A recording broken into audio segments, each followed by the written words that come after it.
live from the T.P.O.T studios, the game where we talk about discrimination, prejudice, bigotry, with all of the absurd hypocrisies and contradictions that come with it. Get ready to play the ridiculous race game.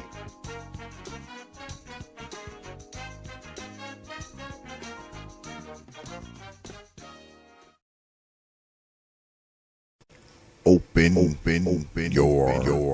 mind. The Prophet of Thought.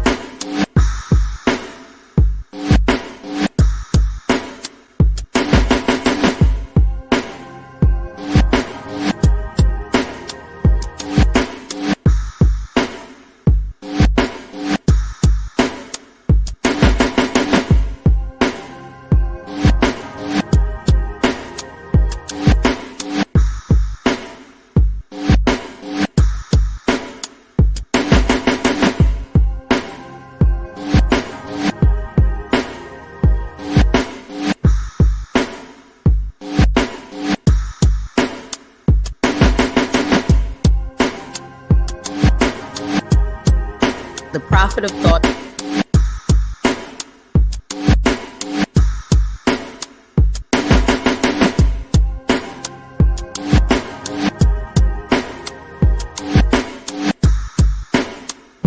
You know.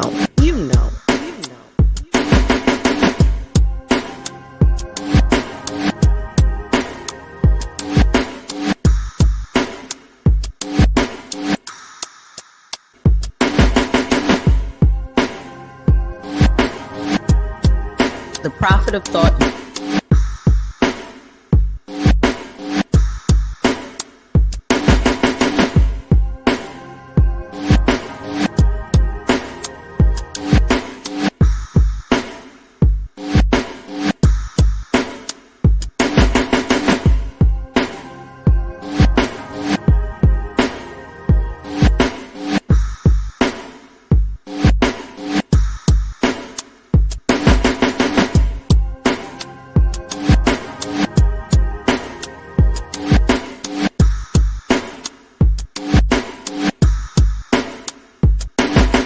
Prophet of Thought.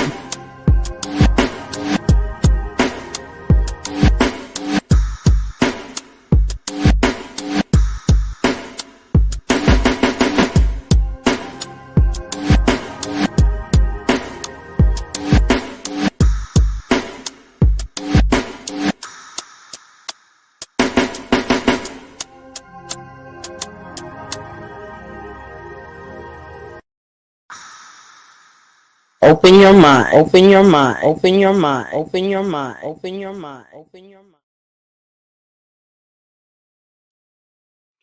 And we are back, Negroes. Peace, folks. Welcome back to another edition of the Prophet of Thought series right here on the old T.P.O.T YouTube page. I'm your host, X, of course, but you knew that already. That's why your black asses are here. Tonight, another installment of the ridiculous race game. Yeah, the ridiculous race game is back. And y'all know I've mixed these things up. So this week we're going to be doing something a little different. Last time we did one of these, it was all men. Tonight, all women. And we're going to be talking about white crime. Yeah, we're going to be talking about white folk crime. But before we get started, y'all know I always start the stream off with thanking you good folks, man, for your likes, your shares, your views, your subs, and of course, your hard-earned pennies, nickels, dimes, quarters, and 50-cent pieces. Because I realize you don't have to do it, man. You don't have to watch these goddamn videos. You don't have to show up to these streams. You don't have to sub. You don't have to share. And you definitely don't have to drop your hard-earned coins on this platform. But you good folks choose to do so, man. Night after night, week after week, you are here when you can be anywhere. And I don't take you lightly, man. I never have and I never will. You got my word on that. I'm humbled. I'm honored. I am appreciative of all you good folks. I am, and I thank you. All right.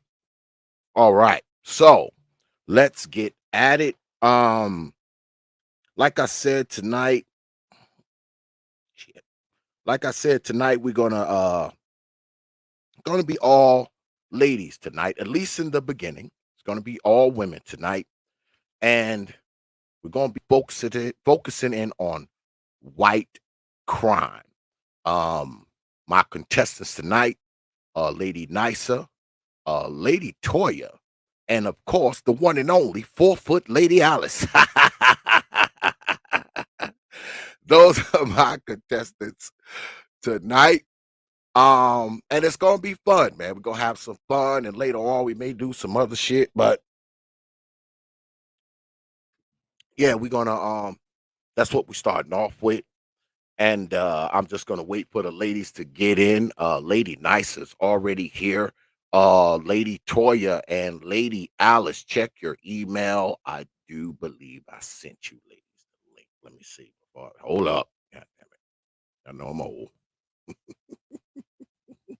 Yeah, I did send you ladies the link. So yeah, check your emails. Check your emails, ladies. But yeah, tonight we're gonna be talking about white folk crime. And we'll probably be talking about it in a sense of, some of you may agree with the things that are said here tonight, and some of you may not agree with the things that are said here tonight. But in the ridiculous race game, this is what we do here. Uh, we talk about prejudice, bigotry, discrimination, and we have a few laughs at racism's expense. So, yeah, get ready to play the ridiculous race game. We've been having some fun, man. This week on the old T.P.O.T YouTube page, uh, we've been talking about a lot of white stuff. We've been talking about earlier this week, we talked about stupid white crimes and all that kind of stuff. And we'll probably talk about some of it tonight as well. Y'all know earlier this week, we had the white girls on, they were kind of scratching each other's eyes out in the whole nine. So, you know, it's it's actually a good thing. It's a good thing because see, what people don't understand is that many of us are similar. I think that oftentimes we find ourselves divided by color, ethnicity, race, religion, accents, looks, and all that kind of stuff. But as much as we are different, a lot of us are the same. We have the same stupid people amongst our ranks. We have the same prejudice, bigoted people amongst our ranks. So, I mean, it's not exclusive to one people. And I heard somebody say this before. They said that black people don't own the copyright to prejudice racism. And I believe that that is true. We don't own the copyright to it. We don't. We think we do, but we do not. Because even though we are people who have endured much bigotry, racism, and prejudice in this country, it has not stopped us from being bigoted and prejudiced. It hasn't. It just hasn't. Um, like I said, this week we've been focusing on, what white folk do, right? And I know some white people will look at that and they'll be like, oh man, X is prejudice, this, that, and the other thing. But see, for them to do that is wrong. Because if you are a white person and you watch T.P.O.T, I'm pretty sure you've watched many a times when I've talked shit about black folks doing shit. So you can't get mad because I'm talking about the stupid shit that white folks do too. All right? You can't get mad. And if you do, that says more about you than it does what goes on this platform. That's just the truth. All right? So tonight, we're going to be talking about you white folk. So if you don't want me to talk about white folk, the thing to do is to exit stage right, because you not want me to talk about white folk is not going to stop me. It's not going to stop me from doing it. It's not. And if there's anybody out there, especially you ladies, that might want to come up here and participate in the ridiculous race game, you know what to do. The email is prophetofthought@yahoo.com. That's prophet of thought, one word, no caps, @yahoo.com. You can come on up here and speak your stuff. You can come on up here and agree, disagree with the tactics that are being, implemented up here. You can do all of that if you want to. I don't have a problem with it at all. At all. And guess what? When it's ridiculous race game night, all races are welcome. Just be able to speak English, goddammit. That's all. Be able to speak English. That's all I ask. But without further ado, bring in the vote. Lady Nicer, Lady Alice is Hello, here. X. What's good with it, ladies? What's up? Hey, Alice. Hey, Are, are you ready to play the ridiculous race game? is there anybody else going to be coming up? I have one more person that was scheduled, and I have a couple surprise people that may show up, possibly. Okay. You always make it interesting, T.P.O.T. I try.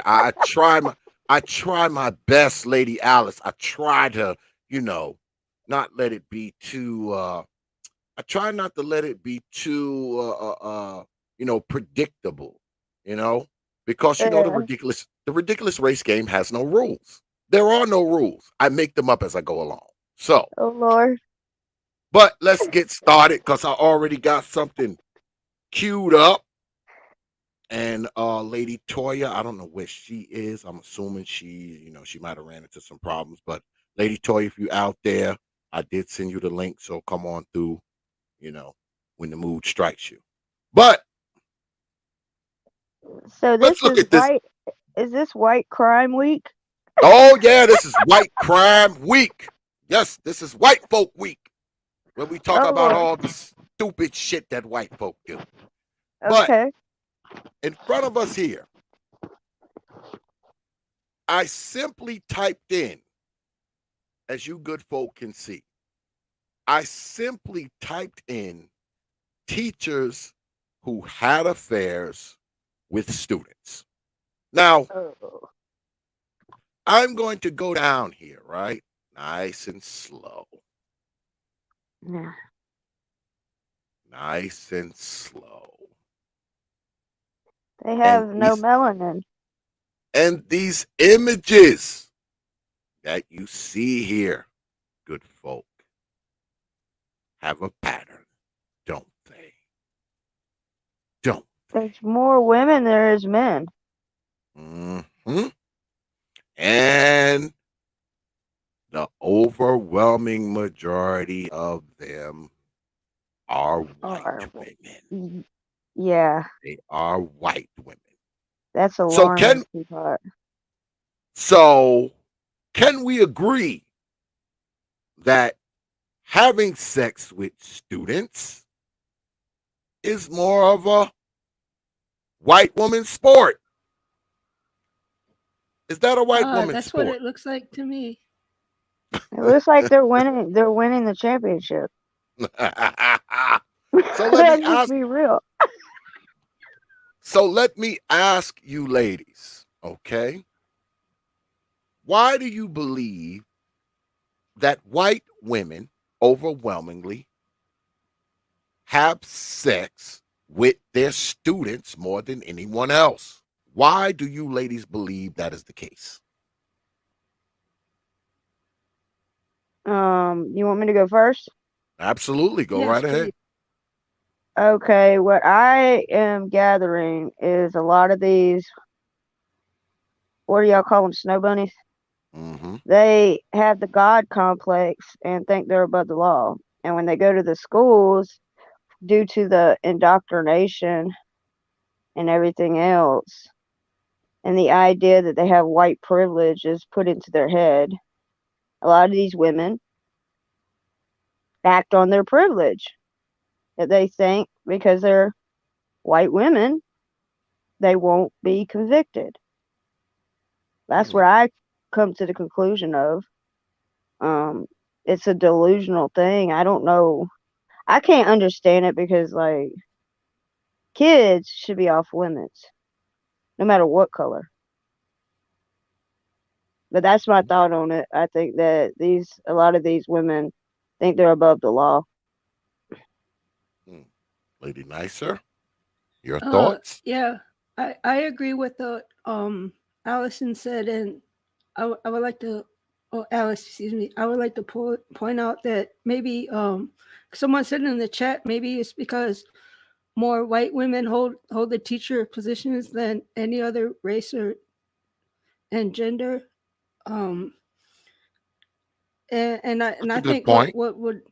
what would curve that is if they were prosecuted to the full extent of the law, that would seriously drive these numbers of incidents down drastically.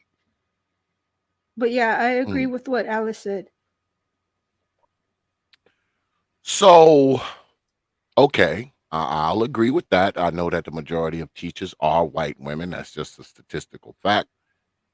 But at the same time, being that they are the majority of teachers, here in the United States of America, they have more access to children, and of course, it's more of them screwing the children than anyone else.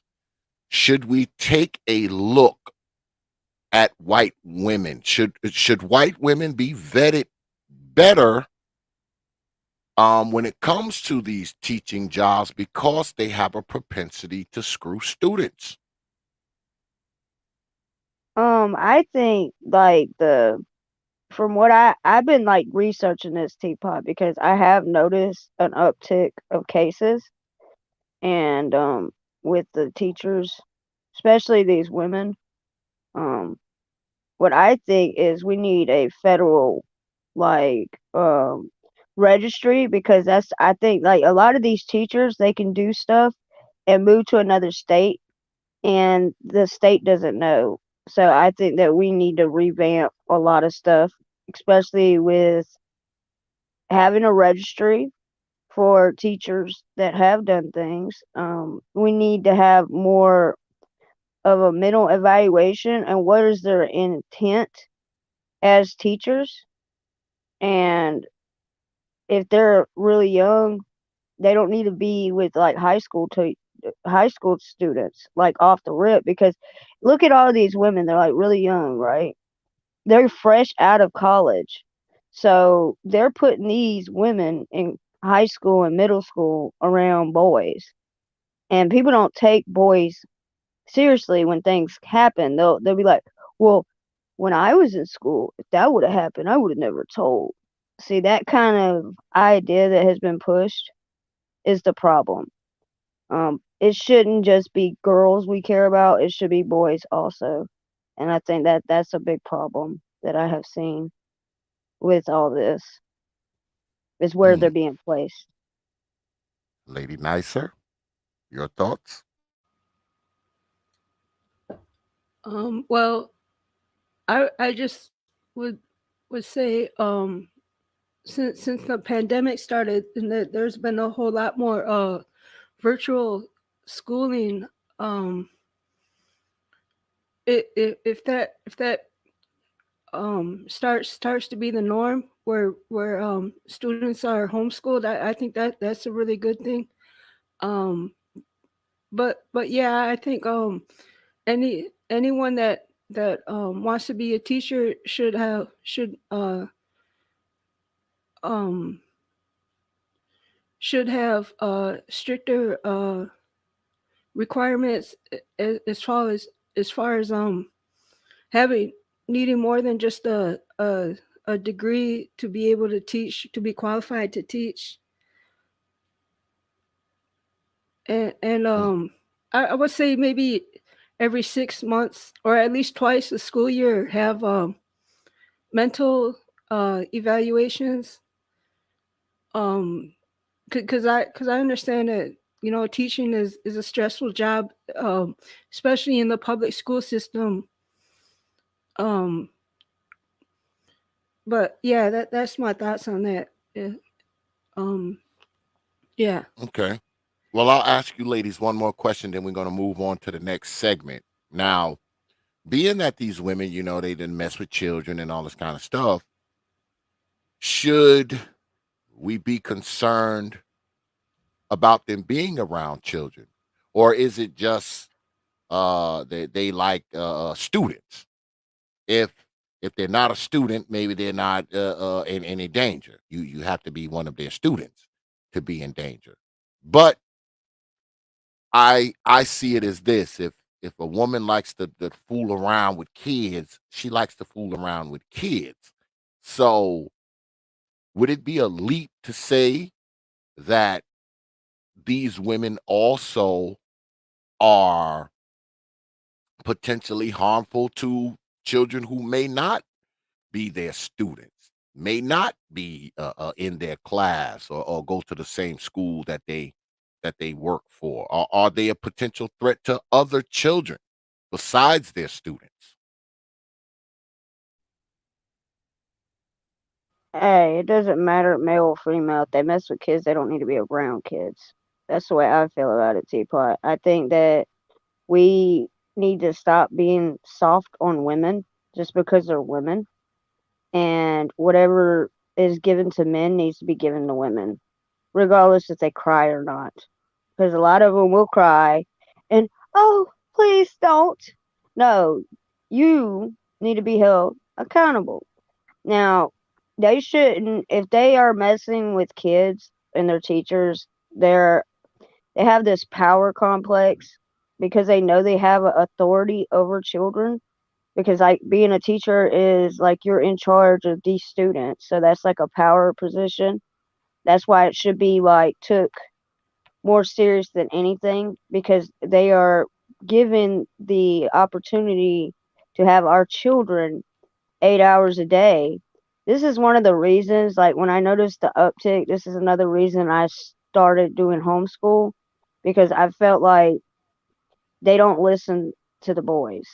Okay. And I have two boys. So like I had to take in consideration, weigh out my options. And I think homeschool, like there's been an uptick since the pandemic because of what we've been able to see, because they do the virtual learning, and parents are starting to see how the teachers really are with the students. Now, not all teachers are bad, but there's like these crazy women that have become teachers, and we really need to revamp everything, because it's important who our child is around, no matter teacher or friends, family. We have to really revamp this. And then I wonder how many of the black boys that aren't heard because of this, because that is another thing that I noticed, is they just ignore the black children when things pop off. Because that's what I've been doing some research on, like the way they treat the boys. It's not just the white boys, it's every boy. It's not just the black boys, it's every boy. and boys have been left behind and not heard. So, Teapot, we have to really, I think that we need to get rid of the sex registry and we just need to keep them locked away forever. Because once they're attracted to kids and are doing things to kids, that's their thing. So, no kid is safe. No kid is safe. I agree, Lady Nicer. I would like to add that one possibility is that maybe many of these women were molested themselves as children, and if that's the case, then they should definitely not be working in any occupation where children are involved, so that they don't continue to perpetuate that cycle of abuse. And the this should this, along with school bullying, should be the top two things that should be discussed um, when it comes to children's safety. That should be right up there as the two top priorities when it comes to these children, because these children can't articulate these problems on their own. The things that they're experiencing, they might have a hard time articulating these things, but we as adults, it is our responsibility to be doing that. And I would like to bring up, there was um a close family member who had her 12-year-old daughter experienced a bullying. And when this loved one, she posted on her Facebook post, that post blew up. There was like 300 people, all commented at the same time, which told me that this definitely is a big issue that isn't talked about enough. um and I would like to add to what Alice said about boys being left behind. It's true that they experience these sexual abuses, and they don't have the resources, the centers, or talking groups or anything else to be able um to get it off their chest, so they can heal from that trauma. And I think that's one thing um that social media, that we can take advantage of with social media, is to start talking groups and on this subject, especially when it comes to the boys.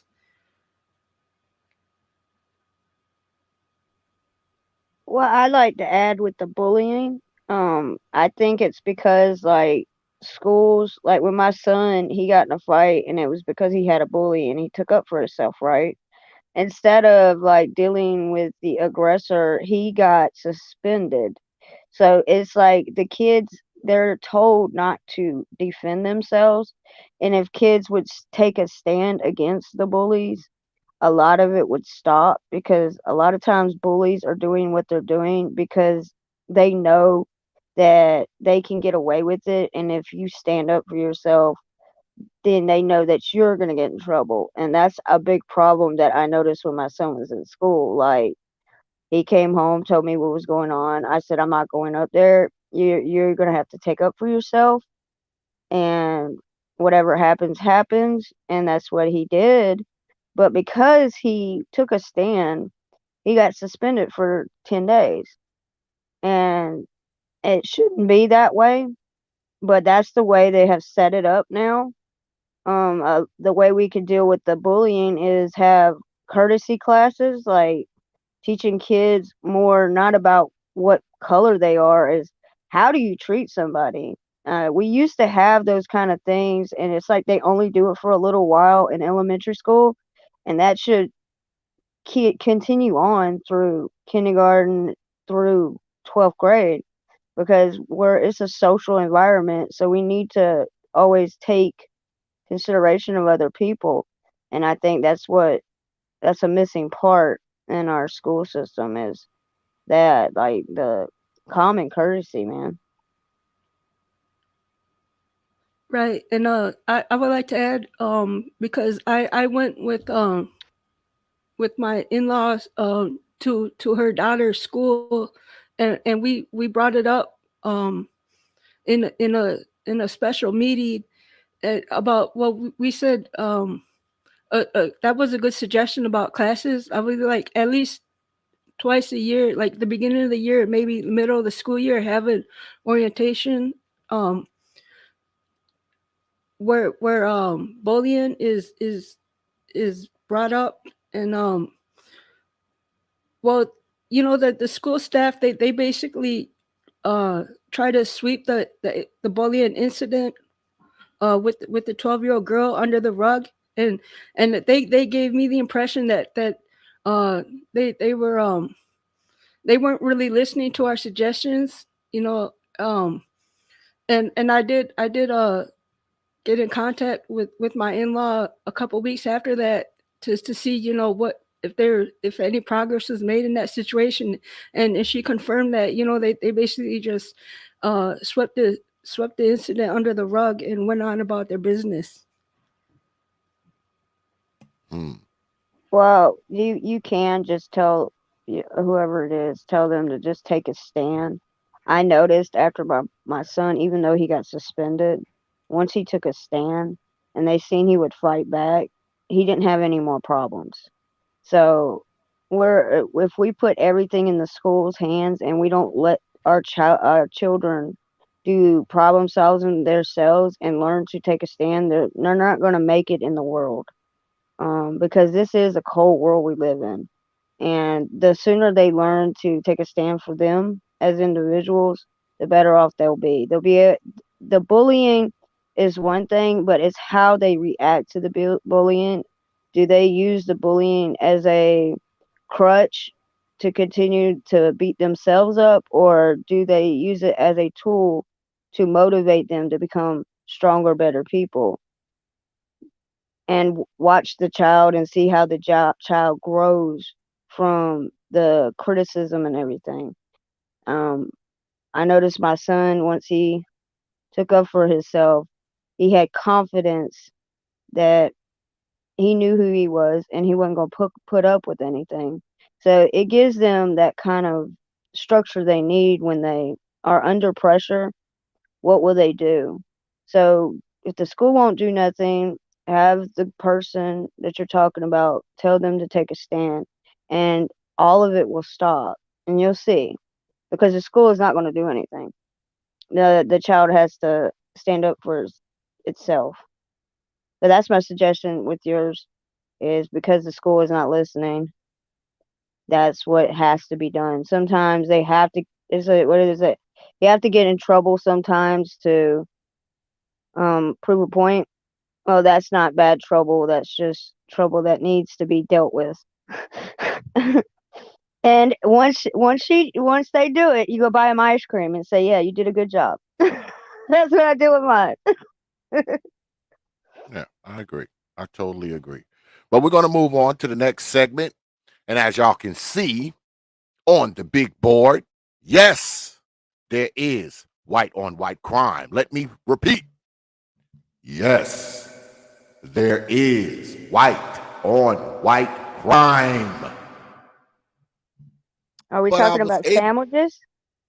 Is that huh? white bread? Is that white bread with no meat? Yeah, yeah, yeah, yeah, that's what we mean.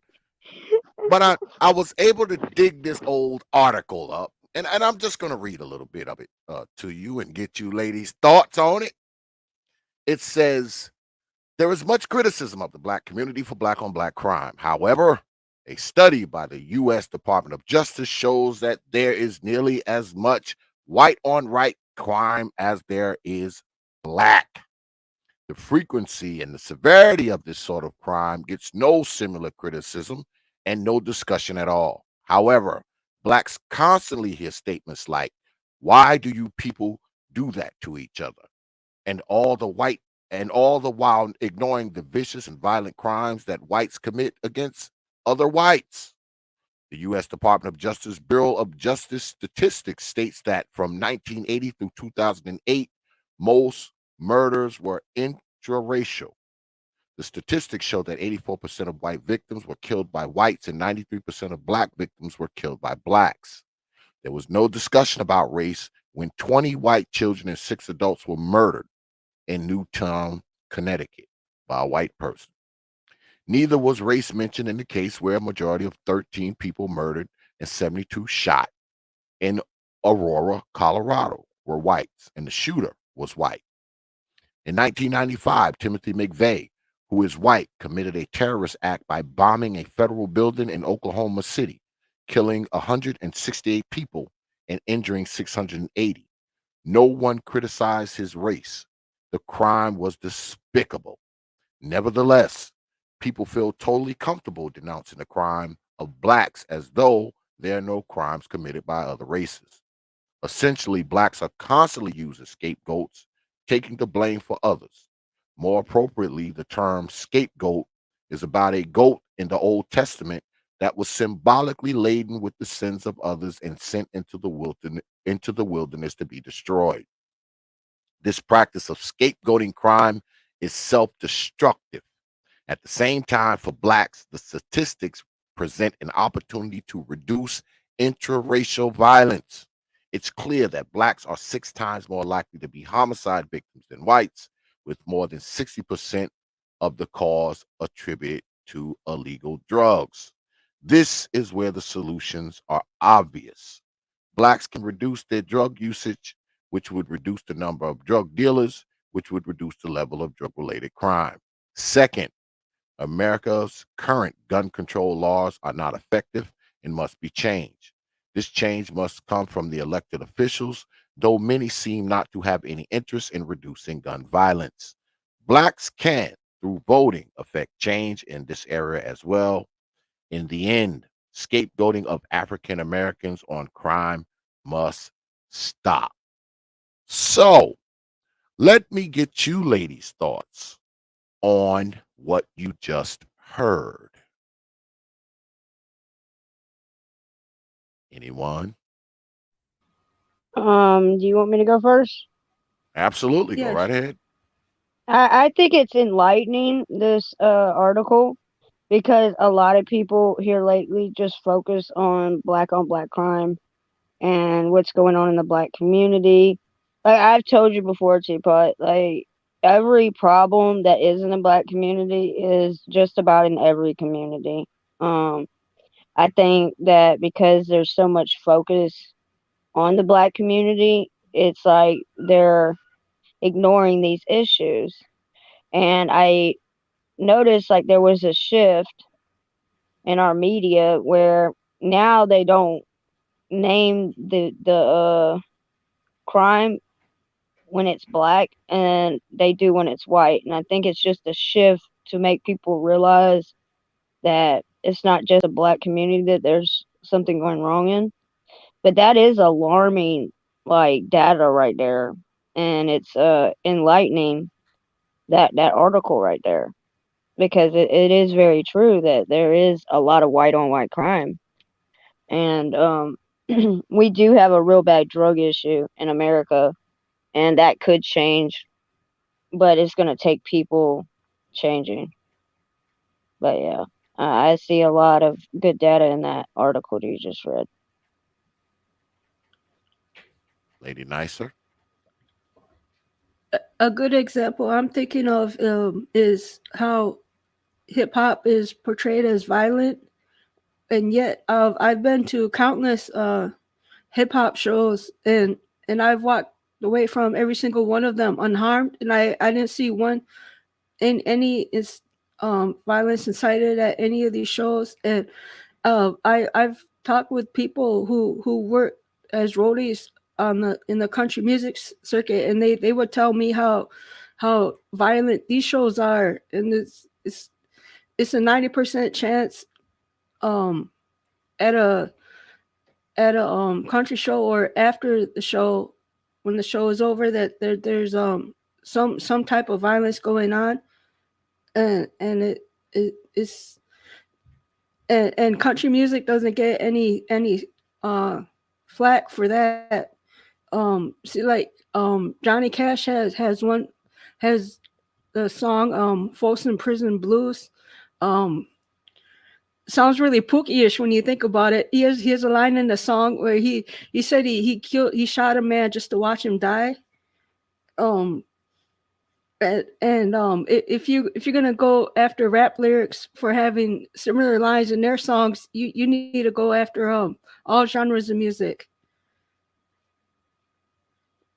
But I guess because country music is mostly white, that is cool. Well, I've been to a lot of country concerts. The only thing you'll see is a lot of drunk people.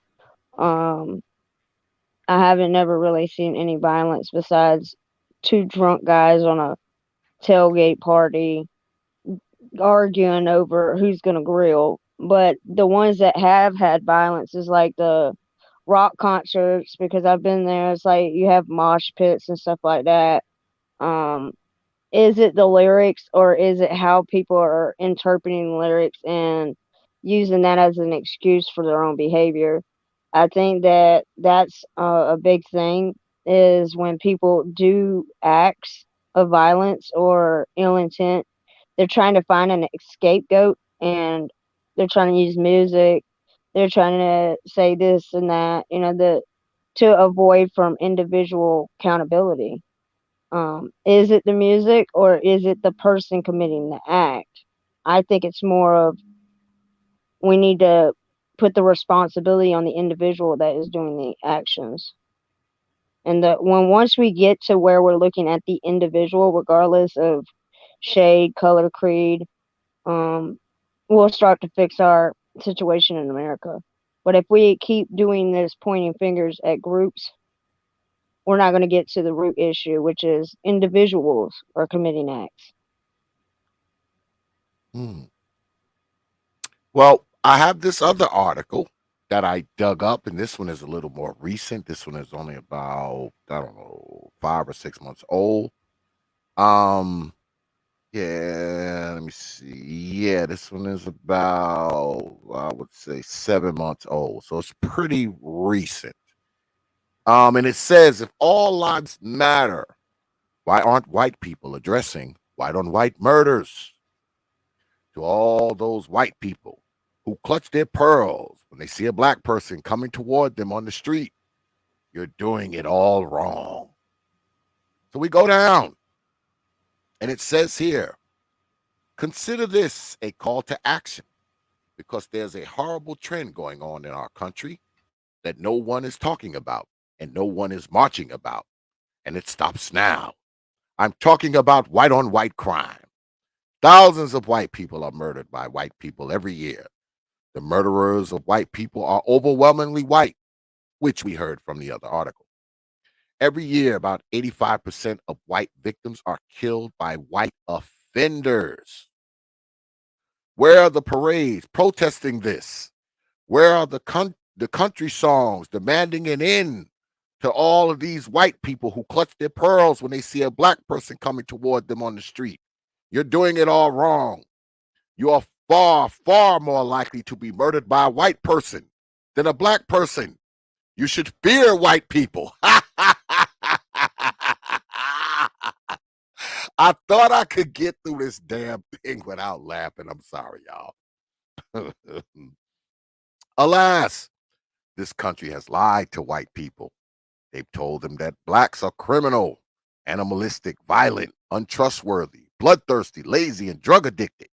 Never mind that some of those things are contradictory. White people have come to believe that blacks are the ones to fear, while white people are out here murdering each other like it's the purge.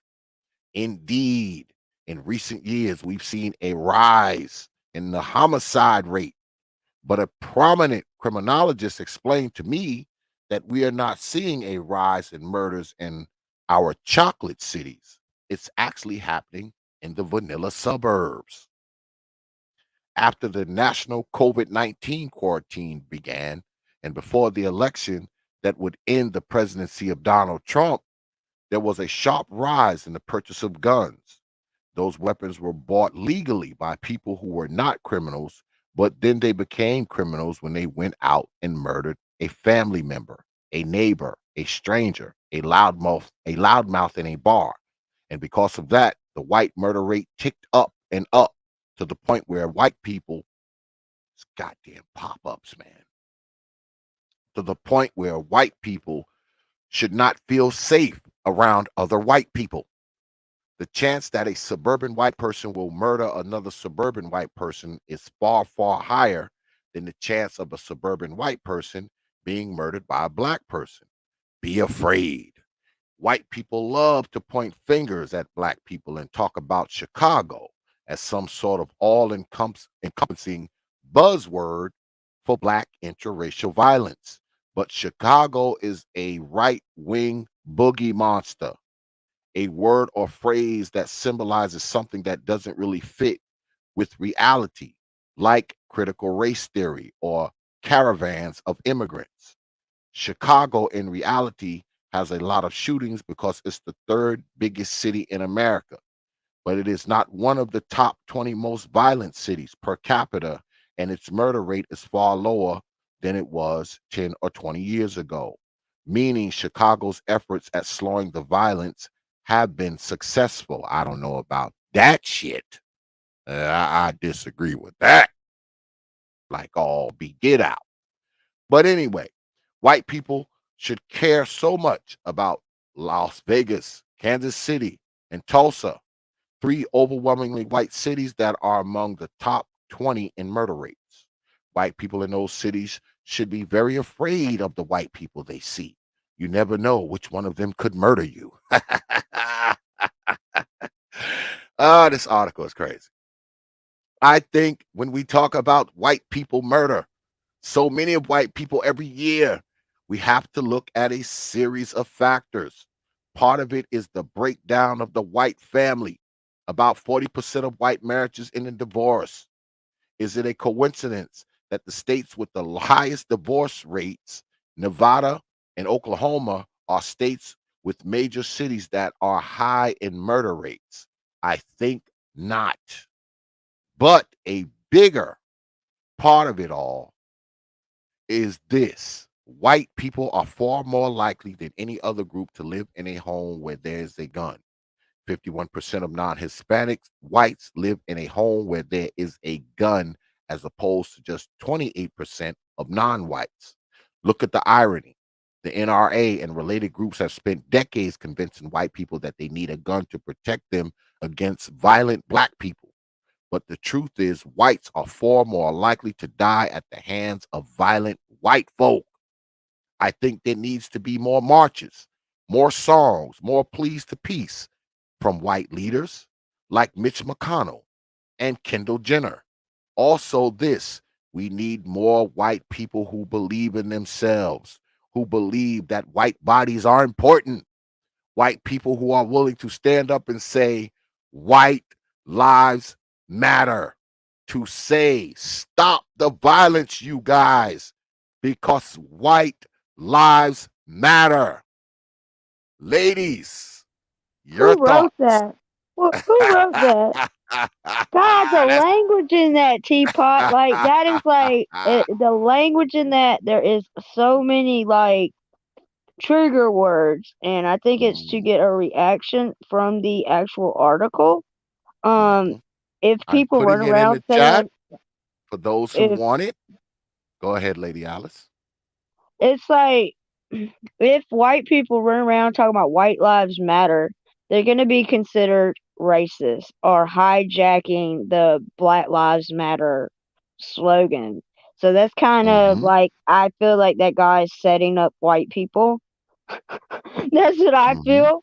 Because if they do say that, they're always they're so racist. They must be the KKK or something like that. Come on, Teapot. You know this is like a troll. Is this a real article or Of course, it's from it the really Griot. on the I, internet? I put it in the chat. If you want to, you can go read it for yourselves, folks. Don't listen to me. Go ahead and check it out for yourself. I'm Read just it looking at the for language yourself. because a lot of this stuff they like to point at the right, but like I'm just like person you have to look at the individual. Okay, so why is there a lot of guns in people's homes, a lot of white homes, is because of 2A. And I seen that as a trigger for them to try to say, well, we don't need 2A. We have to take the white people's guns. Mm-hmm. The most of the crimes that are committed aren't by legal guns unless it's a break-in or something like that. The majority of crimes that are committed on the streets and stuff are illegally purchased firearms.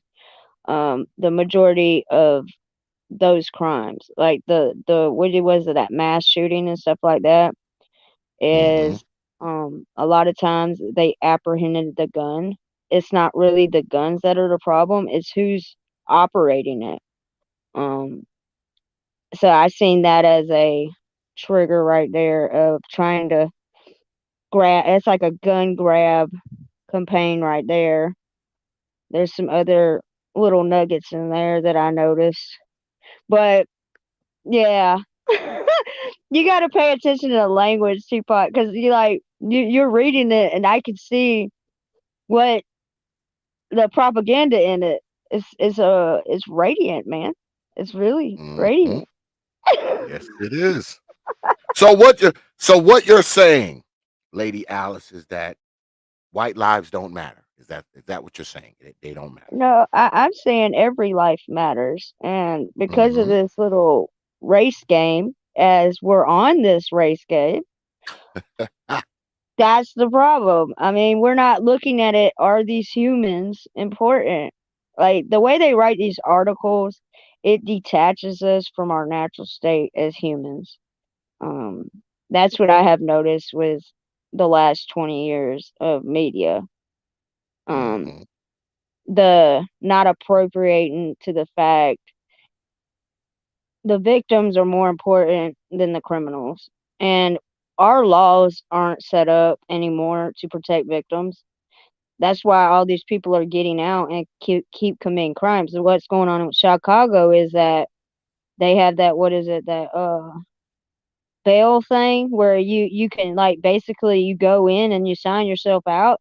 Like, that's not logical. They tried that in Texas, and all the people decided that that was a bad situation, and now they've got all them judges out. We have a lot of people in the wrong places that we need to refocus on the victims, like protecting victims, which are like the ones you had on your channel, those children.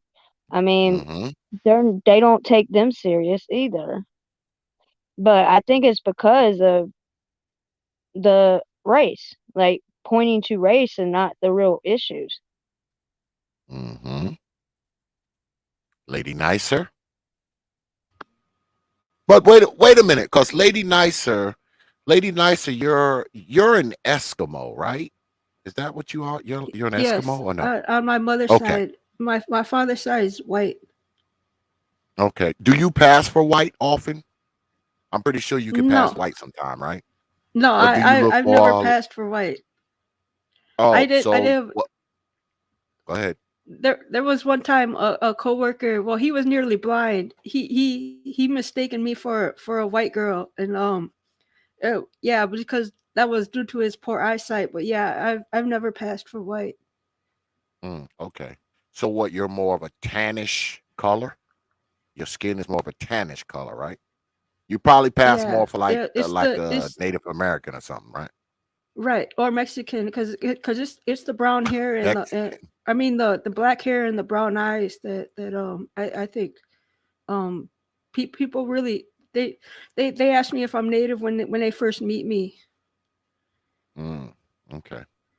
So your So, thoughts on the article, Uh, Lady Nicer? I just would like to okay. say that maybe the idea that white on white crime is not a big deal is because the media doesn't cover those kind of stories as they do when it comes to violent crimes in the inner city neighborhoods across this country. I think that plays a major part in it. Hmm. Me, uh, when I read this, of course, I laughed like through it, and I told myself I wasn't gonna laugh, while I read it, but I couldn't help myself. Um, do you ladies think that it would be do you think it would be proper that when a white person gets killed, because when black people get killed by the police, there's marches, there's protests, there's all that kind of stuff. Do you think it would be proper when a white person gets killed, whether it be by a regular citizen or I don't know, the police? Should there be marches? Should there be protests? Should be standing down on City Hall singing White Lives Matter? Should all that be going down when a white person gets shot by the police or something? I'll let me tell you something. Okay, most white people, they'll look at the situation before they react to it, and if it's a person that committed crimes, they just, okay, what's next, and they move on. Okay, they don't get upset about it because it's a person that broke the law. Um, that's what I found. They're not going to be doing protests and everything like that. Um, do they need to take the consideration of the kids, the white kids, the black kids, and stuff like that? They need to realize that that's what's important. The children. But I don't think there will be any kind of protests or anything like that, especially with white folks. If you're an idiot and broke the law and they're just gonna be like, well, you shouldn't have done that. But that's the way I've seen it. The way the black community reacts is different than the white community when it comes to criminals. That's just, I've noticed the reaction is completely different. Hmm. So no marches when a young white boy gets shot. No, no protest at City Hall. None of that. No, because a majority of white people like the police and they respect the police. So if you're an idiot, you're an idiot. And But that's what what the if the white folks call these people, these criminals. They just call them idiots. but what if the person's innocent? What if Eh, the person is innocent? Now what? the majority of white people know there's due process, and instead of making a ruckus about it, they let the process play out. Okay. They're less reactionary on their emotions and more logical. When it comes to situations like this, it's like they're not as emotionally reactionary. Because majority of white folks don't care that they're white. Um, it's not an issue, and they don't focus on color. That's the difference. It's not a big thing to them. It's not really about the color. It's about men and women. That's the thing I've noticed different. I'd have to agree with that. But we've done some seriousness, so it's time to have a little fun. All right, time to Okay. have a little, time to have a little biggity.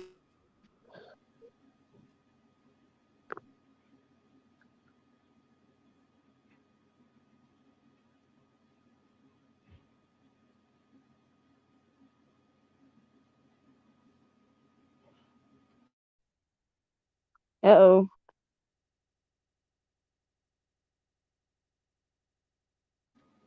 Did I break the algorithm?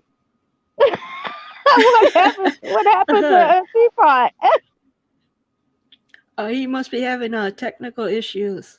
I just, I'll just add to what you guys were talking about as far as police killings go. If the person, it doesn't matter what race they are, if he's innocent, if he's unarmed and he's still murdered by police, I think there definitely should be outrage. And I would like to point out a few years ago here in the Twin Cities, there was that Philando Castile murder who turned out to be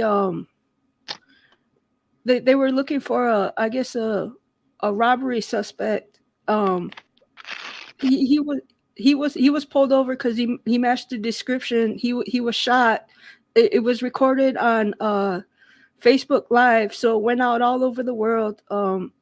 the cop let Philando Castile bleed out until he died right there on Facebook Live.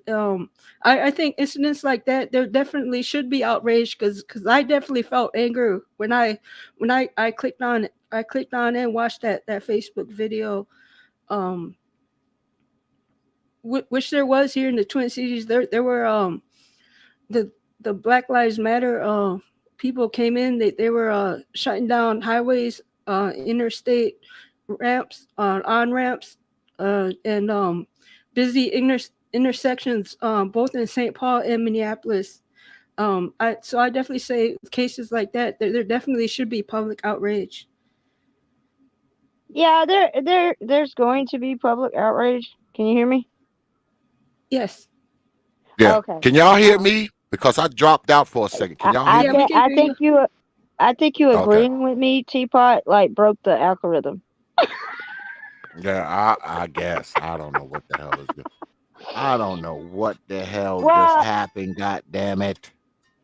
the public can get outraged all they want, but we don't live under mob rule. Um, Mm-hmm. so the reaction, it could affect the jury, and Mm-hmm. that's affecting our due process. It's just like when men are accused of things, because they put it out in the media, it will affect the jury because they can see the media. So it's like, yeah, you can react all you want, but if we allow mob rule and the public's reaction to control the judicial system, we have just got rid of check and balances. That's why I don't really agree with all the reactionary. Yeah, voice your opinion, change policies, but we need to get back to due process and checks and balances and not public trials, because that's what's going on. Is like with all this stuff that they're putting out in the media, it's taking away the due process because people are shown a certain thing with media, and it can alter their judgment when they are on the jury. Mm. Yeah, you ever thought Well, about that, Teapot? How the media affects these cases? of course they affect them because I mean, if you're a person that's on a jury, unless you're sequestered, what are you doing? You're watching TV, you're on the internet, you're reading newspapers, you're seeing the stories about the case, especially if it's a high profile case. You're seeing this stuff when you go home. All right. If it's not a sequestered jury, you're seeing all this attention. And of course, as human beings, we internalize things. I mean, things that we see and hear and read, have an effect, on how we process things and how we view things, our perception of things. So, of course, media is going to have some degree of effect on how cases turn out, um, whether or not a case gets brought or not, whether or not a person gets indicted or not. Media is going to have an effect on that, whether it be for the good or the bad. Media is going to have an effect on it. Why? Because people are looking at it, people are responding to it. Um, a lot of the protests that you see, guess what? It's because they saw someone get killed on tape. They saw someone get killed on media. They saw someone get killed on the news. Um, when people have these protests about equality, racism, finances, whatever, it's usually amped up. The nucleus of it is usually media, some type of media, whether it be television, internet, newspaper, whatever. Media plays an integral part of it. And I'll say this before we go on to the next part. What people need to understand is that media is part of the establishment. Let me say that again. I believe media is part of the establishment. It's part of the establishment because, especially when you're talking about news is definitely part of the establishment. Why? Because they are Control, dictating what is news, what they and they're show you. con- and they're controlling the narrative. Like, Exactly. yeah. So where are we headed is the question. That's why I don't even watch the news no more, T-Bot. Like, I'll look at stuff, but like, I do not watch the news. I noticed how it makes people so angry. Like, I don't want to be angry. I just want to go fishing and love my country. You know what I'm saying? Like, this is just, it's crazy when you think about how it's affecting people's mentality, their emotions. Like, when they put stuff in the media, it's to get a reaction. So I think that reactions are happening because they're being presented stuff. Mhm. Yeah, I mean the news is definitely a part of the establishment because they dictate what they present as news. Even if you're watching, if you have a choice of 35 different news outlets, it doesn't matter because you're not really getting a choice. It's sort of like when you walk into a sneaker store, right? And it can be a gigantic sneaker store. It may be 500 different pairs of sneakers in there, and you're walking there and you're like, oh my goodness, look at all these damn sneakers. I can't believe how many pairs of sneakers are on the wall. But what you don't know is that the people who put those sneakers in the store, they looked at 5,000 pairs of sneakers. They chose 500 to put in the store. So they chose for you. They chose those 500 pairs of sneakers to put in front of you for you to choose from. So what you're choosing from is their choices. And I believe news works the same way. You're choosing from what they've chosen to show you because news is going on all day long. They've decided to stuff X amount of stories inside 30 minutes, inside an hour, and they're letting you choose from their choices. Yeah, Therefore, and I, you don't you I don't have a choice. and I have chose to use the power button. Okay, like, everything, like, during the pandemic, like, everything started to calm down when I cut the TV off. I mean, it's like it didn't exist anymore. The power of the power button, like, that's a good thing about these things. Like, with media, we have the option. Yeah, they present everything to us, but we also have the option to not partake or even acknowledge it. I think the what 24 hours, 7 days a week news, because there is a demand for 24-hour news. A lot of stuff is jacked up and misrepresented, and it's just reactionary. I remember when news was like, I know Teapot, like back in the day, it was like you had that thing that come on at the end of the news or whatever television, and it had the American flag and stay tuned. You know what I'm talking about, the little sound that would go off and the Mhm. flag at the end of news. And I think once we became 24-hour news is why we have the chaos we have today. I think the media is driving people insane, literally putting them in a Ye- psychosis. Yeah, I would have to agree with that sentiment. But we're going to move on to the next segment because we talk about some serious stuff, but we also have try to have a little racist, bigot, prejudice fun at the same time. Oh And God. I want to bring this to your attention, ladies.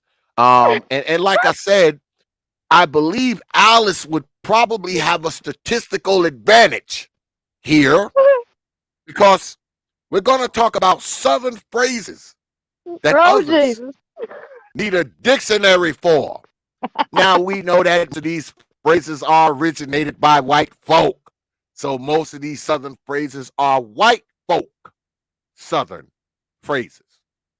And we start with, aren't you precious? Do you ladies want to take a shot at what that means?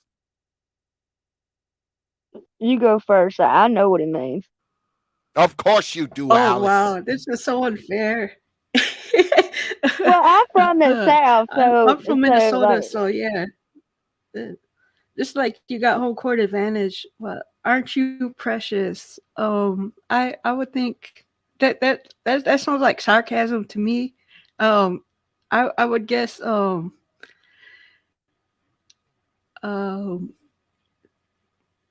I don't know. I'm drawing a blank. I have no idea what that means.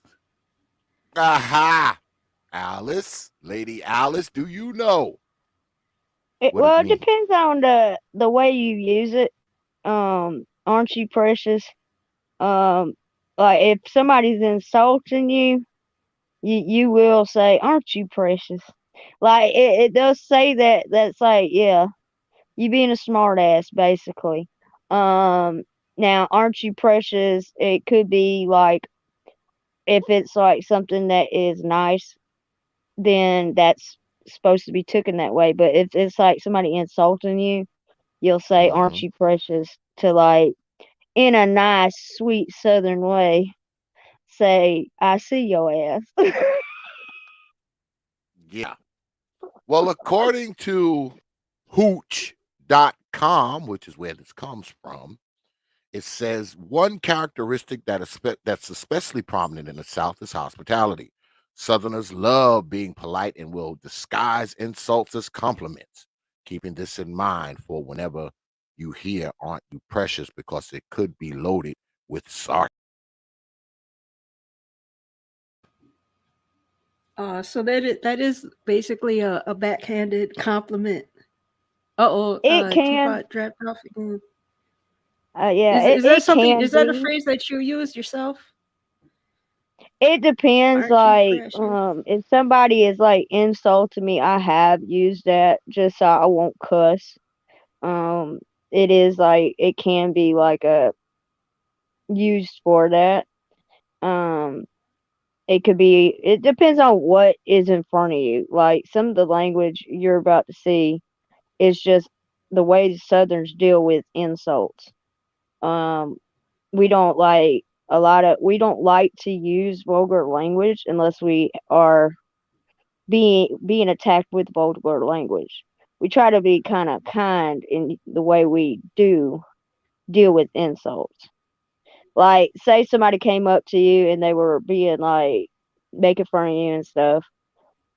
You would say, "Aren't you precious?" And you'd smile at them because you're not letting them get under your skin. It's like it is kind of like a backhanded thing, but it's like put in a way where it's not in ugly language. It's about Right, I get Southern it. hospitality. Yeah. So like I'm looking at the chat and I see these trolls and I would say these trolls, aren't you precious? Yeah, Okay. Yeah, I got we it. would pet them. Okay. We like down here. We pet the trolls, and we say, "Oh, ain't you special?" or "Ain't you precious? Look at you! Look at you go!" Like we Yeah. try not to let things get to us. So that's one way we deal with it is certain words we use and the way we use them. Okay. I don't know what the hell keeps going on, but for some reason, can y'all hear me? Yeah, we can hear you. That's the white man. I, Oops. the shit keeps dropping out. It's And day I have two, no man. They don't want you idea. talking. I don't know why it keeps doing this shit. The shit just I keep getting dropped from my own shit Have you somehow. checked your connection? No, my connection's fine. I got a T line. So, I mean, I don't have any problems with my internet. I mean, my speed is up, all that shit. I usually check all that shit before I start. I think That's it weird. might be something with StreamYard itself because it has a tendency to fuck up. But we'll try to rattle our way through it. And I got your email, um, Latin Patriot. I got your email. If you want to come up here, you can.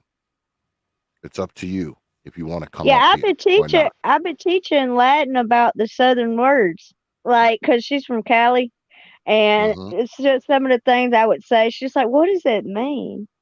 So this is interesting. You got something I could actually like understand because some of the stuff you be saying I don't understand, but I'm pretty good on this one.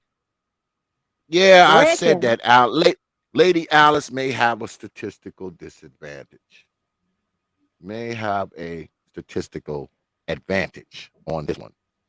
I'm gonna go ahead and I'll send you the link, Lady Latin. If you want to come up, that's up to you. Let's see here. Yeah, if you want to come up, that's up to you. Come on up. We're letting the ladies come up here and be really racist tonight. Talk about racial shit.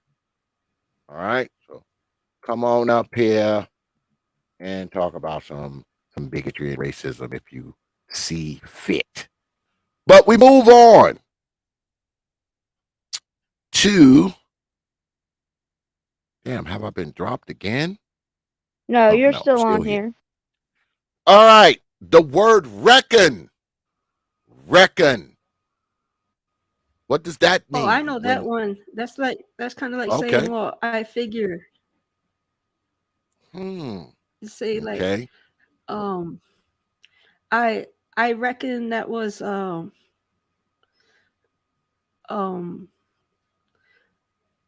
I oh I reckon that uh I'm sorry, I just lost my train of thought. But yeah, that's basically another way of saying, I figure.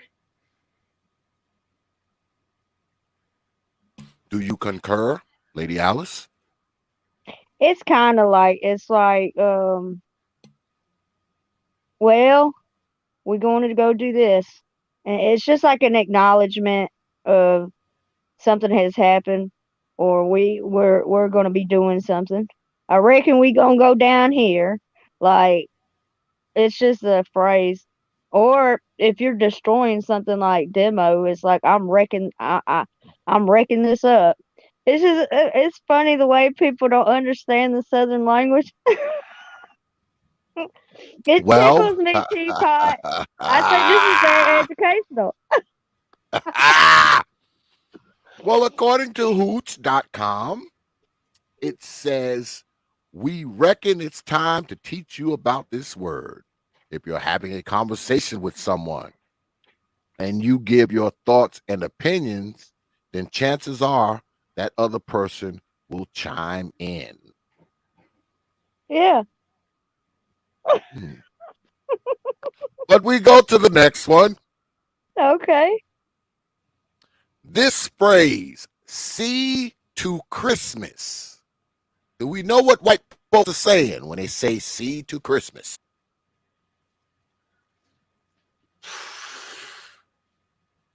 Uh, I've never even heard that one before. Me either.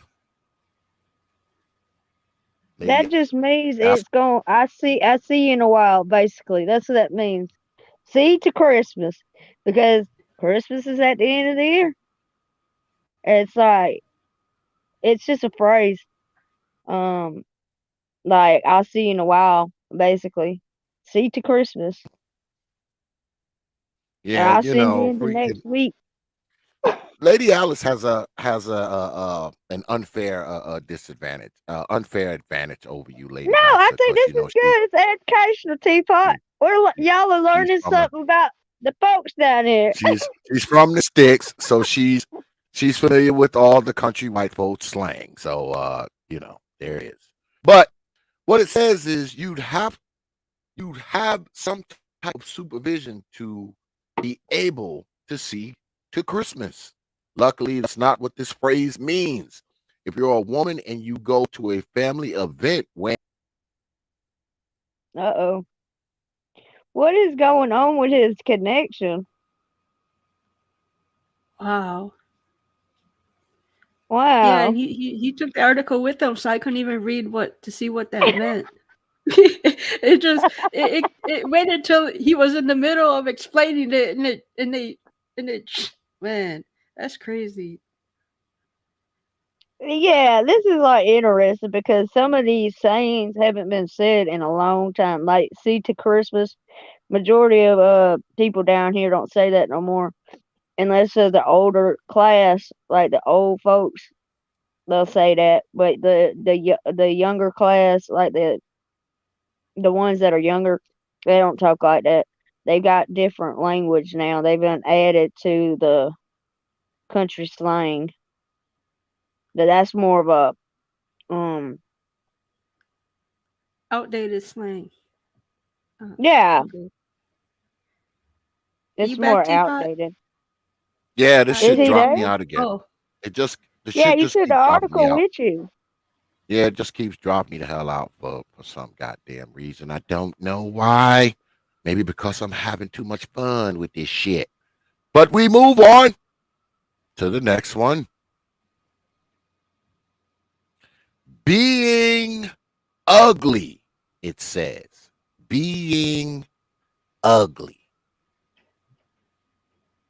Do we know what oh, that well, means? I guess they're not referring to someone's actual physical appearance. Maybe their attitude, maybe um the way that someone's speaking, it's it's unbecoming, and so that's just a nice way of saying, hey, you're being real extra right now. Knock it off. That's just my guess. Oh, she got it. I got Yeah, it. you got it. It's not Oh, about features. It's about your care, like the way you're carrying yourself, being ugly. Like somebody cussing somebody out or somebody making fun of another person, you being ugly. Like it's not something you're not being nice, basically. You being ugly. hmm. You got it. So Lady Nicer is I correct. got one. Bec- Aha. Because Oh, what? it says don't worry. You're not unattractive. Southerners just have a way with words and will tell you that you're being ugly if you're acting unacceptably. Similar to when you get hungry and you start to have an attitude with people. That's when you're being ugly. But we It's move also on. called. It's also called being hangry. We call it Uh, hangry when you're hungry and you're angry. You're angry because you're hungry. That means you're hangry. you need a Snickers? Like you go It on means you need beast mode and you Yeah, I need a was just gonna taco. say that you need a Snickers. yeah, you need a Snickers bar. All right, this one is probably pretty self-explanatory. Pretty as a peach. Pretty as a peach. I would guess that's calling someone a very beautiful woman. It can be, but if you're insulting someone, it's just a nice way to put it. You use pretty as a peach. So it's like it's another kind of backhanded comment a woman could say to another woman if the time is right. Now it could be something innocent, like you're pretty as a peach. But say you being nasty, you can say something like that to get under their skin, and they're like, "Huh? What'd you say? What'd you say?" Hmm. Well, But yeah, according to the Hooch site, sometimes a woman might look dashing to the eye, and you wish to compliment her. Sure, a simple "you look nice" or "how beautiful" can suffice, but in the South, there's a different phrase. Pretty as a peach. But we yeah, move that's for the on. men. That's for the men. But like, if women are Oregon, yeah, it could We be. Yeah, move you on pretty sweet. to the next one. Okay. Hissy fit. Hissy fit. Hissy fit. Lady I Nicer. think that's what Alice said earlier about being hangry. Maybe someone that's angry and acting out. You say they were throwing a hissy fit. Yeah, you got it. It's a nice way of saying you showing your ass. Oh Basically, you acting the fool. A hissy fit is like when somebody is showing out. Like y'all would probably say you acting the fool, but down here we say you having a hissy fit. now is that like another way of saying throwing a conniption? Because that's another phrase that I've heard. Is, Yeah, is that the same thing? like a kid that has having a tantrum. Let's say you're having a hissy fit, but when it's adults, there's some adults that do it too. So like instead of saying a cuss word, you say they're having a hissy fit. Um, so yeah. That's what that means. You're right. You got another one. Look at you. You're starting to understand the Oh, I'm on language. a roll, man. Yeah, look at you.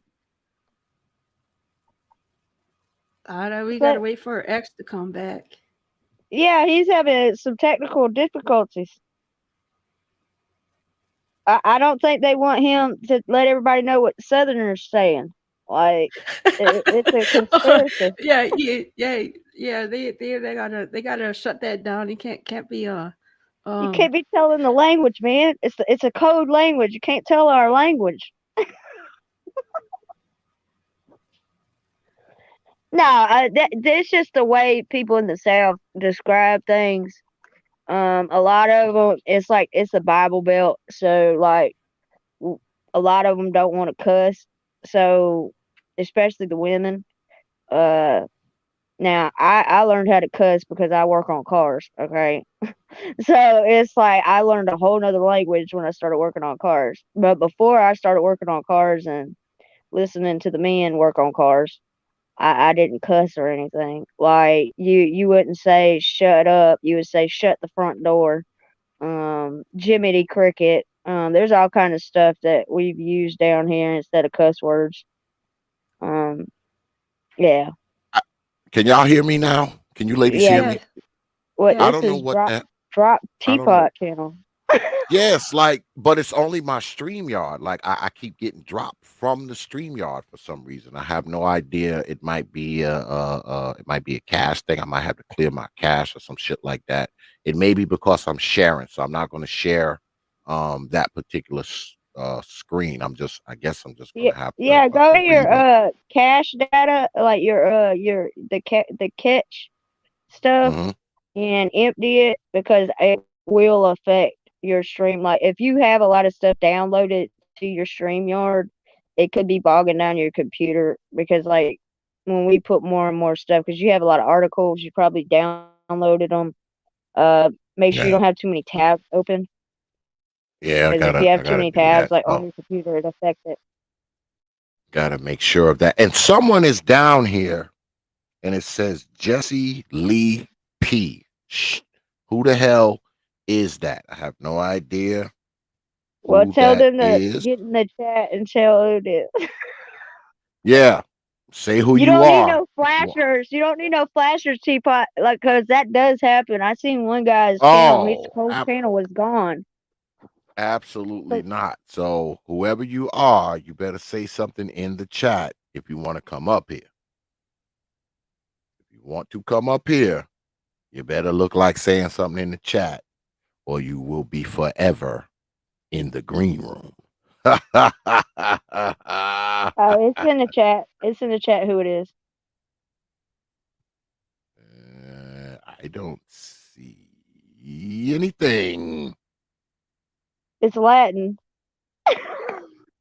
Is it? But Yeah, how do because we that's what know? it said in the chat. That's what it says in the chat. Because I just checked the chat. Um, Oh, in the private chat? yeah, it's in the private chat.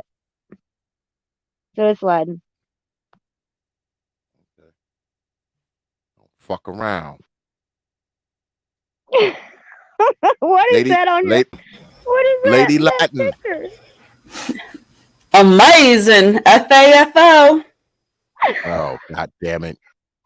Luckily it's you. All right. I don't need nobody coming up here, flashing their genitals and all this kind of bullshit. But do you wish to participate in this segment of the game? Yes, but you have no permission to share my beautiful Jesse Lee Peterson picture. No, just Nah. kidding. All right. The next one is too big for your britches. Too big for your britches. Y'all answer. I'll let you know afterwards. No, I'm stumped. I have no idea. You don't know what that means? Too big for your britches. Does that Is mean you're that too calling big to fit someone in your pants? overweight? I don't know. You're too big to fit in your pants? Well, that's just my guess. It's a nice way of saying someone's overweight. I don't No. know. That means you done took on too much of your you're getting in a situation that is too much for you. You too big. You're too big. What? Say it again. What was it? Oh, so it's like saying you're biting off more than you can chew. Yeah, too big for your britches. Basically, you taking on more than you can. Like, yeah, too big for your britches. And britches down here is pants. Latin was right. Britches is pants. Bridges. It has nothing to do with fat. It's not. It has nothing to do to insult somebody because they big. It's just you too big for your britches. All right. Well, Isn't that what the saying was? According to Hooch, it says too big for your britches. Southerners typically call their undergarments, pants, britches. If you hear the phrase "you're too big for your britches," that does not mean you're overweight at all, unless the person is disrespectful. Instead, it means someone might be getting ahead of themselves. But we go to the next one. Full as a tick. Full as a tick. Are we going in special order? Nope. Okay. There are Does no that mean you rules ate here. too much? Like, because ticks suck blood. Does that mean like you overate? You're so full? Anyone else? Anyone Do you know what else? it is? She took my bet. She took my guess. That's what I was gonna say. Maybe somebody that had too much to eat. Lady Alice, don't say anything. I already know you know what it means. Full as a tick. We all know that feeling of getting too full after eating a delicious meal. You feel it even more if it's a home-cooked meal, because who cooks better than your parents? Your belly is on the verge of blowing up. We go to the next one. The next white folk country phrase. Hold your horses. Hold your horses. Anyone? Didn't you just tell us to wait? You just said hold your horses. Doesn't that mean wait? Are you going to say something else? Wait, No, wait. hold your horses is the phrase. Hold your I know. horses I'm just kidding. I like to pretend to be blonde. Oh, that's very racist. I'm a fake blonde. I'm a fake blonde. Okay, so that's not racist. It's very racist and very appropriate for this game. Hold your horses. What does it mean? What does it mean, Lady Nicer? I guess that would be another way of saying to stop someone in their tracks, like they're getting ahead of themselves. Well, according to Hooch, hold your horses means that doesn't mean to go to your barn and grab hold of your precious animal. This is another common phrase that might just not like throw hold you on off guard, and it is simple to grasp. So it's just like hold on, wait a minute. Pretty much. The next one, if the creek don't rise. If the creek don't rise. Anyone? Oh, I've never heard that before. I've heard of it before. If the creek don't rise.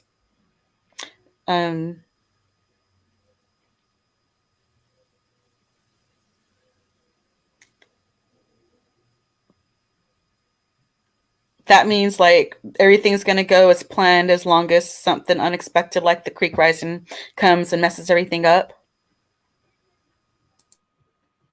Anyone else? I already know what it means, so you can read it. They answered. Lady Nicer? I was thinking it had something to do with farming. Yeah, I see where you're coming from, Nicer, because in Egypt they used to hope the waters would flood the land so they could plant their crops. right? But here it's like they don't. If flooding does happen, that's a bad thing because it'll wipe out their crops. Well, according to Hooch, if the creek don't rise, it means having a busy life can put a damper on your social plans. People might invite you to places, and no matter how badly you want to go, you can't guarantee your appearance. Southerners have the perfect phrase for this situation. If the creek don't rise. Yeah, if We the go to creek the don't next rise, one. I'll be there. If the creek don't Hmm. rise, I'll be there. It's like, I'm gonna try. So here we are with the next word, Yankee. Do you ladies know what Yankee means? Yeah, that's another way of saying referring to someone from the Northeast. I think it means a sexy, fun American man. Yeehaw! I Well, know that's that. because that's the name of the New York baseball team is the Yankees. Hmm. So it's Yankees, an anybody. American. Yankee is anybody that's not from the South, but it's not an insult until they say "damn Yankee." So it's So it is it's an northern because insult if if you're they not put. from the South, you're from the North, right? Yeah, it's just anybody that's not from the South. You're a Yankee. It's not really about being from New York. It's somebody that's from up that's not from the South. You're a Yankee. But if you say "damn Yankee," that means that you're not a liked Northerner. Well, if you're in Mexico and they call you a Yankee, that just means American. What Oh, is that? What they no, do down there? didn't I know mean, that. they know the word Yankee too down there. Didn't know didn't know that. But according to Hooch, it says Yankee. If you aren't from the South, then there's a chance someone from there might throw this term at you. You don't have to enjoy baseball or even be a fan of the Yankees to earn this title. We go to the next one. Over yonder. Over yonder is the term. Does anyone knows Oh, what that that's means like saying besides over there, besides Alice? over yonder, over there. Hmm. Like someone's asking, "No, where's the gas station? Where's the nearest gas station at?" And you point and you say, "Oh, it's over yonder. It's over there." Yeah, over yonder. Probably someone, who couldn't speak English quite well. So instead of saying over down there, they started saying over yonder. Over yonder. Mm. I know It's you know just what when it the means, Alice. she's got it right. She's got it right. It's just a way of Over, describing over there. yes, according to Hooch, over yonder. When a white person says this, they're saying, what's that over there? Over where? Over yonder. If you're visiting in the South and ask for directions, someone might use the phrase over yonder. The word yonder might be a phrase you You aren't better used hope to.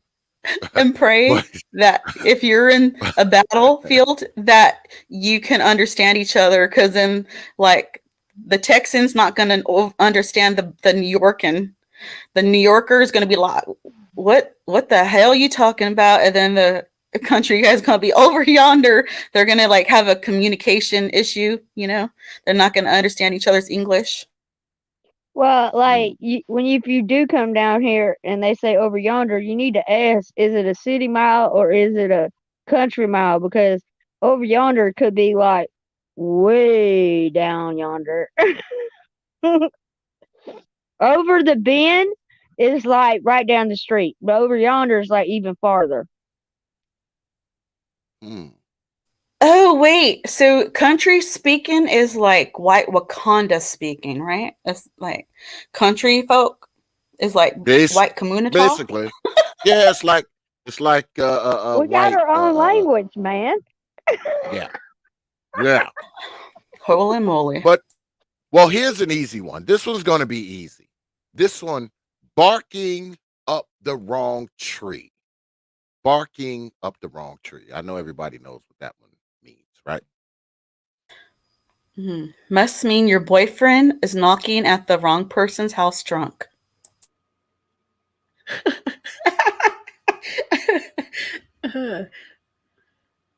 Barking up the wrong tree. That means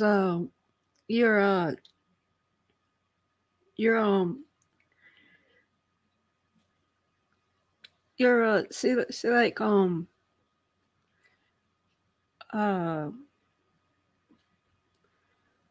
yeah, you got the wrong idea, or that's not who you're accusing of whatever it is when you make an accusation and that's not how it took place, and yeah, that's another way of saying you're barking up the wrong tree. Yep, Are you they got it are they right. correct? Okay, You got it maybe right. Alice. It's a way of saying that you got me twisted.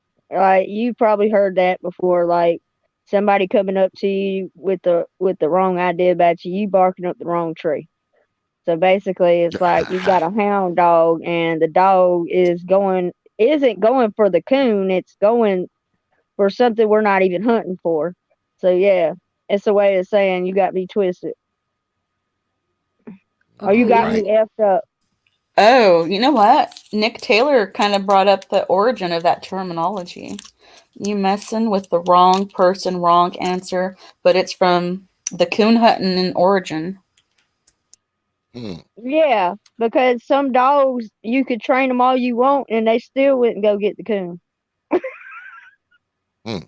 With those Well, according bloodhounds, the bloodhounds they used a lot. according to Hooch, barking up the wrong tree. You've probably heard this phrase before, but didn't know it originates from the South. People put themselves in situations that have them barking up the wrong tree all the time. Most of the time, you don't even recognize it until someone else tells you. We go to the Yep. next one. Caddy Wampus. Caddy Wampus. Caddy Wampus. Does anyone know what that white Southern word means? Caddy I want to hear the That's answer. another one I never heard before. I want Say to that hear the again. See? You Caddy's gotta like say it female. slow. And then wampus, does that mean like wimp ass or something? Anyone else? Anyone else? I haven't heard that one in a long time, T.P.O.T. She's laughing. This one must be funny. I want to hear this. Yeah, it's an insult. Mm. Well, Yeah. according to Hooch, cattywampus means when you first read this word and hear it, you might be thinking it's ridiculous. The more you say it, however, you will want to indulge in it even more because it sounds so fun. Cattywampus has nothing to do with cats. It means that something is sideways or out of sorts. If you have a painting in your living room and it tilts a little to the right, a southerner will say that it's quite cattywampus and that you should straighten it. Hmm. It's also Cattywampus. like with people's attitudes, you can say that word, cattywampus. Like you sitting Cattywampus. sideways. You sitting sideways, you looking at things sideways. You know, this is a phrase of when somebody ain't looking at things right. Or it could be the picture or your dog. You know what I'm saying? Like your door. Like you ain't set it up right, it's sideways. It's like sitting Hmm. sideways. Hmm. But it is funny, man. Boy, that's an old one. Cattywampus. We go on to the next one. The next one, sweating more than a sinner in church. Sweating more than a sinner in church. I think that one's pretty self-explanatory, actually. You ladies want to take a stab at it? Yeah, that's the saying. That's like saying, "Oh, you're definitely guilty." Am I right? Anyone else? Can you repeat that, please? Sweatier? Sweating more than a sinner in church. Oh, they're guilty. It's like a hurt Wrong. dog will. It's like a the saying, "Hit dog will holler." Like you're exposed basically, and we can see it. You wouldn't be sweating if you were innocent. Well, according to Hooch, it says sweating more than a sinner in church. Sometimes the sun can be rude to the inhabitants of Earth. We didn't ask for it to feel like we're slowly descending into the pit of a volcano. Maybe the air conditioner just broke and it's the hottest day of the summer and you're stuck inside. In any of those scenarios, you will be sweating more than a sinner in church. That's a Southern phrase that implies those who do no good feel the heat when they go to church. Hmm. Yeah, like you know how people act all crazy all week, and then on Sunday come in there and then feel some type of way because they know they ain't been living the right way. Yeah, those are the ones that be sweating like a sinner in the church, getting right with Jesus. Hmm. But it's also because it be hot down here. I mean, you be wanting to take your skin off, Teapot. Like Hmm. it's serious. Like we can't take our bodies out. Like it's so hot down here. It's humid. It ain't just any kind of heat. It's that thick heat. Oh boy, you be sweating. Yeah, it gets like that here sometime. I'm in North Carolina, so it gets like that here sometime. Especially when we have those drought years. It gets like that. So, but we go to Yeah. the next one. Okay. Till the cows come home. Till the cows come home. Does anyone know that phrase? That Southern white folk phrase. Anyone? The cows don't usually come home. You're going to be waiting a long time. Anyone else? Is that like how we say up here when the street lights turn on, that means it's time to go home? Is it kind of like that? And our country white folk interpreter, translator. Yep. Yep. The cows never do. The cows never come home. Okay. The cows never come home. That means you're gonna be waiting forever. Um. Yeah. Till the cows come home. It's a saying like that. You read it because that's what it means. Like the cows never do come home because they're already at home. But like yeah, it's a phrase for Hmm. you'll be waiting forever. Well, according to Hooch, till the cows come home, you might not own a farm, but the phrase till the cows come home can still apply to you. If someone you know who usually takes a long time tells you he or she will be right back, deep down, you know that's not the case. You'll be waiting till the cows come home for that person. That Southern phrase implies that your wait time won't be short and you should be prepared to do something else in the meantime. Hmm. Yep. Next one. No bigger than a minnow in a fishing pond is our next white folk country phrase. No bigger than a minnow in a fishing pond. Does anyone know what that means? I have no idea. Of course, I'm not someone that goes fishing. So I'm stumped.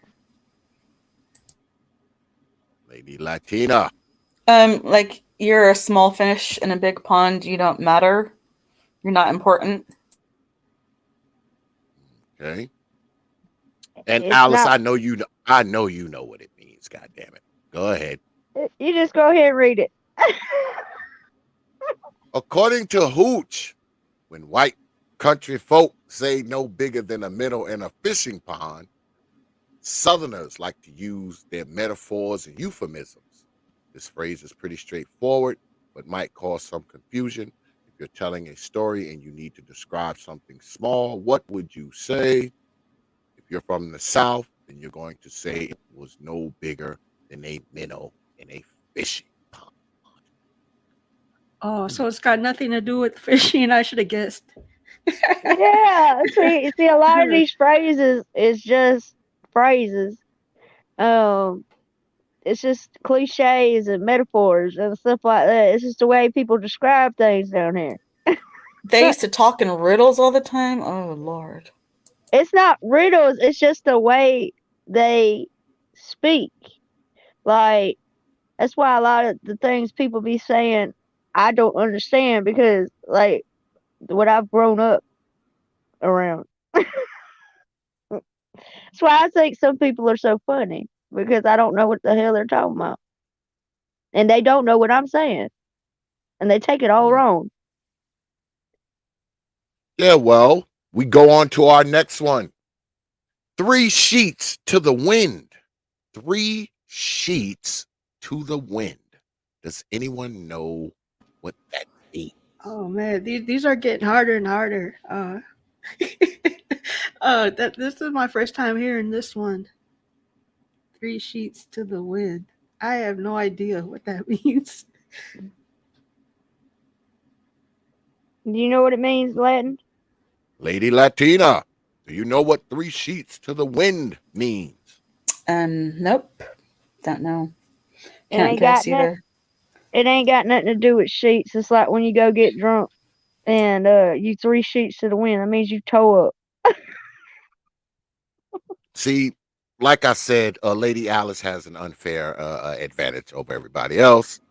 But it's interesting to Yeah, see what they'll answer though. Maybe Alice, maybe some of these, if you know the origins of these sayings, maybe you can chime in on them, because 3 sheets to the wind, that really is a funny way of saying that someone is tore up. Yeah, that's what it means. Yeah, but where did it originate from? I'd like to hear that story. Probably the bar. Like somebody falling out, be like, you're like, because they back in the Western times they used to have them bars, them the cat houses and stuff, and you know how people lean when they're drunk.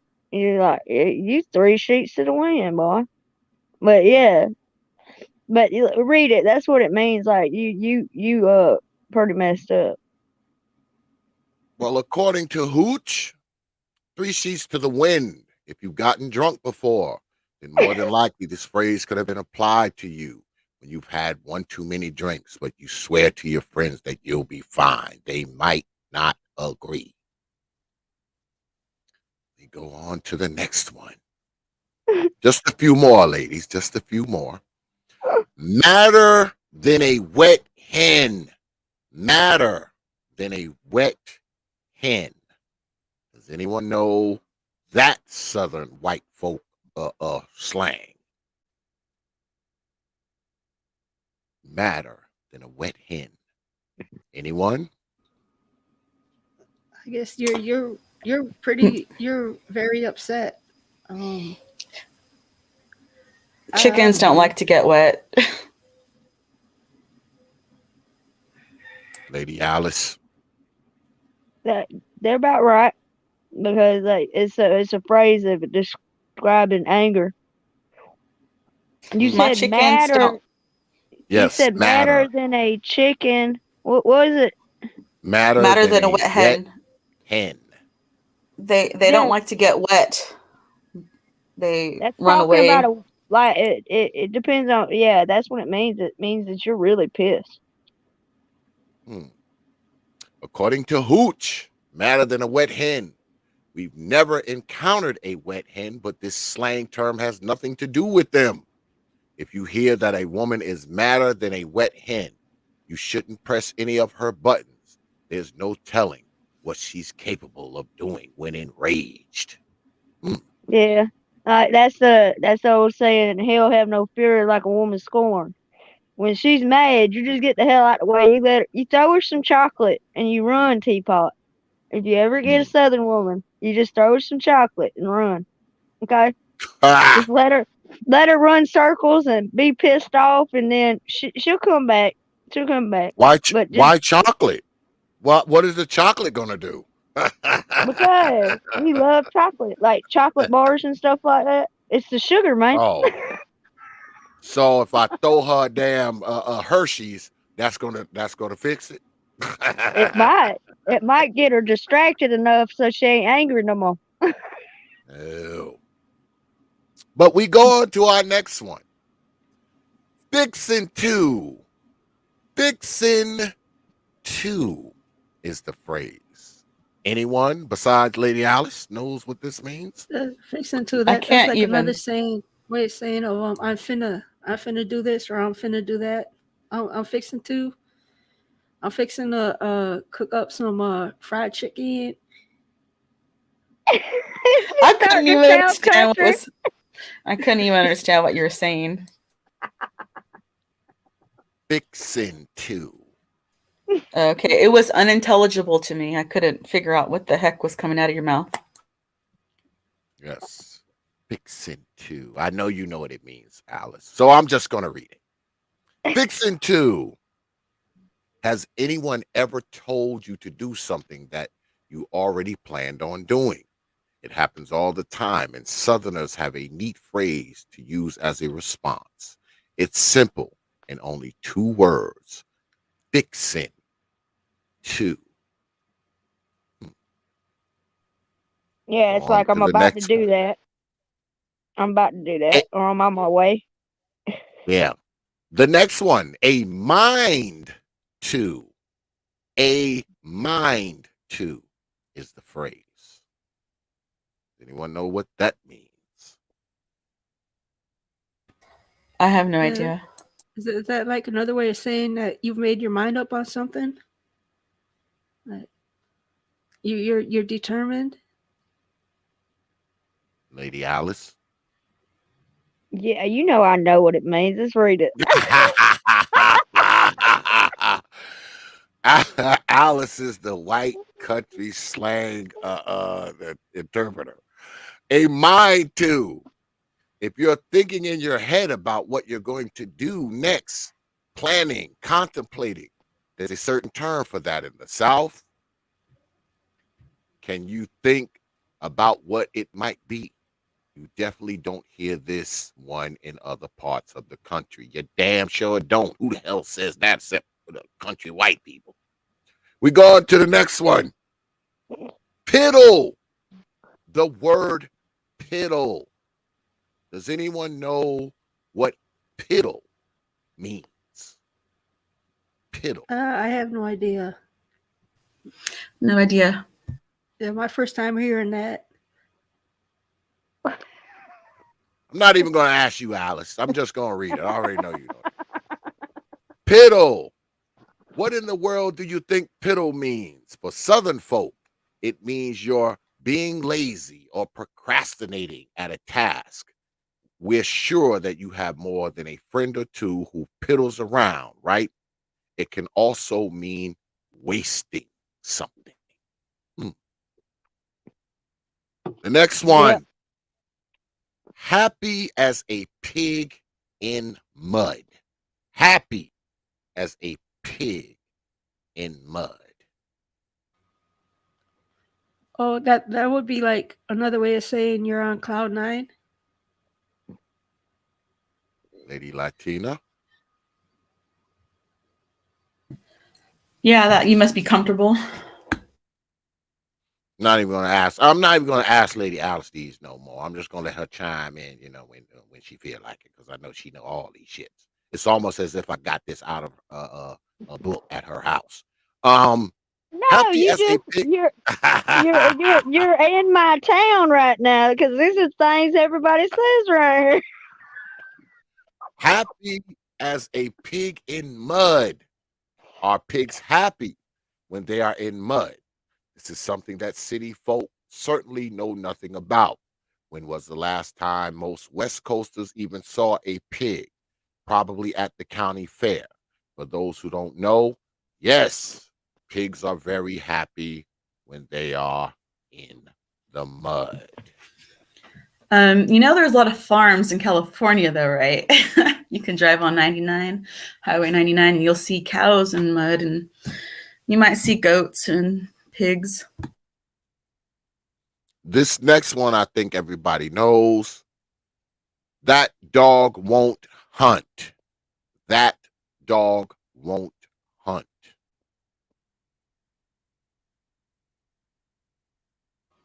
Anybody? I guess that's another way of saying someone is not doing their job. Lady Latina. Yeah, I didn't have anything for that one. According to Hooch, that dog won't hunt. Even if you're not a hunter, you might be able to figure out what this Southern phrase means.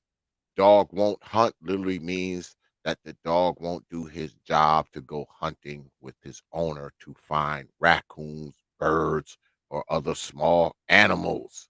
As a Southern phrase, dog won't hunt basically means that won't work. This can be used as a response when someone provides an idea that you know won't get you anywhere. Yep. And last on the list of country white folk slang, if I had my druthers. If I had my druthers. Anyone? I have no clue. I'm drawing a blank. I have no idea. I could assume it means. I can assume it means drug brothers put together. My druthers. Drug brothers. Well, according to Hooch, this Southern phrase originated from a 1950s Broadway musical depicting Southern life called Little Abner. In the musical, poking fun at the lifestyles of the real South, they used the phrase, if I had my druthers. The phrase basically means if I had my way, so you would say if I had my druthers. This party would be over by 9 and I'd be in bed by 10. You likely won't hear this phrase as commonly as some of the others on this list. So, of course, that round, Alice won. No, like, because she answered a lot. You put her in a situation. So it's between Len and what's your name? Nicer. Lady Nicer. Nicer. Yeah, I think Nicer won that round because I had the advantage. Yeah, she got a good bit of them actually. Yeah, but So they got harder as we went along, man. Yeah, but you did good, man. Know. You might be able to travel down here and you'll be able to understand the people. This is a good educational thing, T.P.O.T. And you will too, T.P.O.T, because you know some things now too. Yeah, well, I mean, I was raised by country people. I was raised in New York, but I was raised by people from the South. My parents are from the South, but I was their first kid born in New York. So, I came up in, I came up in New York in the suburbs of New York, but I was actually raised pretty country. Because we had a lot of land, so we had ducks and chickens and animals and gardens and also kind of foolishness. I was raised up that way, you know. If you listen to me and you listen to some of my brothers and sisters, they have a country drawl because they were born down here. I wasn't. So I mean, if you listen to us speak, you would have no idea that we were raised by the same people. You wouldn't, because they sound very, very Southern. They have a drawl. They're very Southern sounding. And me, I'm not. I mean, I as a kid, I came up in New York, so I never developed that so-called country drawl thing. I never developed it. So, it's just crazy. You got a lot of Crazy. trolls in the chat. Yeah, I know. Boy.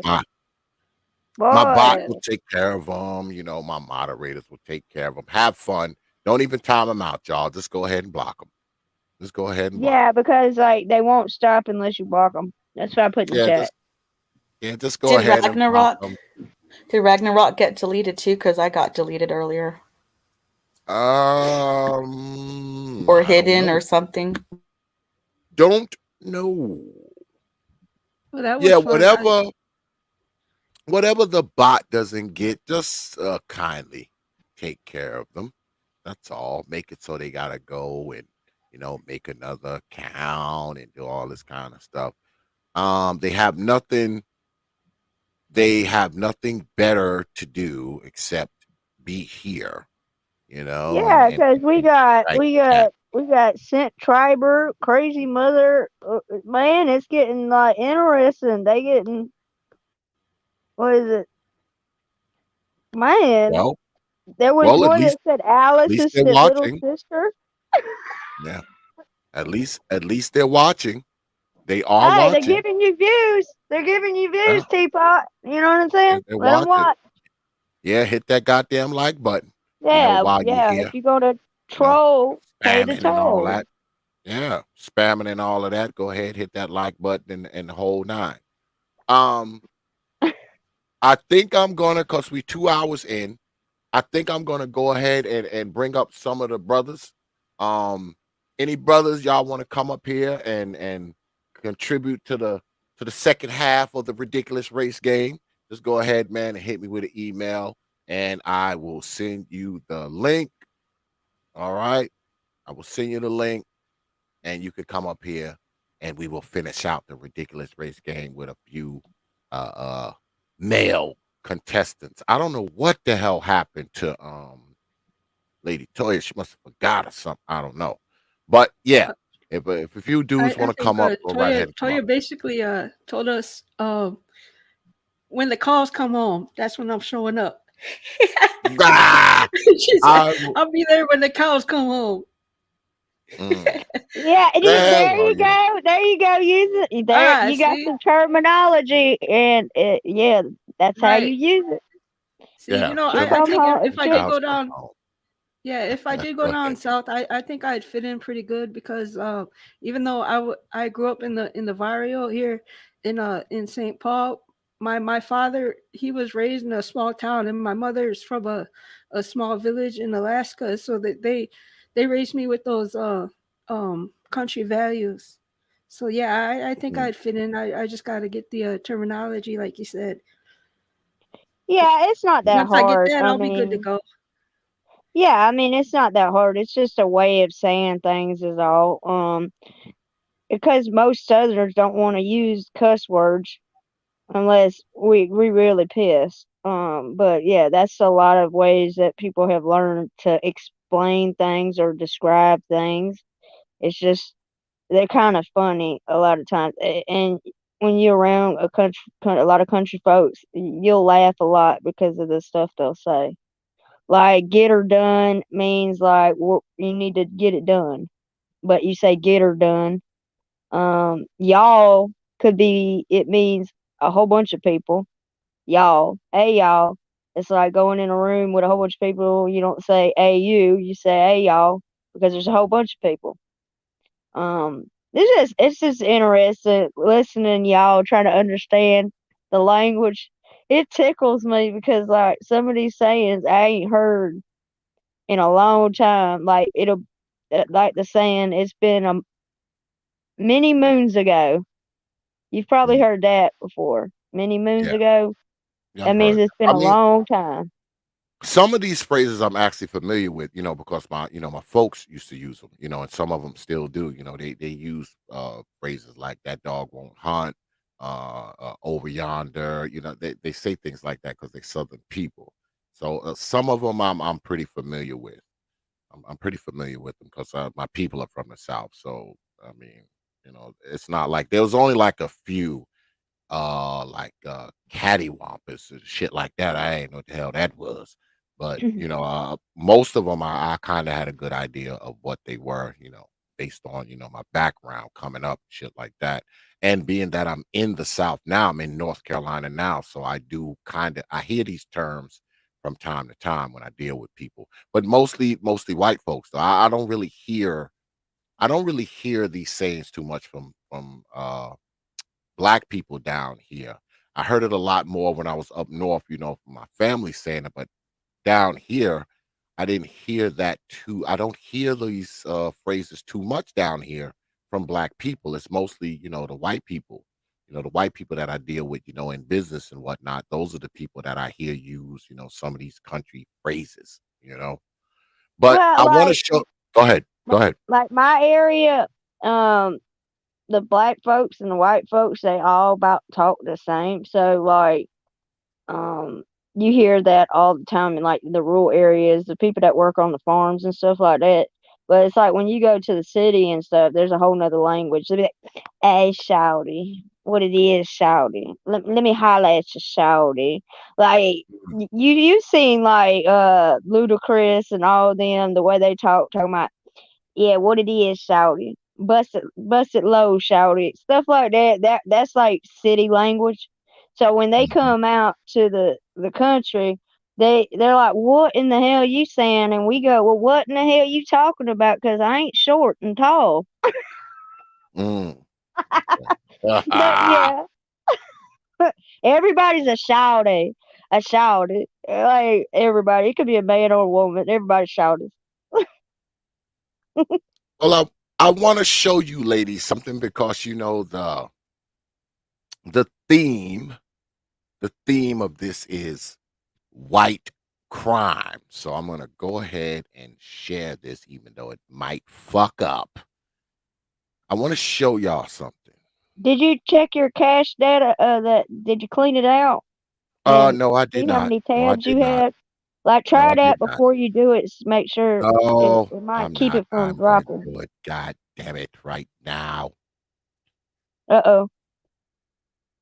Let's see if it works. It's spinning. All right. What you're Who's looking at that? here is Mr. Bowen Turner is his name. And Bowen Turner actually is someone who just got convicted of sexual molestation. And there's been some heat over it because Mr. Bowen Turner has gotten quite a few breaks in his life. Bowen Turner, it says, is a 19-year-old South Carolina man accused. It's crazy. We just talked about South, right? 19-year-old South Carolina man accused of raping 3 women and convicted in one case whose sentence of probation has sparked outrage. Turner was sentenced to 5 years of probation after pleading guilty as a youthful offender to first-degree assault and battery, court records show. Turner, an accused serial rapist, will not register as a sex offender as a result of his plea. Go figure. Why the hell not? He was also accused of violating the conditions of his bond several times after his arrest. Judge Markley Dennis sentenced Turner in April 2022 in Orangeburg County Court.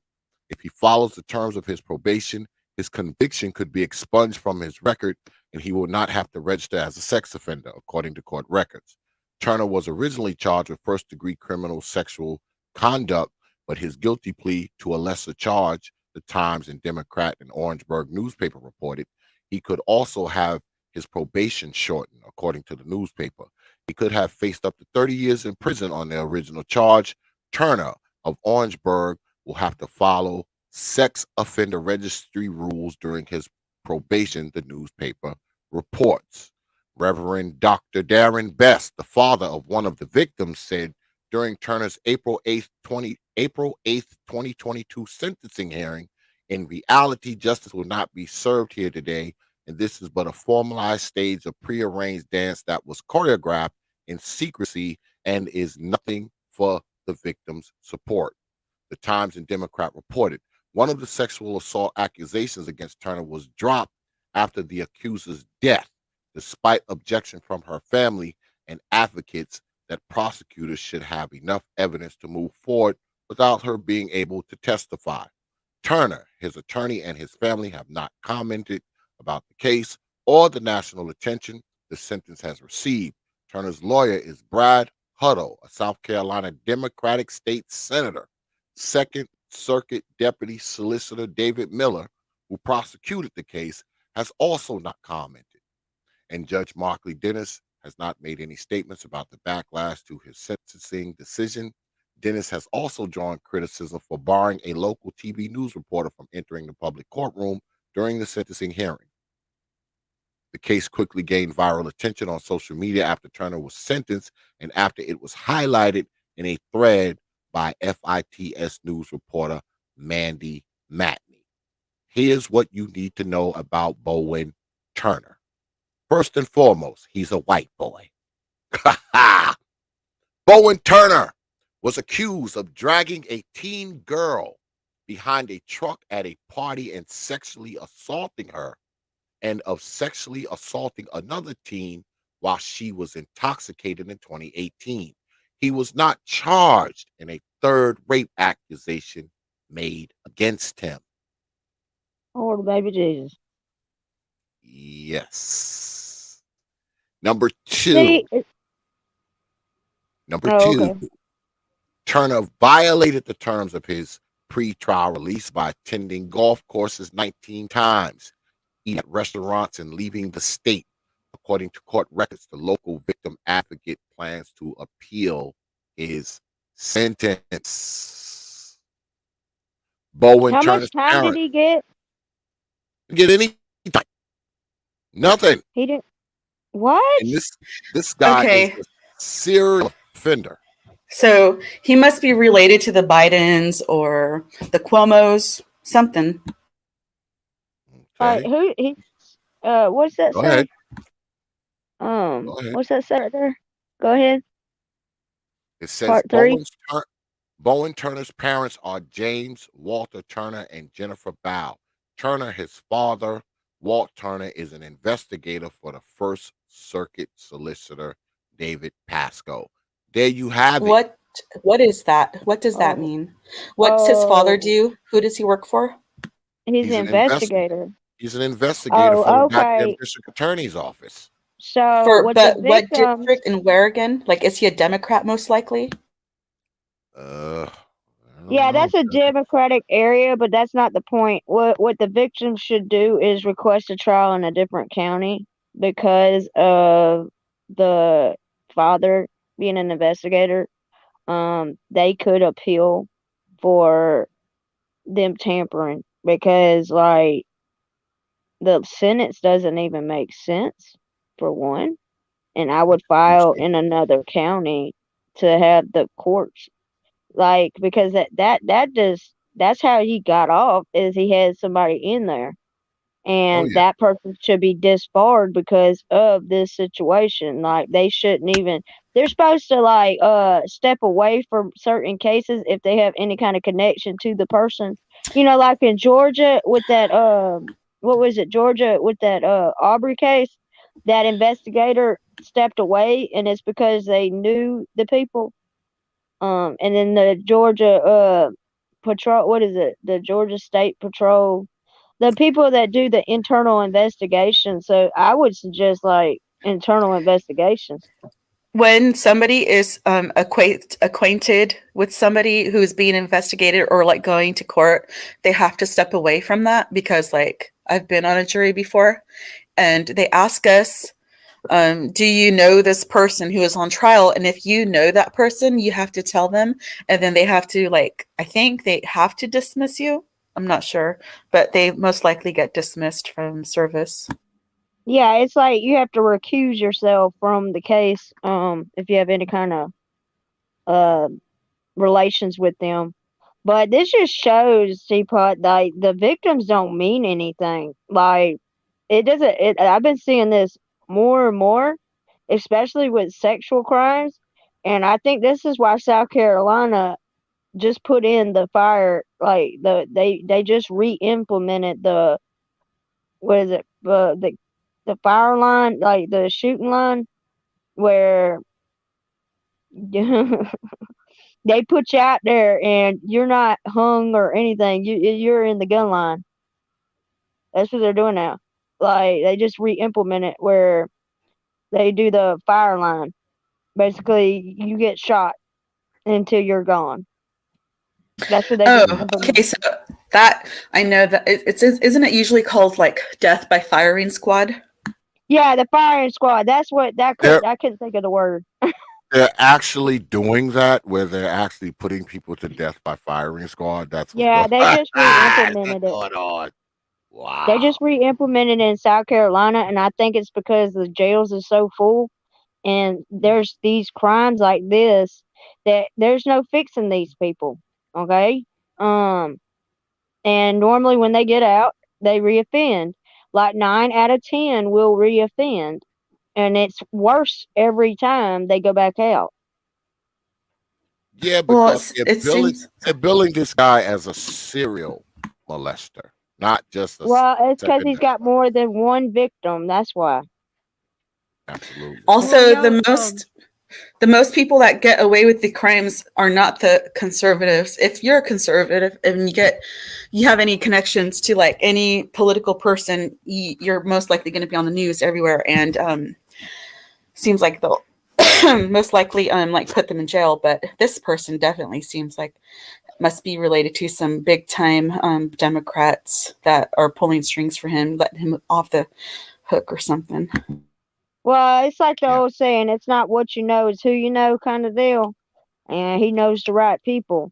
But his dad should be ashamed of himself for like doing something like this, and he should lose his investigation skills because he ain't investigating real good. This is proof that he doesn't need to be an investigator. Like Yeah. that's Well, what we y'all, need to fix, Teapot. do y'all remember the Stanford swimmer that was found guilty and the judge let him off very light, and I think he ended up only doing 6 months. Hmm. Well, if the judges do stuff like this, they need to be like, if they don't put the victims first and go by the letter of the law, then they need to be removed. And that's what they did in Texas. The women were tired of being scared to go in places, so they stood up and voted all of them out. And that's what needs to happen everywhere when people are able to go and like commit crimes and everything, and then they get these lenient sentences. I think if they made sentences like this, and knowing he's a serial rapist, I think that judge needs to be removed. That's what I I think. I would have to agree with that. I mean, because but we're going to get to it. Let me go down to it. And on this thread here, the reporter, I guess, who's covering the case, her name is Mandy Matney. She said, "This is 19-year-old Bowen Turner of Orangeburg, South Carolina. We want you to remember his face. Bowen Turner is accused of raping 3 girls in 3 different counties between 2018 and 2019. One of those victims, Dallas Stoller, died November 1st." And Where did there's she die from, though? Bowen. I think she killed herself. Oh man. Yeah, I think she killed herself. I guess from depression and all that kind of stuff, after what had happened. But number 4, Turner's victim and the family of one of his accusers who died in 2021 have spoken out about the sentence he received. We go down a little more. I believe this is The victim? yes, I believe this is, well, all these girls are one of his victims.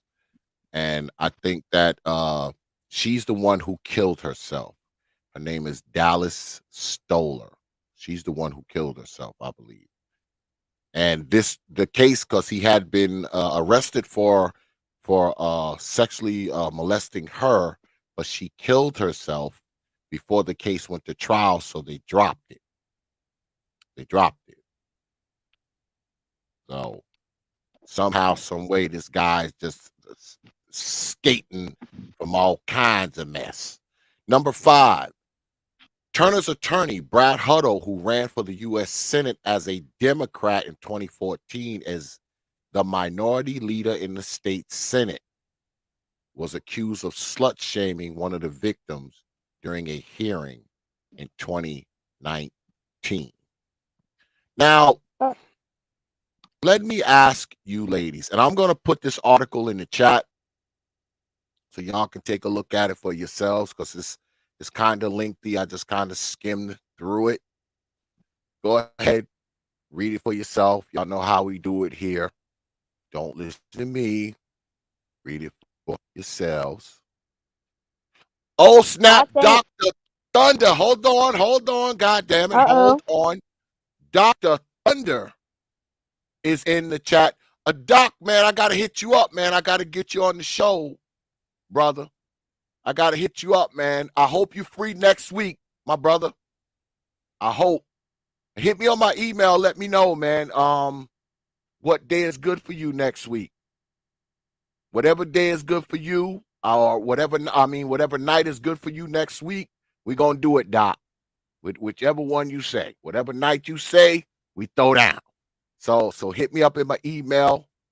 Let me see why the Doc don't got a damn wrench up in here. Well, as they made a point to say Democratic person. I think that that's just a point at another group kind of thing. It's not looking at the individual. I think that that's a big problem that we're having is we're especially in the political spectrum. It's like we're going and pointing this is Republican problems, these are Democrats, and it's not looking at the root issue.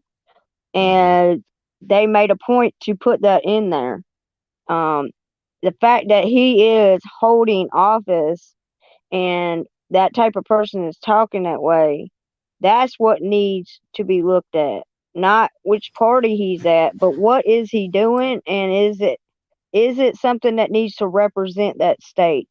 That's what needs to be looked at. Like, people need to realize that we need to stop looking at groups and start looking at individuals. And is this person doing something that is not helping the situation? Shaming victims is the worst thing you should do. I think that's, I guess because I'm from the South, you don't like attack the victims or anything like that. You let the whole case play itself out. It's pretty obvious the dude's guilty. So, that's another thing with the media. The media is painting things and pinning people against each other, and we're getting away from the actual root of the problem, which is the acts that are being committed. But that's my thought on that word he put in there.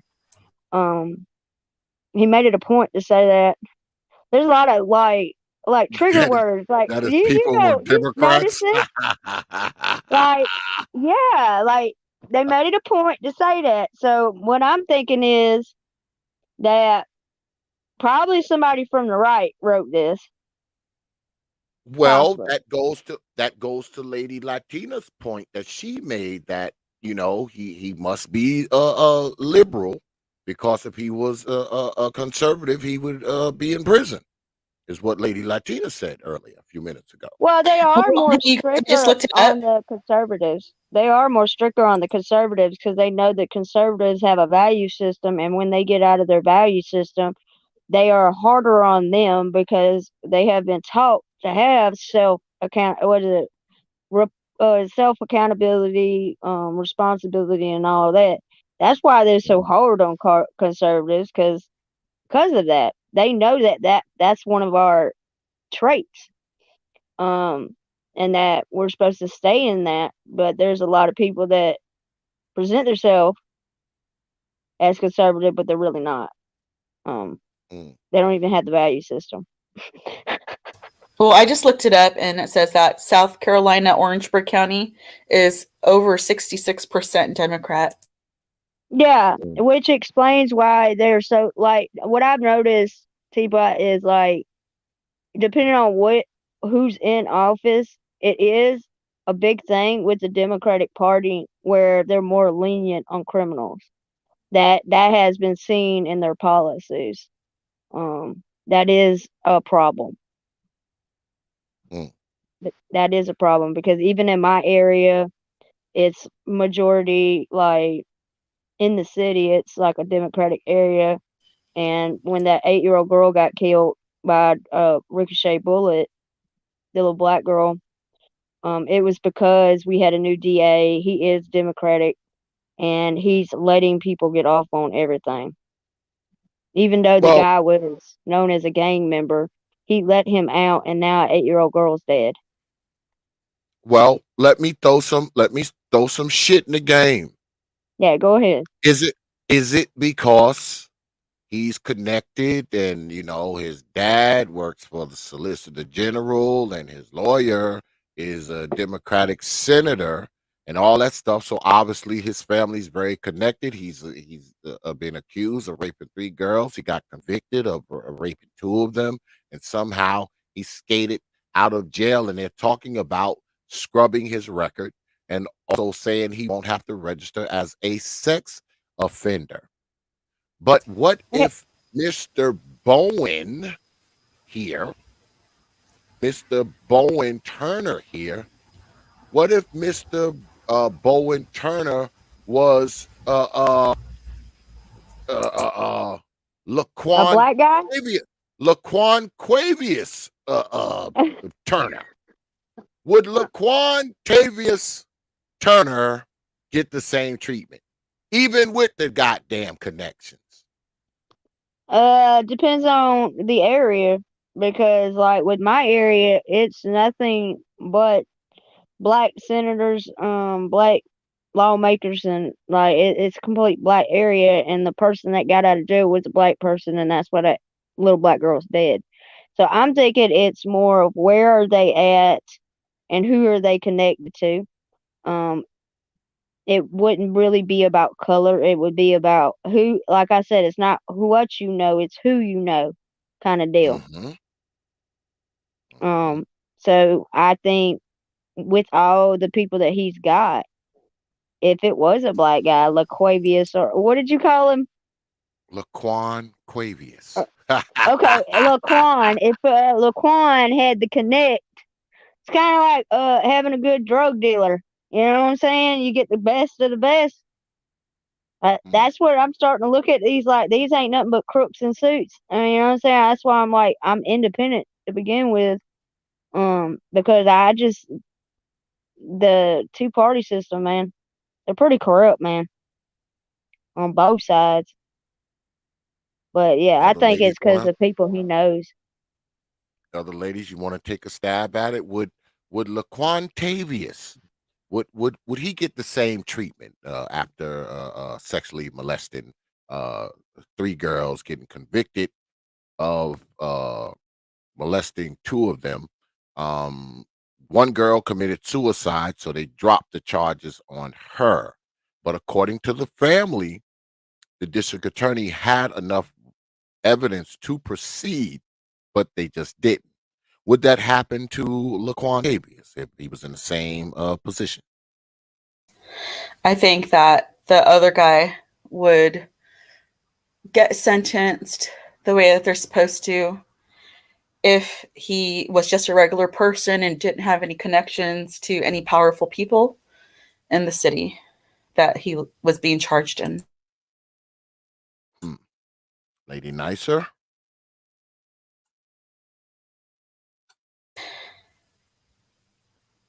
Well, it's just You're like, muted. Jada, I mean, what's his name? Will Smith. If I would have gone up and smacked Chris Rock, I'd be arrested.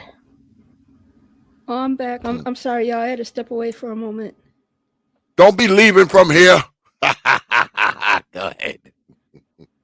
Oh, Did so you what are we did you talking hear? about now? Oh, Yeah, I'm so you back didn't now. hear any of this. You didn't No. hear any of this. So you don't know Just anything. You go to didn't hear that.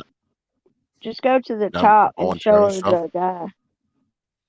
Yeah. We have a guy here. His name is Bowen Turner, white boy. There's a picture of him there. I'll just give you a brief synopsis, Lady Nicer. Bowen Turner is accused of raping 3 girls in 3 different counties between 2018 and 2019. One of those victims, Dallas Stoller, died in November. They say died, but she actually committed suicide. Now, his parents are James Walter Turner and Jennifer Bowl Turner. His father, Walt Turner, is an investigator for the First Circuit solicitor David Pasco. So he's connected to political folks because he works for them. This man was sentenced to probation. All right. He was sentenced to probation, and let me read what he did. According to court documents, after Turner was arrested in the best case, he was ordered to be on house arrest at his grandmother's house. In March 2020, his release conditions were modified to allow him to also stay at his parents' house, records show. But the solicitor's office said he violated those conditions numerous times. Turner went to golf courses in violation of his bond more than 19 times, according to court documents. He was also accused of eating in restaurants, going shopping, and leaving the state of South Carolina to go to a car dealership in Georgia. Records show. The full documents can be seen here. So basically, Lady Nisa, this guy convicted of molesting 2 girls. He was arrested for molesting a 3rd girl. That girl committed suicide. He violated his probation and his guidelines for house arrest multiple times. I mean, multiple times. And he has been sentenced to probation. Now, his lawyer is a Democratic senator from that state. And I say again, his father is actually an investigator for said state. So, my question is, would he have gotten just probation after everything he's been convicted of and accused of if his name was LaQuantavius Bowen Turner instead of Bowen Turner? Oh, definitely not. They would have thrown the book at him. They would have locked him up and thrown away the key. They wouldn't just give him a slap on the wrist like they did this guy. Would Yeah, it be because I of? gotta I, agree. Go ahead. I Go have a ahead. question. Would it be because of his color, or like you look at the way this man is connected? Okay, do you think that that possibly could be the reason he's only getting slaps on the wrist, or do you think it's because of his color? Well, this is what I think. If he was a young black man with the same type of connections, okay, fine. He may get shown a little bit of leniency, but I believe he still would have his black ass in jail. He would still have his ass in jail. I don't believe he just would be getting probation. I mean, because this freaking guy, I mean, come on. This guy violated the terms of his probation 19 like times. 19 times.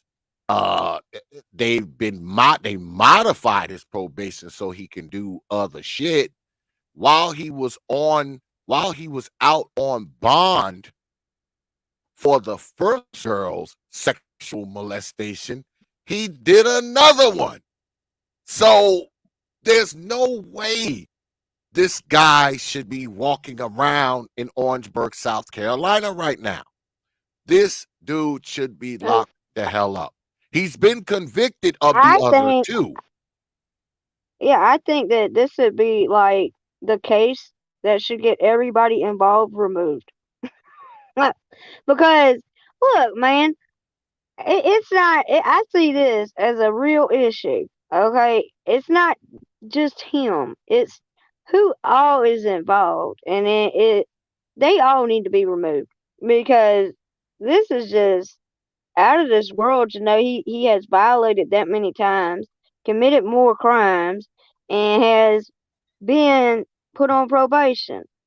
I mean, this Mhm. should be like a reason to get the people up and moving to get these people out of office. I mean, they could use this as a reason to remove these people because they're not protecting the victims. And that's probably why that chick killed herself. She felt like her justice hadn't been served. She didn't have protection under the law, which our Constitution says that we're supposed to protect people like victims. Yeah. Yeah. So I think that this should be a case to present to the South Carolinians and give to SLED, because that's what it's called, like the ones that investigate the actual judges and stuff, like what we have down here in Georgia. I think that the victims should get with SLED and have everybody investigated. Like, why did you allow this to happen? Yeah, there's no way this guy, and I just don't believe that if he was a brother, that he would have received the same shit. I don't give a shit how much he was connected. He would have did some goddamn jail time. He might have, if he had the connections that this white boy has. If he had those connections, yeah, he might have got a little less than someone else. But I don't think he'd still be walking around after violating the fucking terms of his release. 19 times, leaving state, doing all this kind of BS. And then while he's out on bond from one freaking rape case, he goes out and commits another rape and gets arrested for that. There's no way he'd still be freaking just walking around. I don't give a shit who he knew. If he was He was black, he'd be walking. doing some time. All He right. was walking like there's no accountability for him. There's no. Yeah. He's like the king of the world. Yeah. But could them be them teaching that white privilege be a problem? Because these look, we've gone through this. What the teachers, now we're going through this guy. I'm starting to see a trend here. Like maybe these youngins have been told that because they have white privilege, they think they can do anything. I think it's having a opposite effect in what they want. They want white guilt, but is it giving the people white entitlement by saying white privilege? Uh yeah. Well, when people speak of white privilege, most of the time, I interpret it as white folk being able to do whatever the hell they want to do. That white people play by different rules than everyone else. White people don't receive the same consequences as other people for committing the same acts, et cetera, et cetera. And this is a case of me, but I'm just biased, and I just think that if this was a brother, he would not be still just walking around, and obviously the boy has a problem. I mean, he won't Yeah, stop but sexually molesting people. He won't stop doing it. yeah, like that's what my point is, okay? You pointing out that they get away with everything, but say you tell the right white person that they've got a privilege, wouldn't that like give them the reason that they're invincible, that they don't have to be accountable because they have been told they're entitled? Like, I don't think people have really thought about, by presenting the idea that there's white privilege, you're giving certain ones that do have ill intent the idea that they're invincible. That's what I've been like looking at. How does this affect the white people? They think it's a shame tactic, but I think some will use it as an empowerment, is what I'm looking at, Teapot. Because the Mm. whole thing that you've been covering is all these young white teachers, the females. Now it's him. They're all young. So what is the shift? They think they're invincible. Could that idea of teaching white privilege be a reaction of these people getting away with stuff? Oh, so what you're asking is because white privilege is kind of propagated, emboldened these people to go out and do crazy shit. That what you're I'm saying? starting to think that, because if you tell somebody they have some form of entitlement, they might use it to their advantage. And that's what I'm thinking. A lot of this crime that has happened is because people are emboldened and they feel entitled. And it's because of the propaganda that we're given, that we're not created equal, but we have this entitlement thing that's going on. It's all about presentation and how somebody interprets it, because one might interpret it as a tool to get people to submit, another one might use it as a tool to empower and be abusive to other people because they think that they're better than them. Hmm. Well, I'll say this because I'm a true believer that these, these rapist dudes, there's no fixing them. I just don't believe there's any fixing them. I think we'll hear from Mr. Turner again. All right. I think that Bowen Turner will re-offend, and he will probably kind of skate out of that one with less time, less punishment as well. I don't think anything's going to happen to this young white man until he finally kills someone, which is probably going to be the next step for him. And I'll tell you why. He skated enough. And I'm pretty sure his connected father said, look, man, you done went out here, you molesting these girls and shit. I'm connected, so I got your ass off. Got you a lawyer who's actually a professional politician. Got your ass off. The next time you do this, you're probably going down, son. So try not to rape anybody else. So what young white rapist Bowen Turner is probably thinking to himself the next time he goes to sexually assault another woman, he's just going to get rid of the witness. The next time he does this, he's probably going to try to kill the girl or kill the girl. That's what I see. Because now he knows he has to get rid of witnesses. And one of the girls he allegedly sexually assaulted, she killed herself, and they totally dropped the case. Even though they said that they had enough evidence to proceed with trial, the girl killed herself, so they dropped the case. But like I said, while he was on bond from a case, he committed another one. So this dude is not going to stop. And I do see him re-offending. And next time he may just try to kill the girl, because he knows that where he's at, if the girl turns up dead, he walks. That's what I think. So he's a future Ted Bundy. I mean, he was accused of raping 3 girls. 2 of those girls, he was convicted on it. The other girl killed herself.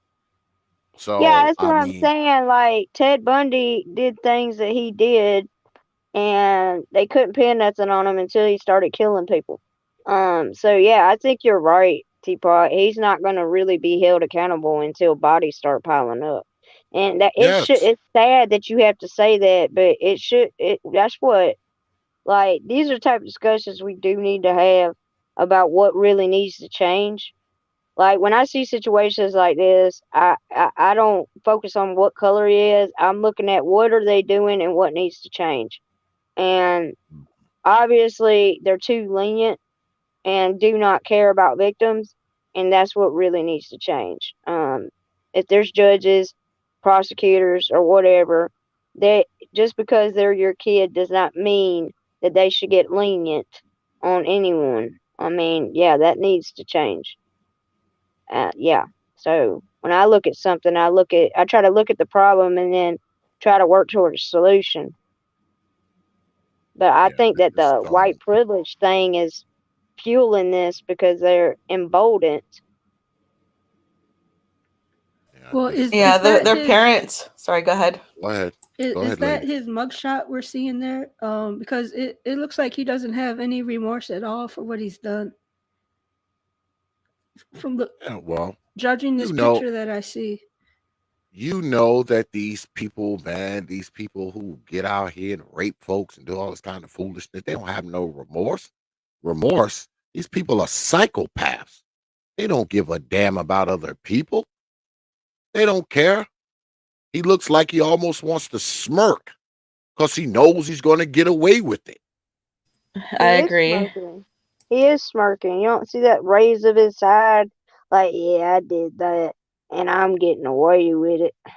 See, this Ah, is my dad, why my dad's the going to get firing me off. squad is needed this is why the fire squad is needed, because some people aren't ever going to be accountable at all. I wonder, is he an only child? I want to find Let me out. I'm see. gonna look it up. Yeah, look him up. Look him up. But I got one Because more article I want to share. they didn't show Go if ahead. he was the only child, did they? No, they never said. I mean, his But parents are I think connected. it's like because he's in the upper class. So yeah, I've noticed like people that do have money, they get away with a lot of stuff. Of Um, course they do. and that needs to Of course they change do. too. But I want to show y'all this one last article that I found quite interesting. This one here. My Oh God. kids take it all the time. It is so much more than nudity. We keep our doors open, including the bathroom door. What? That's what it says. But we begin. That's kind of. Oh Jesus. Oh, yeah. Oh, yeah. I saved Oh the no best for no. last. I Oh saved the God. best for last. It Does she says have here, black adopted children? so it would appear. There's the picture. Oh There's the Jesus. picture. There's the picture.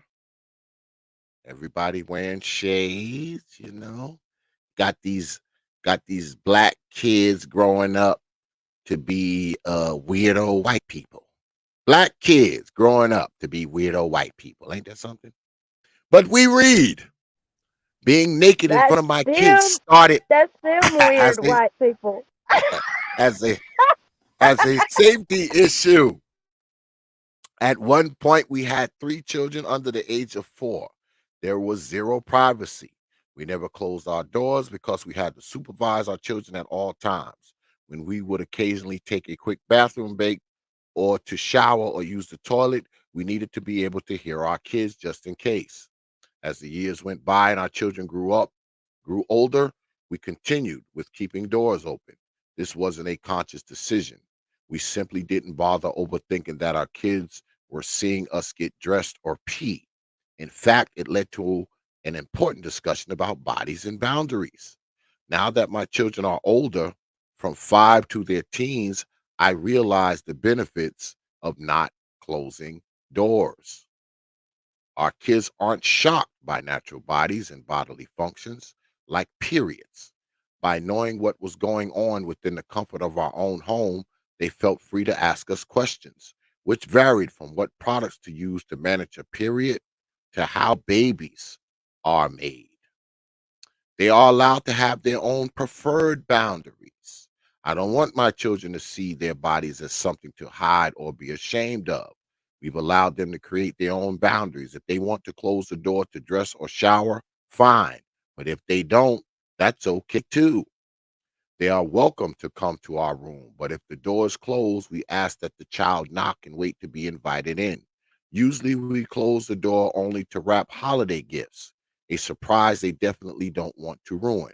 We also shut and lock the door before during marital intimacy. I certainly hope so. You don't leave the door open while mom and dad in there fucking. Um, I want my kids to learn about bodily autonomy within our home so they aren't shocked or conflicted as they grow up and experience situations outside of it. One example is hair touching. My children are black, no kidding, and many white adults try to touch their hair uninvited. We've talked about this topic many times in our home, role played, and emphasized that it's not okay for an adult to touch them without permission. We often remind our kids that no means no, that black hair is sacred, and that no one can just reach and stroke it.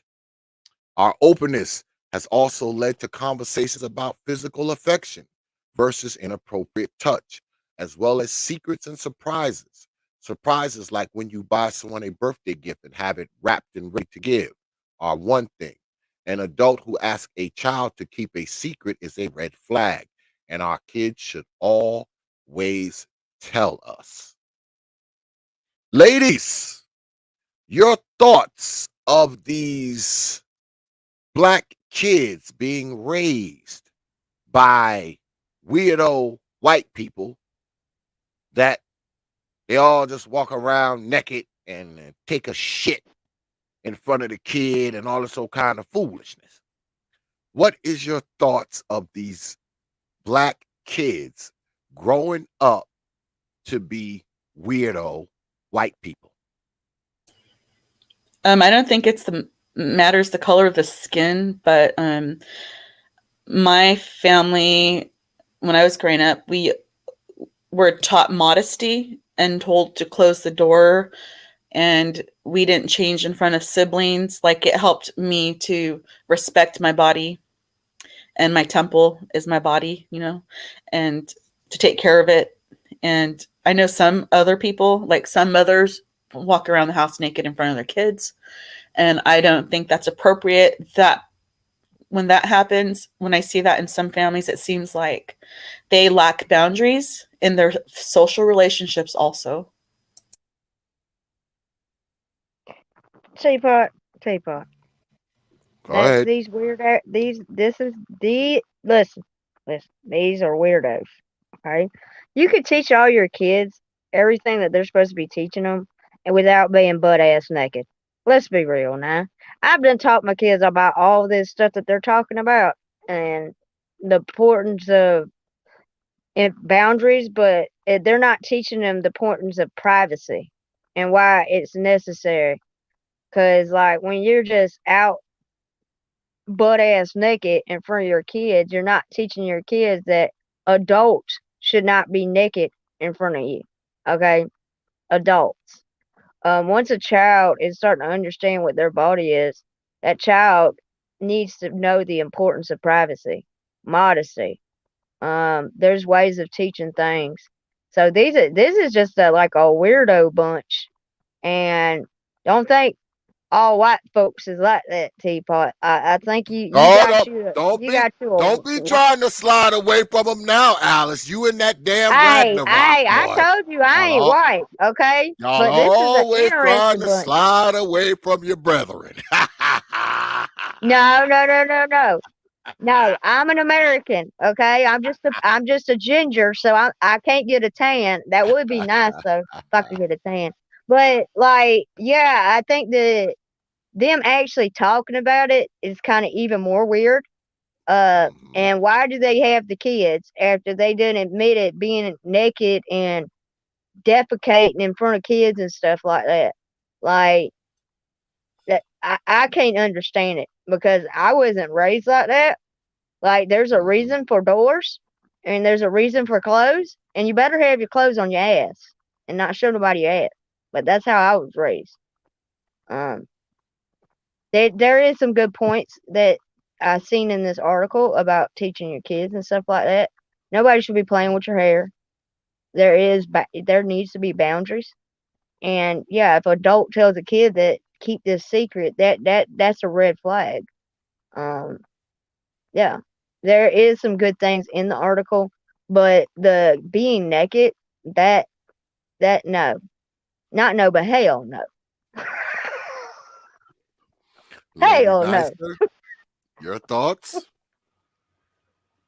I agree. Any parent should definitely teach their children boundaries. And what this woman is doing, she's confusing these children and making them socially awkward. And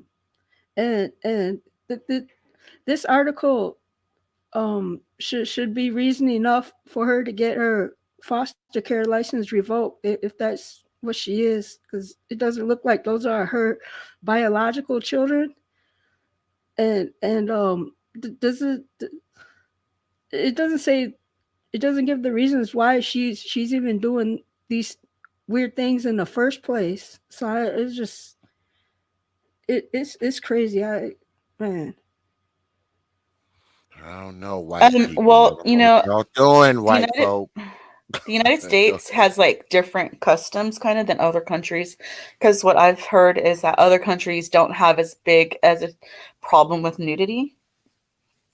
Like, is it France? They like have nude post, the city, excuse me. What are those big signs when you're driving down the road? You could see like, the ads, they have like nudity on those out there in other countries. Yeah, when my dad was in Germany, you had to have a license for television because of the nudity. You had to apply for a license to watch TV, which was like wild. I was like, so you got to have a license to watch TV in Germany because they have nudist weather people and stuff like that. It's a man's dream come true to see boobs while he's finding out about how the wind's gonna blow today. But yeah, um, you are right. And like in other countries, like nudity is not a big thing. It's like it's not even a what is it, taboo or anything like that. It's just people be nude. But I think over here, because we know people have ill intent, I think that's why there is a stipulation with nudity here. And they're trying to make it where it's not, it's just another thing. But kids shouldn't be like, once a kid sees something, they can't unsee it. Yeah. And that needs to be taken into like as a realization because all this stuff they're doing in the schools and stuff like that. That's another reason I homeschool because they're trying to push too many things right now. But that is it. This right here are what I call down here special people, extra special, and not the good kind of special. Excuse me, Teapot. I did look up Go ahead. whether Bowen was a single child, and I sent you the article if you want to show it. Okay, let me check. Let us check. But also, you think about it, Teapot. Could she be doing this because they aren't her real kids? Like that is put in question. Like, is it because they aren't her natural children? Could she have got these kids to? I don't know. I'd be wondering if she's fiddling with them. Because why would you be naked in front of children? I have Yeah, I kids, and have to. I don't get naked in front of mine. But like I have to said, I question know it. people who do that. They do that. Yeah, I What, have the foster to. care parents? Oh, no, they're biological children. They walk around naked, completely naked, in front of like their Who children and their does? friends. I know people that do that. They'll walk naked in front of even their friends. And like I remember one time, the first time it happened, I was at my friend's house sitting on her bed, and she had a bunch of people over, and she just got in the shower in front of me, and I was like, she was talking to me, and I'm like, am I supposed to like leave? But you're still talking to me? And she's like, That's oh no, weird. I'll right That's out. weird, Leslie. I know. She Well, has it's just, mixed children. She has mixed children, if she with does her that in front of husband. kids, Yeah, in front of her friends too. And it's not just her; it's other people. Like, what? in junior high, they used to expect the kids to get in the shower naked, and I refused to do that. I'm like, no, I'm not going to take a shower. You're not going to make me. Sorry, no, you're not going to. Yeah, that's another thing. Like, I was very uncomfortable when I was in school doing that. And I don't know why they started doing that. Like, I don't want to see some other girl's cooter or her niblets. And Mm. they would make fun of me because I Did you wouldn't. just say cooter and niblets? Yeah, Cooter and niblets. I didn't want to see all that. You know what I'm saying? I'm like, this is weird. There's like, Alice, just get undressed. I was like, why? There's like, you got to. I said, no, I'm gonna go in the stall. Y'all kind of weird. My daddy's like, that. Oh, they do that all the time. I said, no, no, no, no, no. That's Want you to weird. dress for PE in front of everybody, and that to me is unsanitary to sit on benches. I That don't know where their coochie's been. You know what I'm saying? yeah, Like, exactly. That's it was like unsanitary to me. Hmm. And then they'd be looking at what you got. Now, hey, you know, no. You didn't want them to see your cooter or niblets. No, no. Yeah, they But can't see my goodies. They can't. They're not allowed to see my goodie bag. You know what I'm saying? My goodie bag, the Gucci bag. I ne- I never heard that shit before, but we What? continue. What? Cooter and niblets? No, no. But we continue. It says we've had interesting conversations. Our openness has led to important discussions about everything from puberty to healthy relationships to bodily autonomy, consent, and body positivity. It also helped us talk about different body types, making healthy food choices, exercising, and mindfulness. It's even helped with practical day-to-day routines like face washing, shaving, and other hygiene.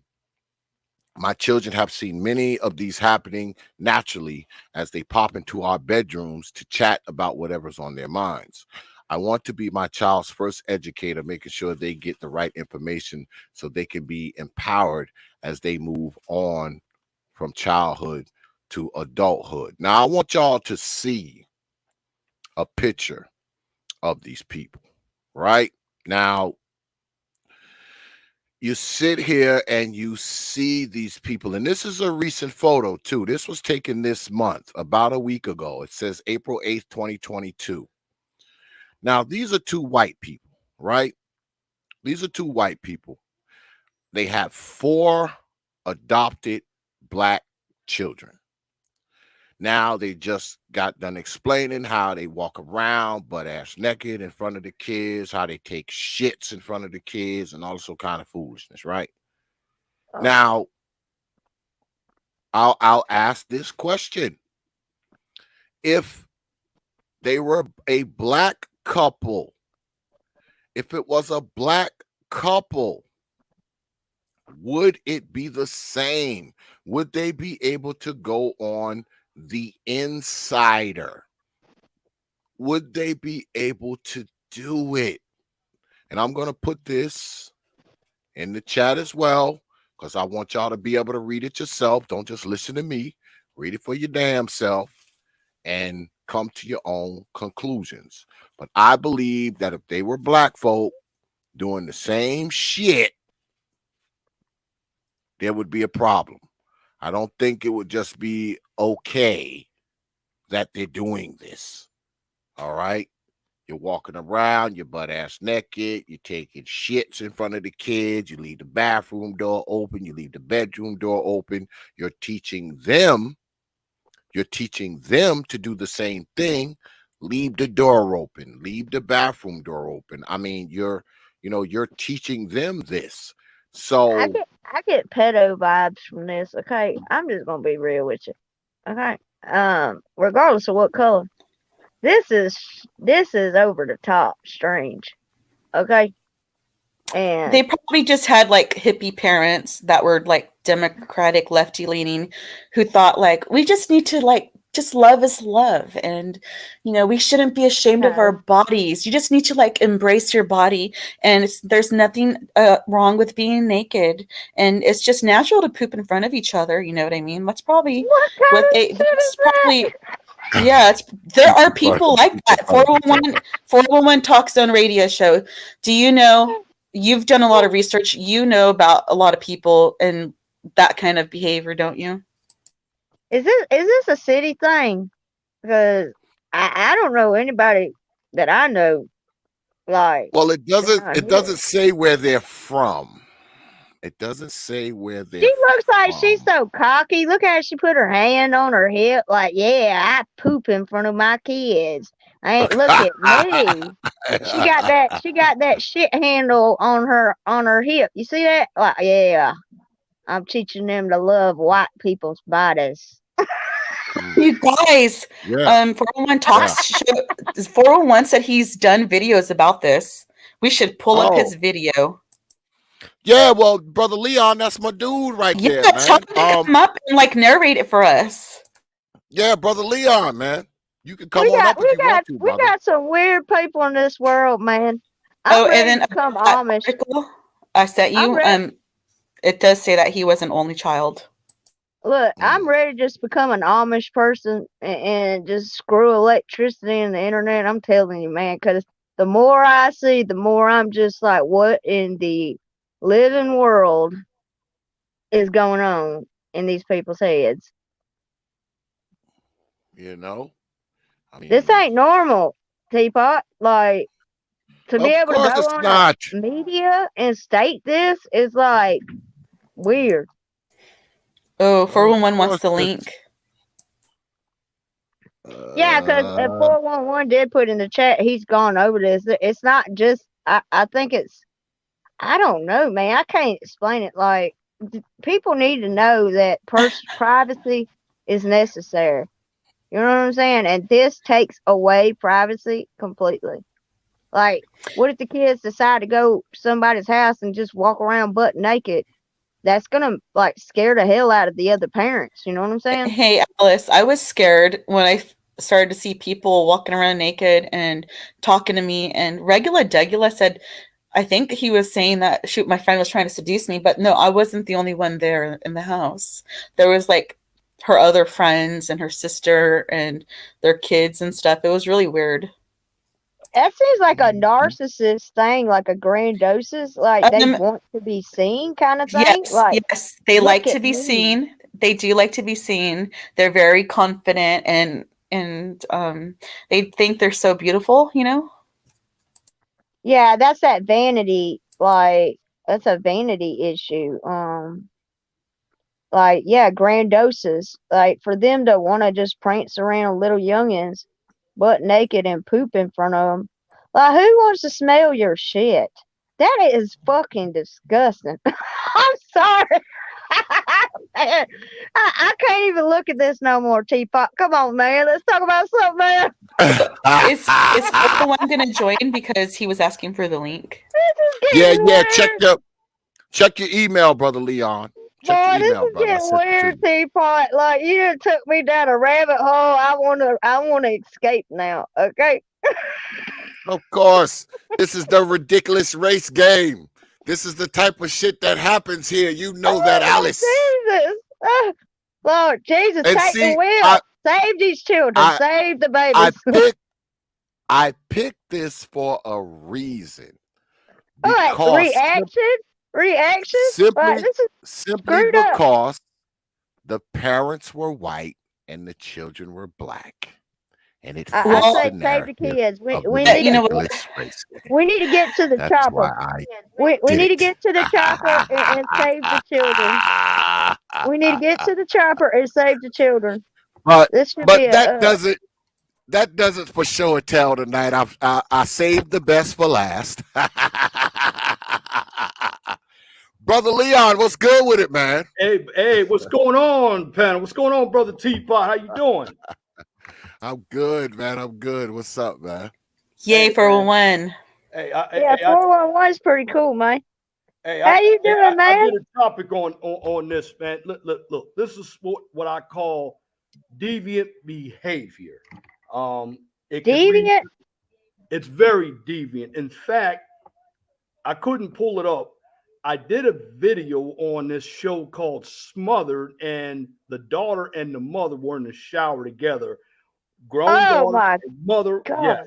And then there was another incident where they had a black mother and a black daughter. They were rubbing each other down butt naked in the room. Uh, This that is disgusting. That's more does than deviant. That is happen, nasty. and this is the reason why with these mothers out here, a lot of the kids they don't leave home at a certain time either because they become what I call sister daughter, and they're hanging out at the clubs together. They're dating each other's boyfriends together, and they're Yeah.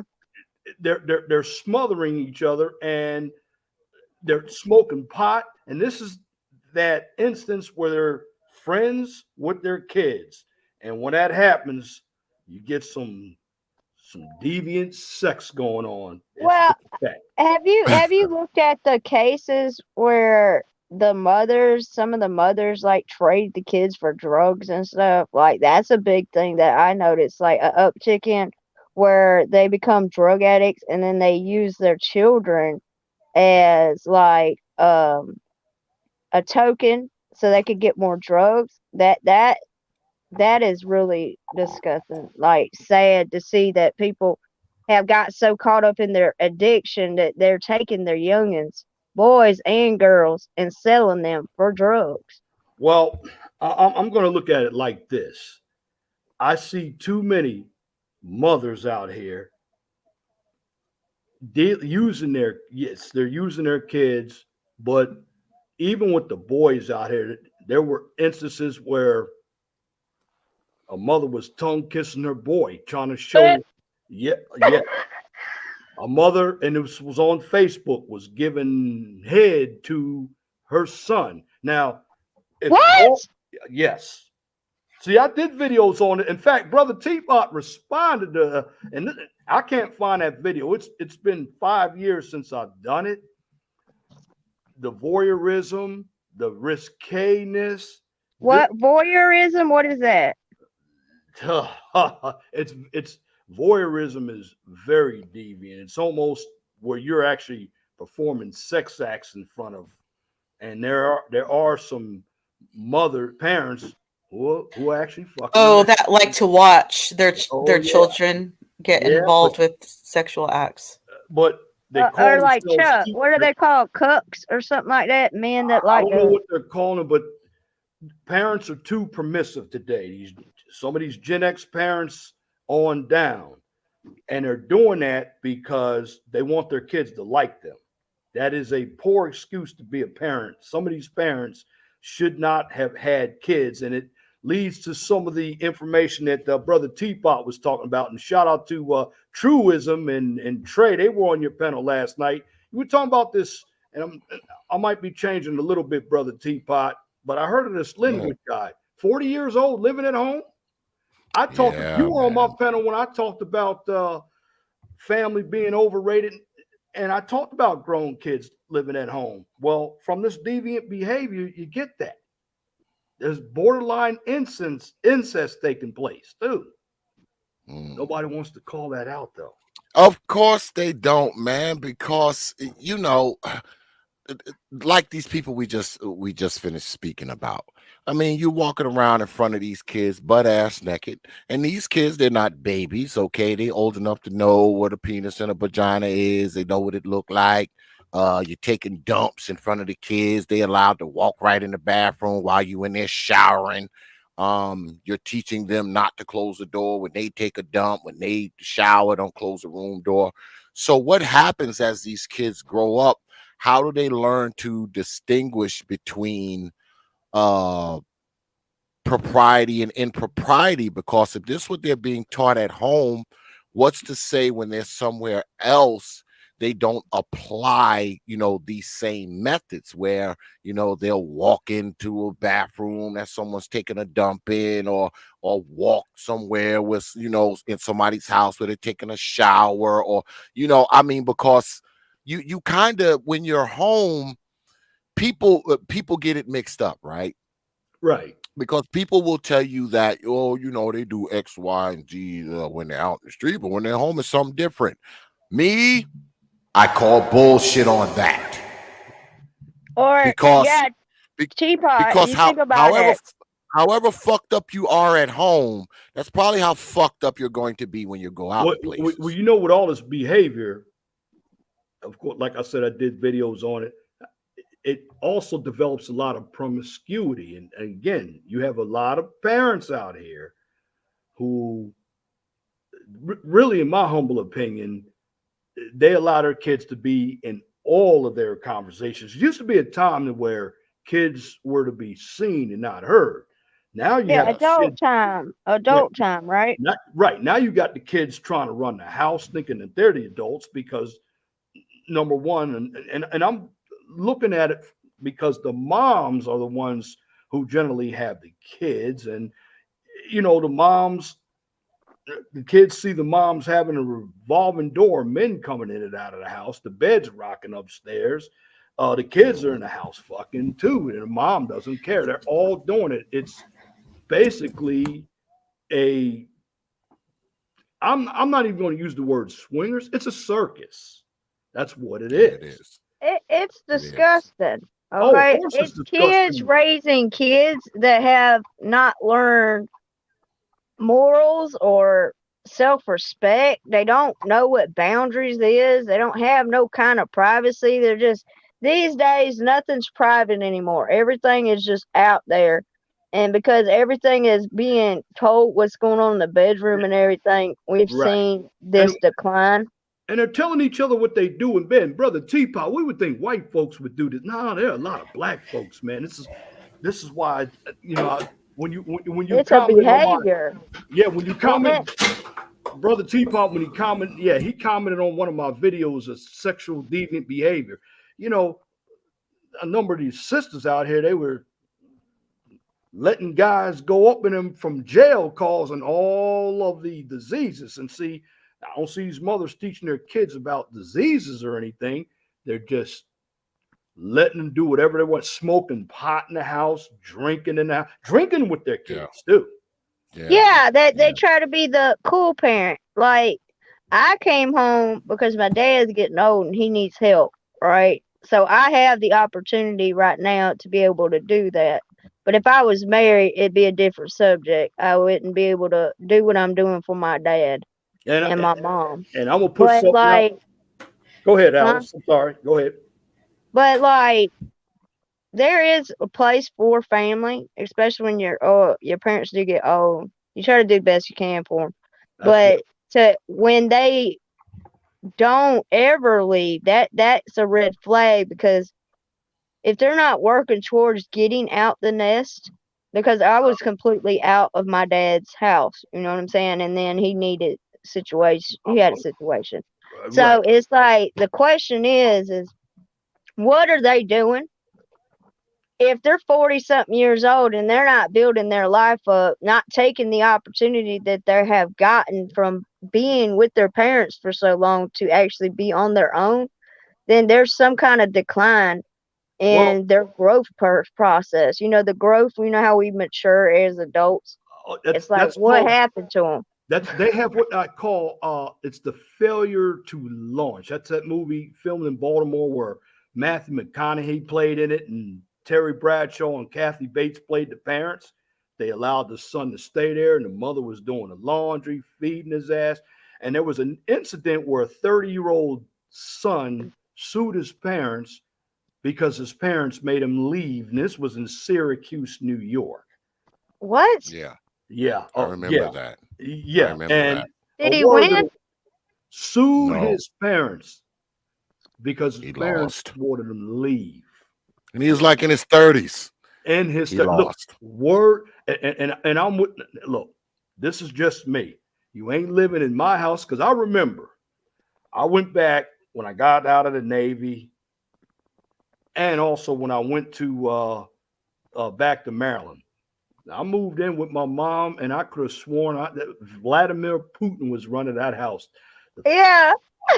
As fast as I went in there, I got out, and my mom, this is my house. Yeah, I mean, the rules came up. Here I'm at that time. One time I was 24 and I was 34. And I want to say something after you're done for I got my mom. Oh, I got rules here. No, you ain't bringing anybody in this house. It's Like, her castle, right? Like my dad says, I am the king of this castle. Do you understand me? I am an authoritarian in my house. You either follow the rules or you get the hell out.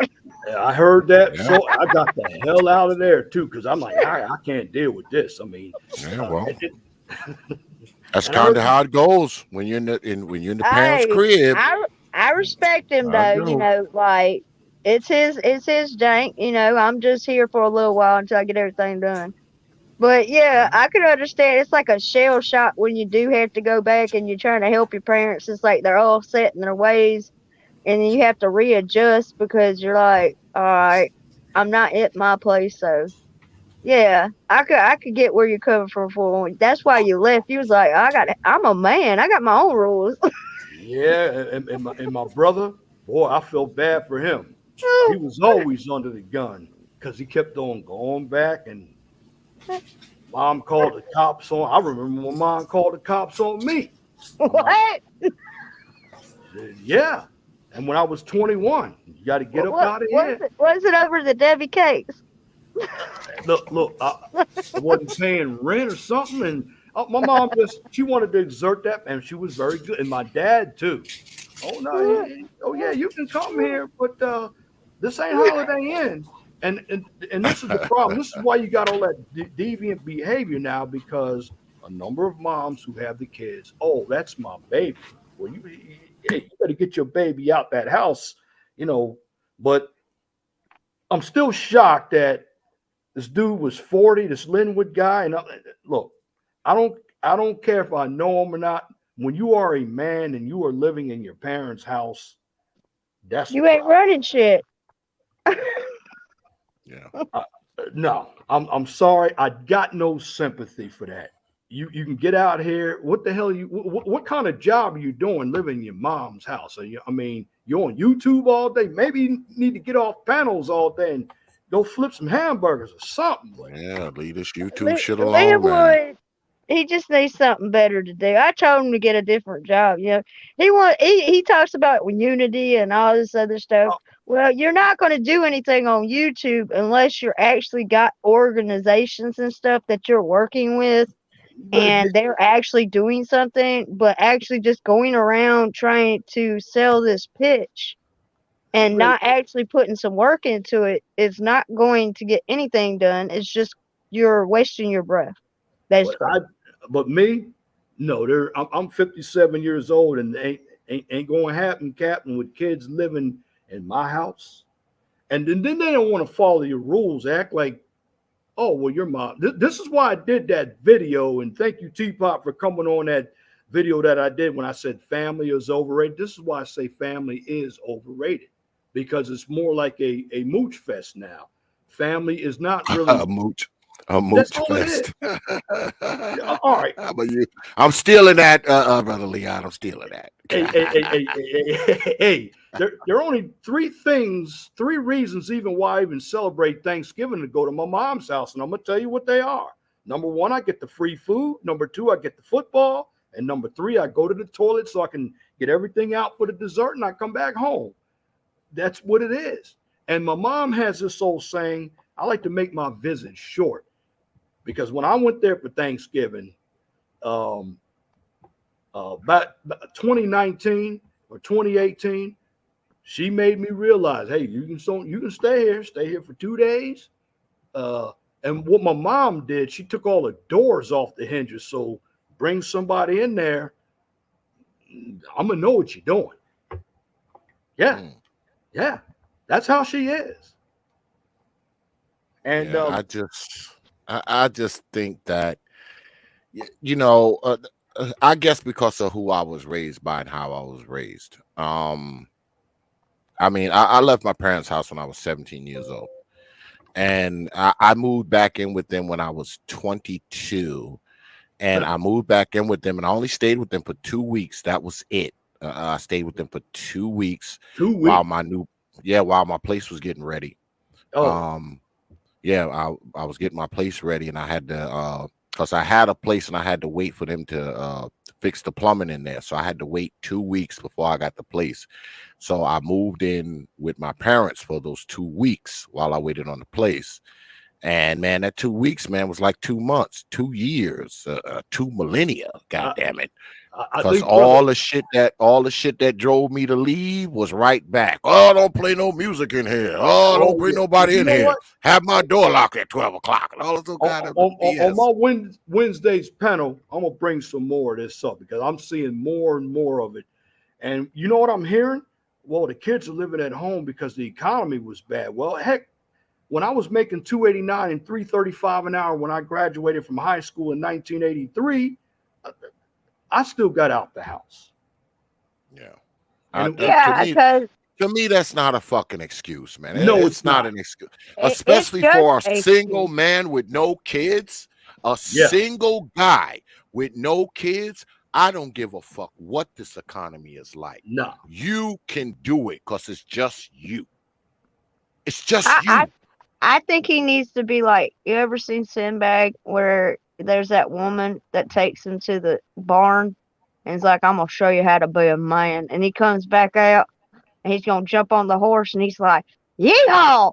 Yeah, that's what Linwood needs. He needs to just like find one just to get that thing going. You know what I'm saying? Like, yeah, let's Yeah, I ride, heard him boy. on I heard him on the panel yesterday, and I think Brother Truism and T.P.O.T and who else was up there? I mean, they were going in on him. Yeah, man. That coming up on T.P.O.T telling me that you still live with your parents and you 40, that would be considered a very critical error, brother.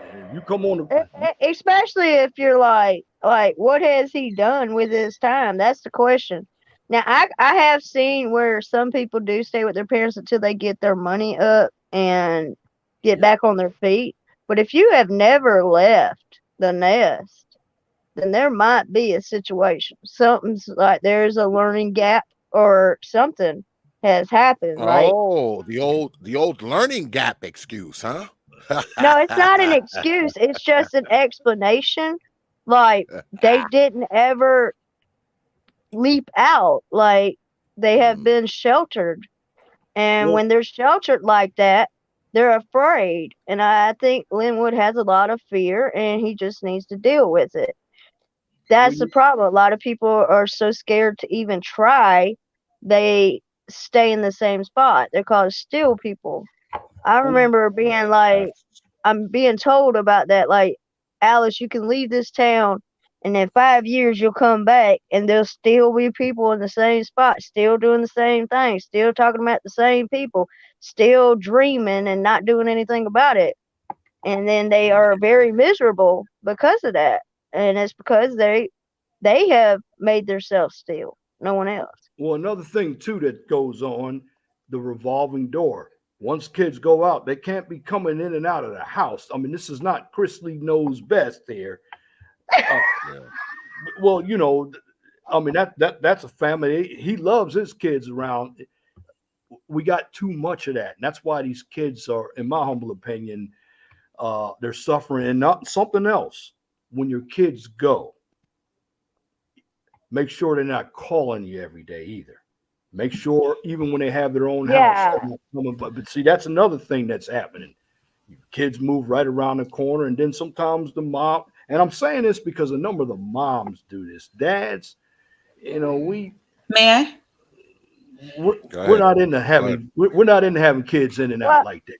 Well, Latin has like a close knit family, so she can give you an example about a close knit family and how that operates. It's not always a bad thing for one, but let Latin talk about like her close knit, like the way her family operates. The idea of family is supposed to be like we help one another, but it has become something else where it's becoming like burdens on everybody for some reason. It's because people don't know their place. Yeah. I was going to say that. Before you go, Lady Latin, let me go ahead and acknowledge one of my supporters, my North Carolinian brother, MGTOW Flight, with the $5 super chat. I appreciate that, brother. You know, when you drop coins on this platform, you get this.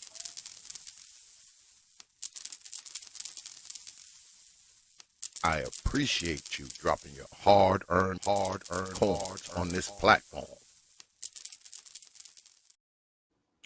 Appreciate your brother MGTOW, the $5. Go ahead, Lady Latina, you got it. About the parents wanting to be best friends with their kids when they don't have boundaries. It's probably true. And the daughters, because she has two daughters, and they copied her. They wanted to be just like her because their mom is so beautiful, you know, and she's so popular and she's very sociable. And the other one, she even has like friends that are models, you know. So they kind of like live like a very liberal lifestyle, and they like to party a lot. So it's no surprise that their daughters get sexually promiscuous at a very young age because they want to be like their mom. And I do have a very close-knit family. Most of my family that is in California from Mexico, and my other other extended family, they had to work very hard. They grew up very poor, you know, and like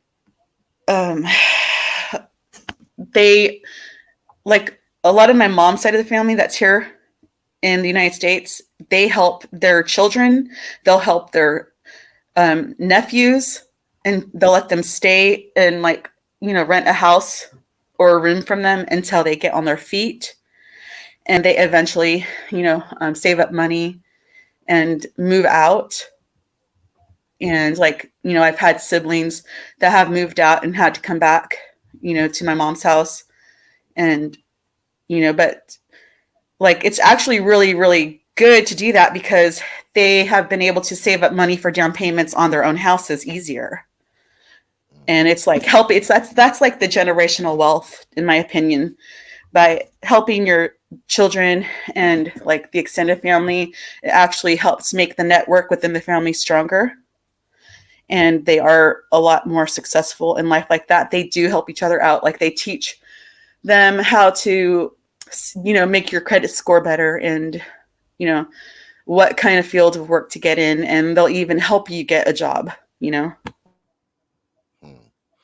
Were they 40 though? Were they 40? Some of them have come from Mexico that are in those ages, and like they will, you know, help them out because sometimes they come just for seasonal work, and they let them go back though. But like living with their mom, no, they're usually married and stuff by then. Yeah, I mean, by the time you're 40, especially as a man, like I said, I mean, if you're a man, you're single, you have no fucking kids. I mean, if I'm in my 50s, right? If it was just me, I could fucking survive off of a fish head and a grain of fucking rice. All right. Fish head. There ain't no meat on that, T.P.O.T. A lot of the shit that I have around me is because of, you know, the rest of my family. You know, I have my wife, you know, my nephew, my grandson are here, you know, and all that other shit. But if it was just me and my dog, man, we'd be fine. We'd have a little 1-bedroom fucking house, right? With a fenced in yard, and I'd have so much other bullshit that I can't get now because I got all this other shit around here.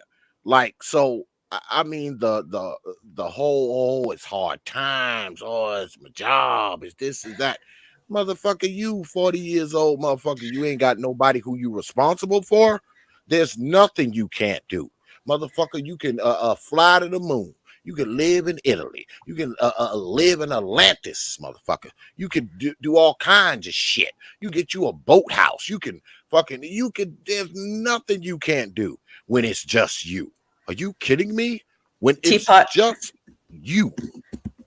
And there are programs that can help people get work. I mean, you know, there's services where you can like go down to your local unemployment office and like they'll let you make a resume over there or something, I think. Yeah. I'm sorry, you know, we gotta have mercy and also kind of foolishness. Yeah, I get it, but I mean, at some point you gotta say, hey man, it's not having mercy anymore. Okay, it's having pity. All right, it's not empathy, it's pity. I think it's important for you men to say something like to other men, hey man, man up, do something. Like, I think that's a lot of people have got afraid to even say that. Like, come on, man up. They you know what they say when I say pick your bootstraps up? They be like, oh, that's a conservative talking point. No, that's called real life. Like, if you sit there, ain't shit gonna happen. You know what I'm saying? So like, I don't know why they have put the stipulation on get up and do something about it as a conservative talking point. But in reality, if you don't get up and do anything, nothing will happen. And absolutely. And that just blew my mind when I got on the internet and I would say stuff like that. And they're like, you using talking points. I'm like, no, that's called life. You either get out there and get it or you ain't going to have it. closed mouth don't get fed, but a wide open mouth catches flies. You know why? Because it's just staying open and it's not doing nothing. Yeah, I mean, and you know, I talk about this kind of shit all the time. I mean, anybody who follows this fucking page, they know, you know, that whole, you know, you and Mama Sella, you know, and you 40 and shit. And in the background, when we talk to you, we hear, see, that be the fucking boiler. All right. That's the fucking old boiler that's next Is to that your where he's fucking at bed. in the basement? He's in the basement, Probably. seriously? Probably. That's where most of them Mm. dwell. He could do better, man. He could really do That's where better. most You're that's where right. most Like of them he dwell. don't have any kids or nothing.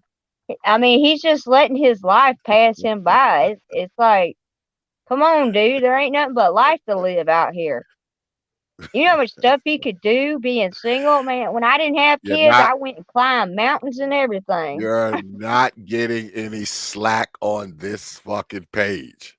No, Not with that shit, you're no. not. You're not getting any slack. Not here. Not Maybe here. somewhere else. Not on this fucking page. Absolutely not. I want to throw one punk zone. You're not getting that. No. Slack you will not get here Mm-mm. if that's your fucking situation, man. I don't give a shit what you told me. You could tell me you were standing next to a fucking IED in fucking Iraq and fucking I don't care what you say. I don't care what you say. I just don't. I mean, you're not going to get it doesn't fly here. You have to go somewhere else to fucking think you're going to get some fucking sympathy or shit like that, because it's not going to happen here. I'm sorry. I don't give a fuck who don't like it. Yeah, I don't give a shit who don't like it. Stop watching my T-Pot. shit. T-Pot That is is to hard say, ass. you T-Pot's know, hard ass, man. He's like, no, absolutely not. I ain't got time to That's listen to that. Because guess what? I have sons too, right? I have 2 sons, and my sons are in their 30s. All right, both of my sons are in their 30s. They've been out of the house since my oldest son, he moved out when he was like 18. My youngest son, he moved out when he was 19. And guess what? They've never did. They've never gotten on the phone and said, "Pop, I need to come live at your crib." Mom, I need to come live at your crib. That's just something they haven't done. Now, I'm not saying that it can't be possible in the future, but as it stands now, their fucking record is pretty fucking clean. All right. And hopefully it remains that way. And if they did call me and they're like in their 30s talking about, "Oh, Pop, I need to come live with you," I am going to give them such a fucking soliloquy about coming to stay with me that they're going to be like, "You know what, Pop? I gotta Never go. mind." Never mind. But is it in your opinion, is it different for a daughter to stay living at home with the parents? Because I think me and Alice talked about it before, and I think it's mentioned in the Bible that there's nothing wrong if your daughter is single, not married, and she's not being promiscuous, that it's going to be a blessing for the parents to let the daughter to just live there with them, you know? Well, to be honest with you, as a father, I am somewhat biased to my girls because I also have 2 daughters as well. My 2 oldest children are my sons. My 2 younger children are my daughters. They're the younger ones. I probably wouldn't have that much of a problem if my daughters would have called me like, "Oh, Dad, you know, I need a place to stay," just like I don't have a problem with giving their asses money. All right, even though I say fucking no, they end up with the shit anyway. But I mean, it would be different. I would show my daughters some deference. Of course, I would. They're my babies, and I always thought it was my job to protect them. I always took the line of teaching my sons and protecting my girls. So if they called me and said, "Oh, Dad, you know, I come live with you," of course I would let them stay. I'd probably give them a little hell, but at the end of it, they'd be moving their shit in the crib. So that's different. I think different of girls and men when it comes to stuff like that. You know, I mean, especially my girls and my sons. You know, I mean, I just think of them differently. Um, when they were younger, I was kind of like that. Uh, I would treat my sons different than I treated my daughters. And they remind me of that shit. you know, now that they're adults. Oh, dad, yeah, treated us different, all that kind of shit. But I just think it's different when your daughter needs to come live with you as opposed to, you know, your son coming to live with you. And maybe I think that way because I'm a man and I look at them as young men and I'm like, hey, look, you know, you're a young man. You should be able to do, you know, this, that, and the other thing and get your shit out of this bind and not include living in my shit. All right. But with my daughters, I'd probably be different. I'd want to protect them. I'd want to, you know, keep them safe. So of course I would let my babies come and live here if they wanted to, you know, if they wanted to come in and move in. Of course I would let them live here as I long as think they no didn't come one's here link. with the bullshit. Lord, they didn't come here with the bullshit. Yeah. I'd probably let them stay quicker Yeah. than I would let my sons come stay. Well, it's like with my dad. I was his house started falling apart, right? So like he's like, hey, let's find out how much it's gonna fix, how much it costs to fix this and everything. And I grew up with my uncle being a handyman, so he taught me how to fix everything. So I didn't want my dad to go in debt trying to fix the house. So I'm about almost done with what I've had to do. We've had to buy a little bit at a time because, you know, his finances and mine. So it's like it's given me the opportunity being back with my dad to him spend time with the grandsons and also teach my boys how to fix things. And I'm gonna leave some of my chickens when I go, but I like my chicken. I got me a rooster, y'all. His name is Cocky. He is a big old rooster. You're never supposed to name your chickens in case you have to eat them. Hey, how many hens you I'm got? not gonna eat the rooster. I'll eat the chickens. That's why the chicken is She's 1, gonna eat 2, and that 3, and 4, or motherfucker. 5. Hey, Alice, how many hens do you got? I got 5. I Right. got 3. I got 2 Rhode Island Reds, and then 2 Cornish hens looking like. You got any pigs there too? No, I don't want no pig, man. Pigs too much to deal with, and oh God, I just got Sometimes chickens. at T.P.O.T, I'm going this way. Might have to cut up and eat some chitlins and hog maws. Oh Ah! hell no, those things stink, boy. I don't eat chitlins. You know what I'm talking? I don't eat pig intestines. You know that's what chitlins is. Oh, I know Yeah, what they are. Pig gut. Coma You Jean eat them? cleaned them and cleaned them and Oh ate Jesus! some pig's feet. Now she's been looking Like for some pig. the old black lady I know that I used to take Vespa to. She had me eat possum stew. I didn't know what it was. She's like, just try it, and you don't want to eat possum. Don't y'all ever eat that? It's the kind of meat that expands in your mouth. But she eats everything. Like I would shoot squirrels, and she eats squirrels. Now I don't know if you all have it down there, but we've only found once here in the Midwest. Now, when I lived on the East Coast, it was called scrapple. You might know what that is. It's where they take they take I the know what it scraps. is. Oh, you know what? Yeah, my parents are from the South. I know, you know, Crap. my father was one of those guys where we didn't just have a refrigerator. He had a gigantic deep freezer. And Oh, the deep freezer was so big that it wasn't kept in the house. That shit was kept outside underneath ooh. underneath like a carport. And it would be all kinds of shit in there. Hog heads, half a deer, goddamn cow leg, all kinds of shit would be in there. Alligator meat, rattlesnake, all that shit used to be in there, man. You know, my father's from the sticks, the Geechee from the sticks. So, I mean, when I was young, I grew up on all that shit, man. Rattlesnake, gator meat, fucking hog Gator head. is good, man. Have you ever had like fried gator, like great gator nuggets? Like you chop the Ate meat up. all that shit when I was a kid. Frog legs. Frog legs. What else? We used to T.P.O.T, eat. have you ever went frog gigging? You ever went frog gigging? No. Frog gigging. Hell You ain't ever been. I've had deer sausage. You know, I've had. Oh, deer jerky's the bomb. Yeah, deer is actually good. I haven't eaten it in a while because you know we don't fuck with the red meat, but I've eaten all that shit, man, as a kid, man. And my father used to hunt too. So, we would have like geese, wild duck, all Mhm. that shit, man. I grew up on that shit as a kid. I grew up on it. I lived But in New Yeah. duck, York, but raised like, we were still in the South. So, I mean, I the grew up on all duck that shit. is I stopped eating it duck's once I real became a greasy teenager, though. though. It Yes, is it's greasy. very oily, very oily. I don't Fucking like duck. I'll eat lamb. Like I had lamb chops. It's It's an man, acquired taste, boy. It's expensive though, but they're pretty good. There's been a couple things like when I was learning how to shoot when I was younger. Whatever you killed, you had to eat. And I've had to eat some weird things. Like I ate a woodpecker, and that was like not something woodpecker. you want to eat. I shot it on Yeah. accident, Does so it I had to does it eat it. taste does it taste like chicken? Oh Does it hell taste like no! chicken? now Woodpecker. I had some coon though, and the meat was sweet. Then I did. It depends Yeah, on I've how you had cook it. 411. yeah, I've had that Depends on how you too. I've cook it. had that. I've Now, had squirrel. I haven't had squirrel. Now, Tommy Jean had. What squirrel tastes like?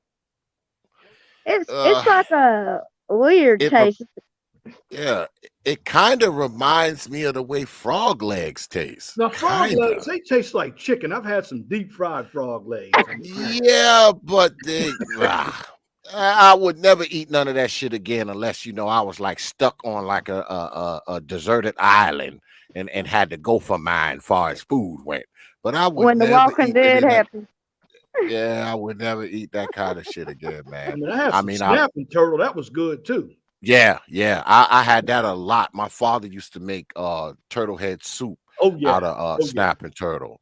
Oh, that We shit. used to eat a Oh, lot. We used to eat a lot of rabbit too. We used to eat rabbit. a lot Yeah. of rabbit, a lot of snapping turtle head soup, shit like that. Yeah, we used to eat a I had lot of some. that shit, Oh, man. yeah, on The Walking Dead, the little girl that was lost out there wandering, she ate a turtle raw. Mm, Yeah. Well, yeah. That article you like talked about earlier about Bowen Ooh. might tie into this what we've been talking about because apparently, if I'm not mistaken, Bowen is an only son, and I've Mhm. been told by a veteran therapist that I know in town. I asked him questions about um, something, and he said that it's not normal for a boy to be an only child. It's more problematic if you have a son who is an only child than a daughter who is an only child, because then the boys don't learn boundaries and they will get in a lot of trouble once they learn to, when they get out there and socialize at school and stuff because they don't have anybody at home to fight with and do the pecking order thing. 401, do you know anything about that? I don't know too much about that. No, because I've never, like I said, been the only boy. Because I got a brother and two sisters. But That would be interesting if you can research why, higher the difference. chances of if there's an only boy, if he's an only child, now, how now, he now will I'll have give more problems in life. I'll give an opinion. Well, all right. Even with the girls, it might not be problematic, but here's the problem with the girls, and I've seen that a number of them have, and this is what I've seen. They've come up selfish. They are because they're the only girls, and what happens when they grow up, they don't know how to share because it's always been about them. And that's why the boys become narcissistic when they're an only child, Well, similar. Mm. well, a lot of yeah, true. And when you're the only child, for the most part, I'm just going to say for the most part, you're going to be socially awkward because again, you're not used to dealing with anybody else but yourself. That's what it is.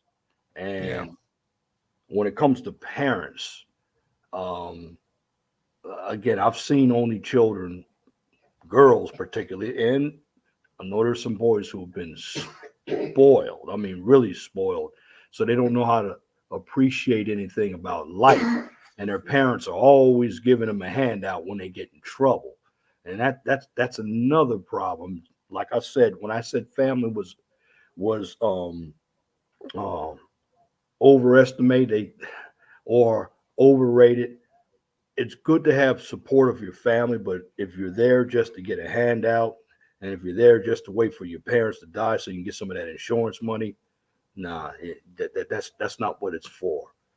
Yeah, you're a loser. You're just a loser at this point.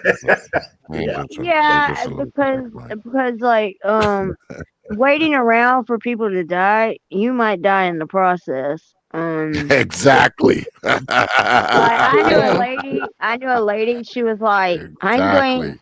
to marry this old man because he's gonna die before I do, and I'm gonna get all his money. Well, what happened was she got in a car wreck and she died first. So There it is. it's There it like is. what we expect out of life sometimes is not what we will get, especially if it's ill-gotten gain. Um, I have noticed the difference with the only childs. Like they operate differently. They don't have a sense of team. Nope. Because when you have brothers and sisters, you have to learn how to work with one another so you don't kill one another. Like I have Um, a t-shirt thing with my kids because like when they get acting up, I put them in the t-shirt together. I'm like, y'all fought to get in. Y'all got to get along to get out. And they sit there and look at each other for about 15 minutes. And they're Well, like, how do I get out? I said, well, y'all going to behave and one I'm of then sorry get to out. interrupt. I'm go sorry to ahead. interrupt, but Mel wanted to get on the panel, and Well, 411, can you please read what Cybertoxin said? He made two well, comments. I'm about to close this damn thing out because we've been going like 3 hours 56 minutes and about Oh, 20 yeah. We've been on seconds. here for So a while. I'm about to have y'all do final statements and get the hell on up off of here. That's what's about to happen right now. So Mel have to catch me on and email me on the next one, man. And Mel have a tendency to come through like right before we about to close out. CP Aw, So, time. Teapot, are We're you gonna going go to CP bed? time. How about you just take a huh? break and how about you just take a break and then come back in like 15 minutes? Hell no. Hell no. When I close this shit down, I'm going to goddamn bed. Goddamn it. I mean, I've been up since 6 this morning. So no. I'm old. I ain't young like you. I'm old. I need my old man's fucking nap. All right. Okay. Need my He old need, he needs man to he needs to sleep. regenerate. God, God But yeah, damn with it. the t-shirt thing, Teapot, like I have a really giant t-shirt, you know, like them 4X's. All I gotta do now is show them the t-shirt because they don't want to sit beside each other like that. They go, okay, we'll behave now. You know what I'm saying? It's like it's been interesting being a boy mom, especially with these boys, because it's like I've got like I have learned that I had to teach them that at the end of the day, all they got is each other. You know what I mean? Yeah. Yeah. Like, Yeah. how many brothers and sisters do you have, Teapot? There's 9 of us. Wow. Goodness. 4 There's 9 of us, 4 girls and 5 boys. I'm the youngest son. Um, there's 8 years between me and my next sibling.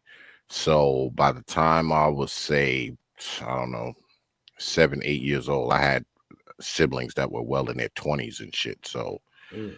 you know, yeah, there's like, let me see, like 8.5 years between me and my next sibling. Yeah, by the time I was like 7 years old, I had siblings that were in their 20s and shit. You know, that's why I have nieces and nephews that I'm not even that much older than. I'm not that much older than them because, you know, my older siblings, guess what? They were fucking adults while I was still a child.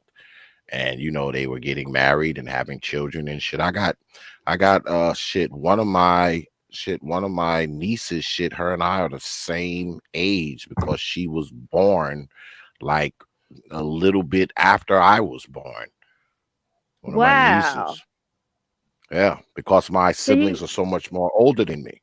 So, you know, they were having kids the same time my mom was continuing to have kids. You know, it's the last 2 kids are me and my sister. My sister is 3 years younger than me. But like I said, I have siblings, man, that got me by 13 years, 14 years, 9 years, 8 years. So, like I said, yeah, one of my nieces, her and I are the same age. I think I'm maybe 6 months older than she is, and she's my so you niece. didn't, Cause so you didn't have to go through like the struggle of being like a couple years apart and having to like I don't know, man. My brother, we're a year and a half apart, and it was like bumping heads until we realized, you know, it's best to get along. But Yeah, yeah, well, my older siblings, they're like a year apart, but like my next brother next to me, um, they took a break for like 8 years of having children. And then they moved to New York because, like I said, my people are from the South. They moved to New York, and I guess once they got to New York, they said, okay, we're gonna have a couple more kids. And they had me 8 years after that, and then they had my sister 3 years after that. So there's a very big gap, between me and my brother. But like I said, I mean, I got siblings that are like so much older than me. I say again, my oldest niece, her and I are like only 6 months apart. I'm like 6 months older than her. All right. My did you bump brothers, heads with your sister? kinda, because I was always the little brother, and I always wanted a little brother. So, I should just beat her up for the simple fact that she wasn't a little brother. That's all it needed. That's all the reason I needed. Her not being a boy was enough reason to get beat up on a regular basis. Yeah. The I simple bet she fact of tough you being though. boy I and a bet girl. she tough. I bet she tough Yeah, she now though. was. She was. But I had to beat my little sister up for the simple fact that she was a girl. And she always wanted to follow me and do shit like that. I don't want to be around me. And of course I didn't want that. So that also got her beat up. Well, that kind of And ties into what Cyber said, that if you would read it, Teapot, 411, the two comments that Cyber said, please. Let me see. He's got a bunch of them up here. I see Ragnarok. Is it a little higher or a little lower here? Just a little bit up. It's two of them next to each other. I know I see one. Just a little bit up. Think about Lucky Charms. I don't mean the cereal. When everything or anything, even family, is allowed to be redesignated as a symbol that people can start. No, it's very close. It says the Bible says. It's very, very near the bottom of the most recent chat. It's just a very few comments up. All right. The Bible says that a brother is born for adversity, and if kids are fighting under the authority of parents who love them, they won't get as close to killing each other, but might have a few bruises for a week to remember their foolishness. Well, Yeah. yeah. Well, yeah, but I appreciate everybody coming tonight, but I'm about to kick y'all the hell out because we had Oh, four the party hours is over. hey, you can and come talk on my 3 stream 7 o'clock on minutes. Wednesday. God damn it. But Oh, yeah, you doing Wednesdays now? I appreciate everybody coming through tonight. So parting shots, whoever want to go can go. Since I Before was we get up out of here. the last one, and on this topic, hey, I thank the panel and Brother T.P.O.T. Known you for a while. Thank you for allowing me on this panel Absolutely, to brother. talk about this topic, because it is a topic that we continue to talk about because it's happening more and more. And this has been going on since the 2000s, and I see it getting worse. And I want to say something. Parents out there, do not get butt naked in front of your kids. Do not take showers with your kids. You're sending a wrong message. And the word pedo and the word incest may come up as topics. Like I said, I did that video Smothered. When it comes to kids, we're supposed to cherish our kids, not not molest our kids physically or psychologically, because there's enough going on out here with social media and other indoctrinations like your regular media and education and jobs and government. Parents, if you're going to have kids, make sure you are responsible yourself, and make sure you're not a kid. So some of these parents out here, in my humble opinions, they age chronologically, but their mindset is still stuck in high school, and they're still having kids. You're not supposed to be a friend to your kids. You're supposed to be a provider and a protector for your kids. And if you maintain your discipline, your knowledge, your wisdom, you can pass it down to your kids. Okay. Now, I know some kids are dumb as shit out here. They're not going to listen.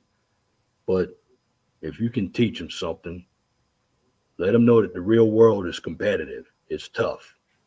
And if you don't want to do what we say, let the system deal with you. And it'll be a lot rougher, especially if you're sitting in two places, in jail, three places, in jail, dead, or you're going to be home living with me, slaving for me, and then I'm going to kick you out.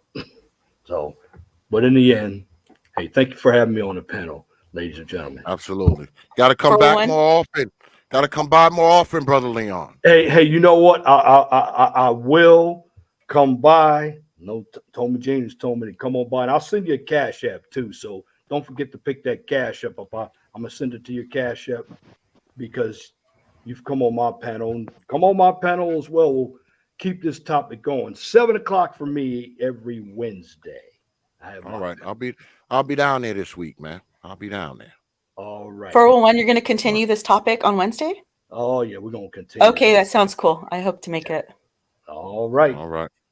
Peace, Brother Leon. Shout out. You, All right, good to thank hear you, from you. 401. You guys have a good night.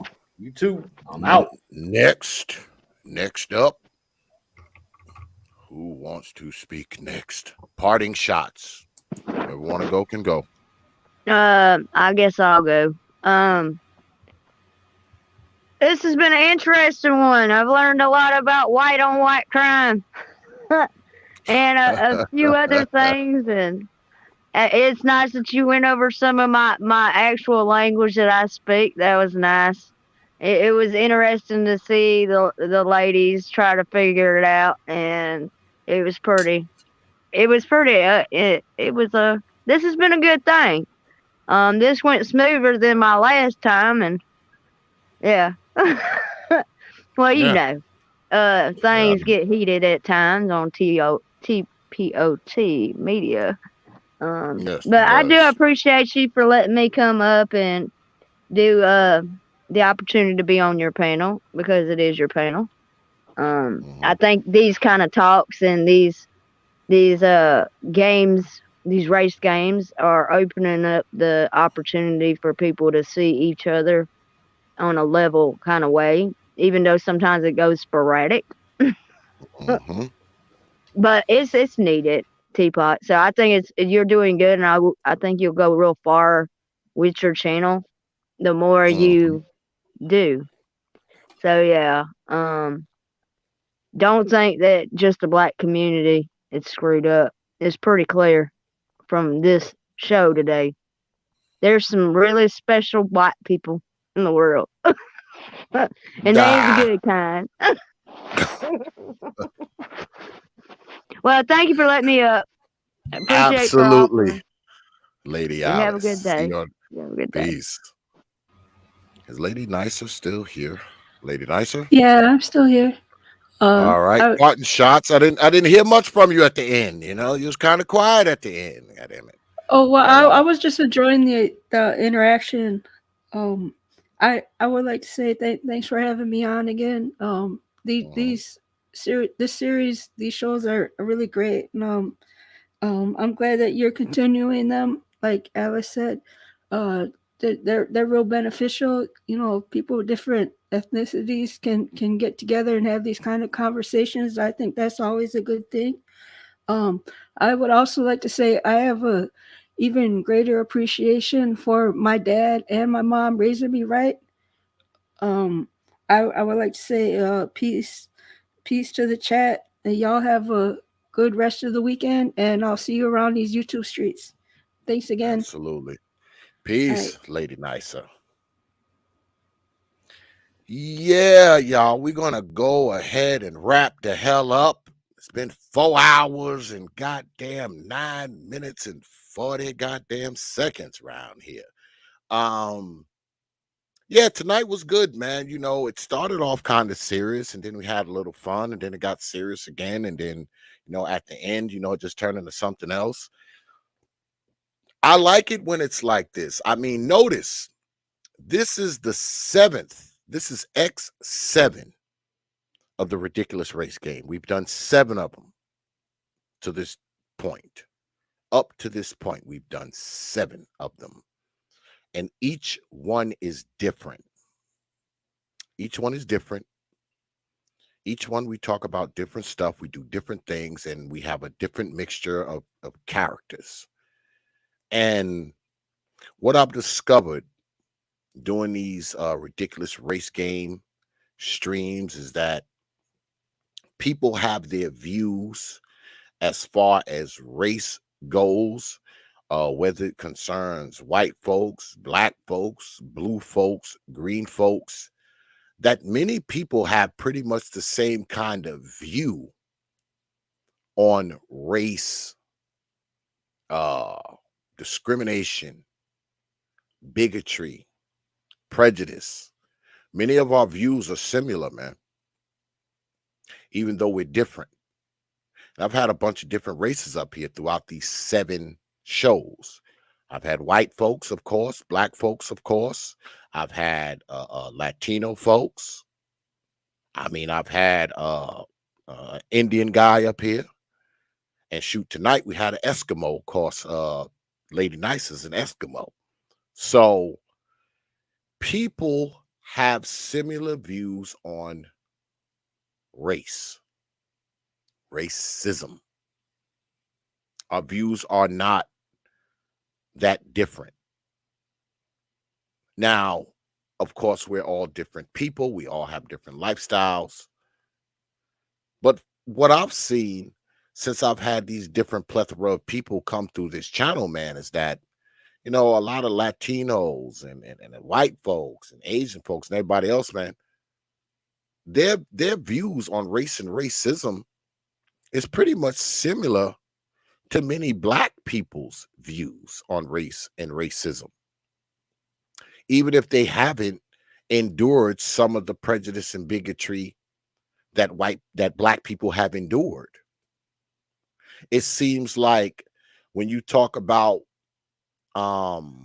different levels of thought on racism and bigotry, it's more of that amongst black people.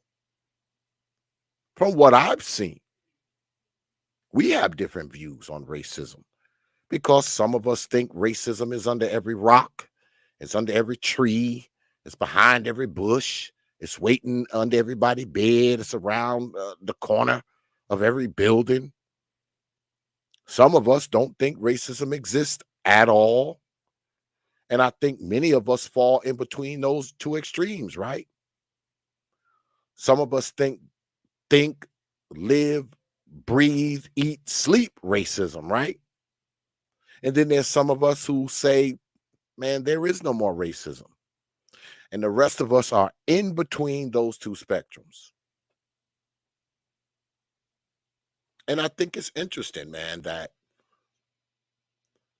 there's so many different views on prejudice, bigotry, race. The views are vast, man. There is no one answer, man. There is no one solution. There is no one cause. There is no one anything. It just isn't. I don't think it's simple, man. It's not some simplistic thing that we can just look at and say, this is what it is.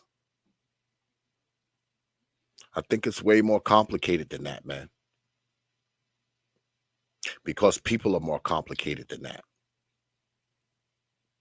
And I think we make a critical error, man, when we start trying to predict what other people think and feel.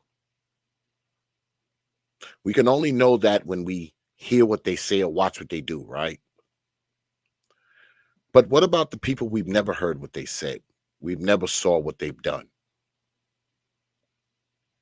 How can we remotely even come up with the idea of they think this, they think that? No matter what color they are, no matter what race they are, where they come from. But then again, we do the same thing with each other, don't we? As black folk, we quick to talk about what somebody else thinks, what somebody else feels. People we don't even fucking know. People we know nothing about. Only thing we know is what we see on here, what we hear on here. But everybody on here is a fucking a media psychologist, right? A media psychiatrist, a psychotherapist.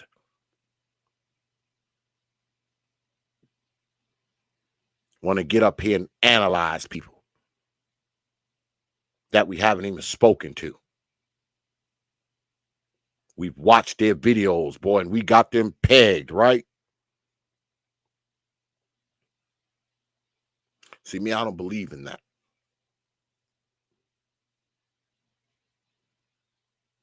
I don't believe in telling people what they are, especially people I don't know.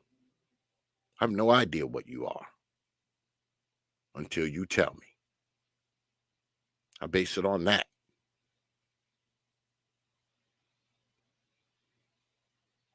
But here on media, we too busy talking about people. We don't want to talk to them. We want to talk about them. We're afraid to talk to them. We're afraid. So scared they're going to debunk our stupid ass narrative that we kicking all the time. We're afraid they might be more intelligent than us. They may be more articulate than us. They may fuck around and prove something that we claimed as a fact to be non-factual.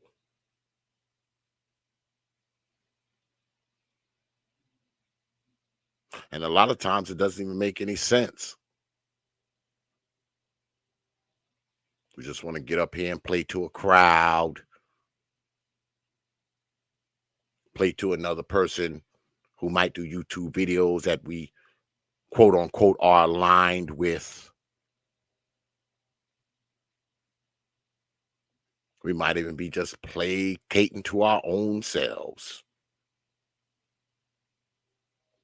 Who knows? But see, me, I don't pretend to be some damn internet psychologist trying to psychoanalyze people. I don't have time for that shit. I don't psychoanalyze people. If I want to know something about you, you know what I do? I invite you here and ask you the questions. That's what I do. Now I can say I know a little bit about you. You've been here. I've asked you some things. We've talked about some things. We've compared notes. I've heard your opinions.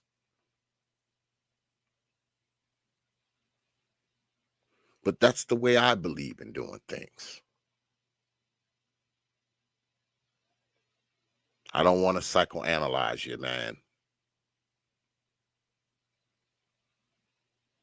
I don't want to get into your mind.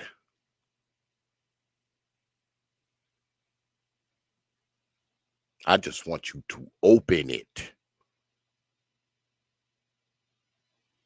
And see, me, I'm not trying to open it for you. When we say open your mind here at T.P.O.T, we're asking you to do it. We're not telling you to do it. We're asking you to do it.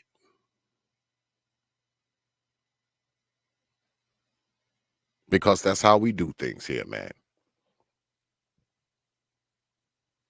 And one thing we're never going to do here, man, we're not going to discriminate against people, man. That we're not going to do here. And y'all know me. I don't give a fuck who don't like it. You know I don't. You don't like what I do? Stop watching T.P.O.T. That's all I can tell you. Because I ain't going to change my shit for you. If you want to sit out there and self-torture, I hate this shit that X is doing. That's on you. I can't even stop you from doing that.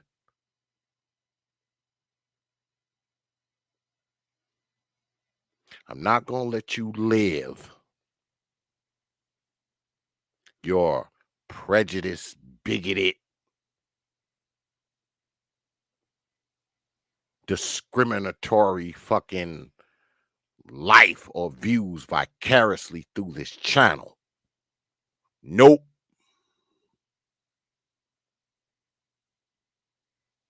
You're not going to live racially vicarious through this channel. Absolutely not. There's plenty other things you can watch to get your fucking ample dose of prejudice, bigotry, discrimination, and full-on racism. There's plenty of places you can go. On nights like this, you're always going to see people of other races. You're always going to hear about other races. You're always going to have people speak on racism, speak on prejudice.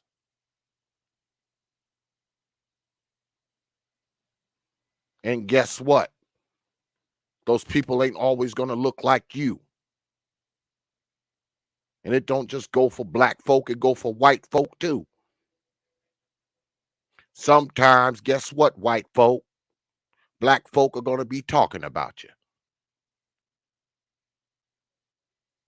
That's just part of the deal. That's just part of the deal. That's just part of the ridiculous race game. Y'all know what it is. We talk about prejudice, bigotry, discrimination, and guess what else we do? We have a few laughs at racism's expense. And for some reason, there's never no shortage of people that are willing to come play it.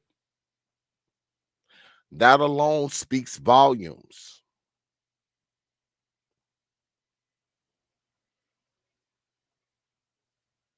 And we're going to continue to ride it out until we're tired of riding it.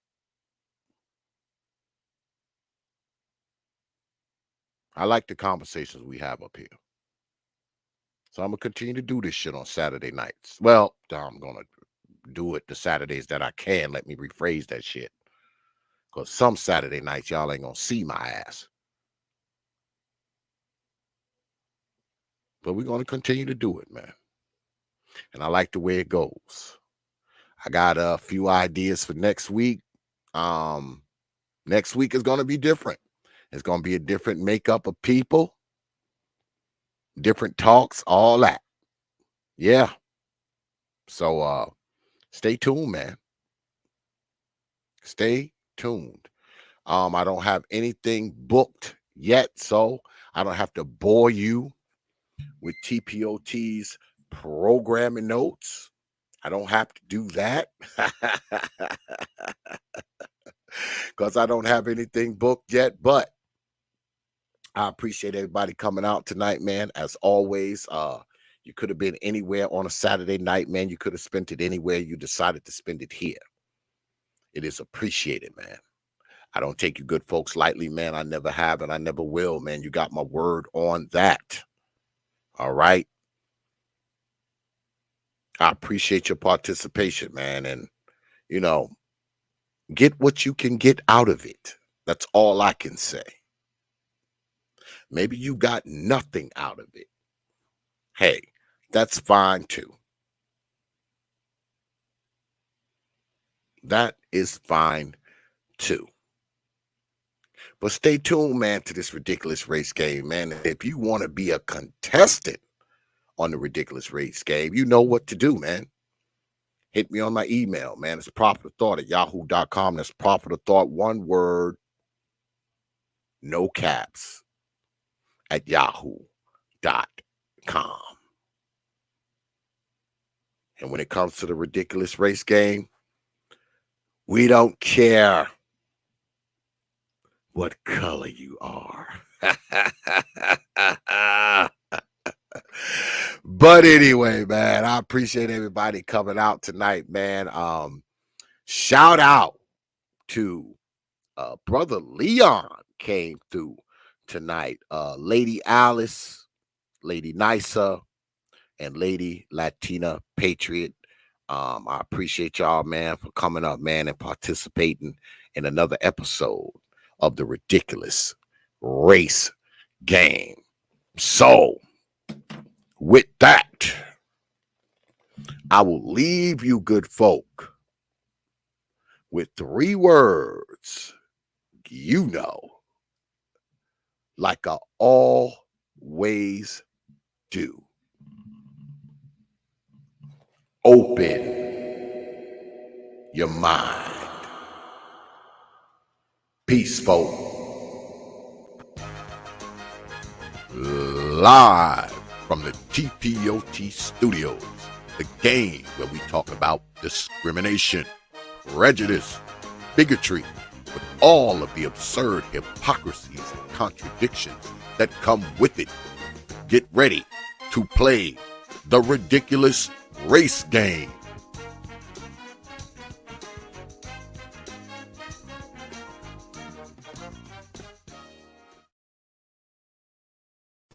Open your mind. The Prophet of Thought.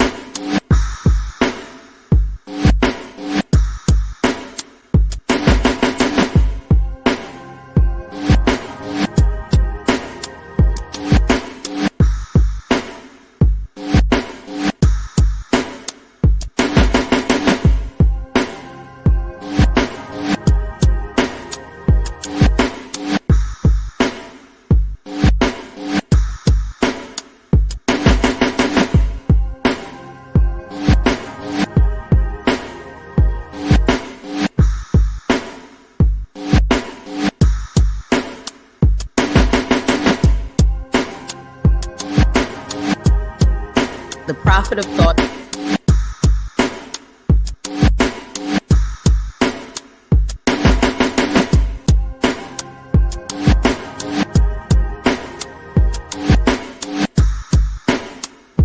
You know.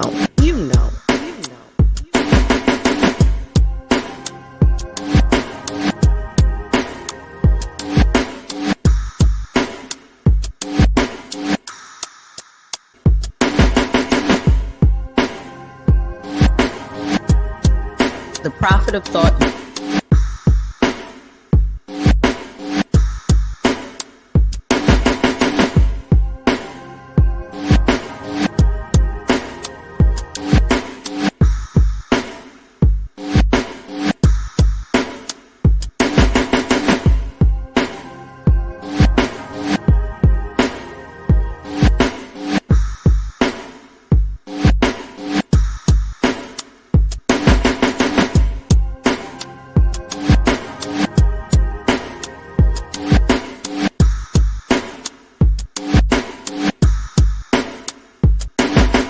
Prophet of Thought.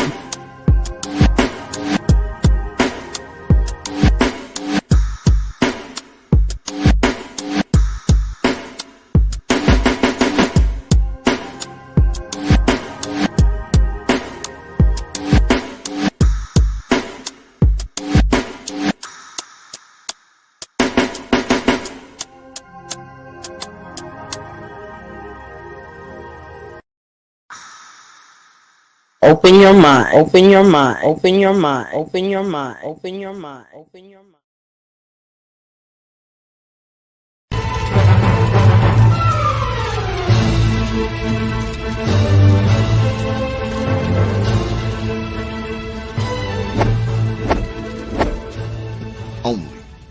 T.P.O.T.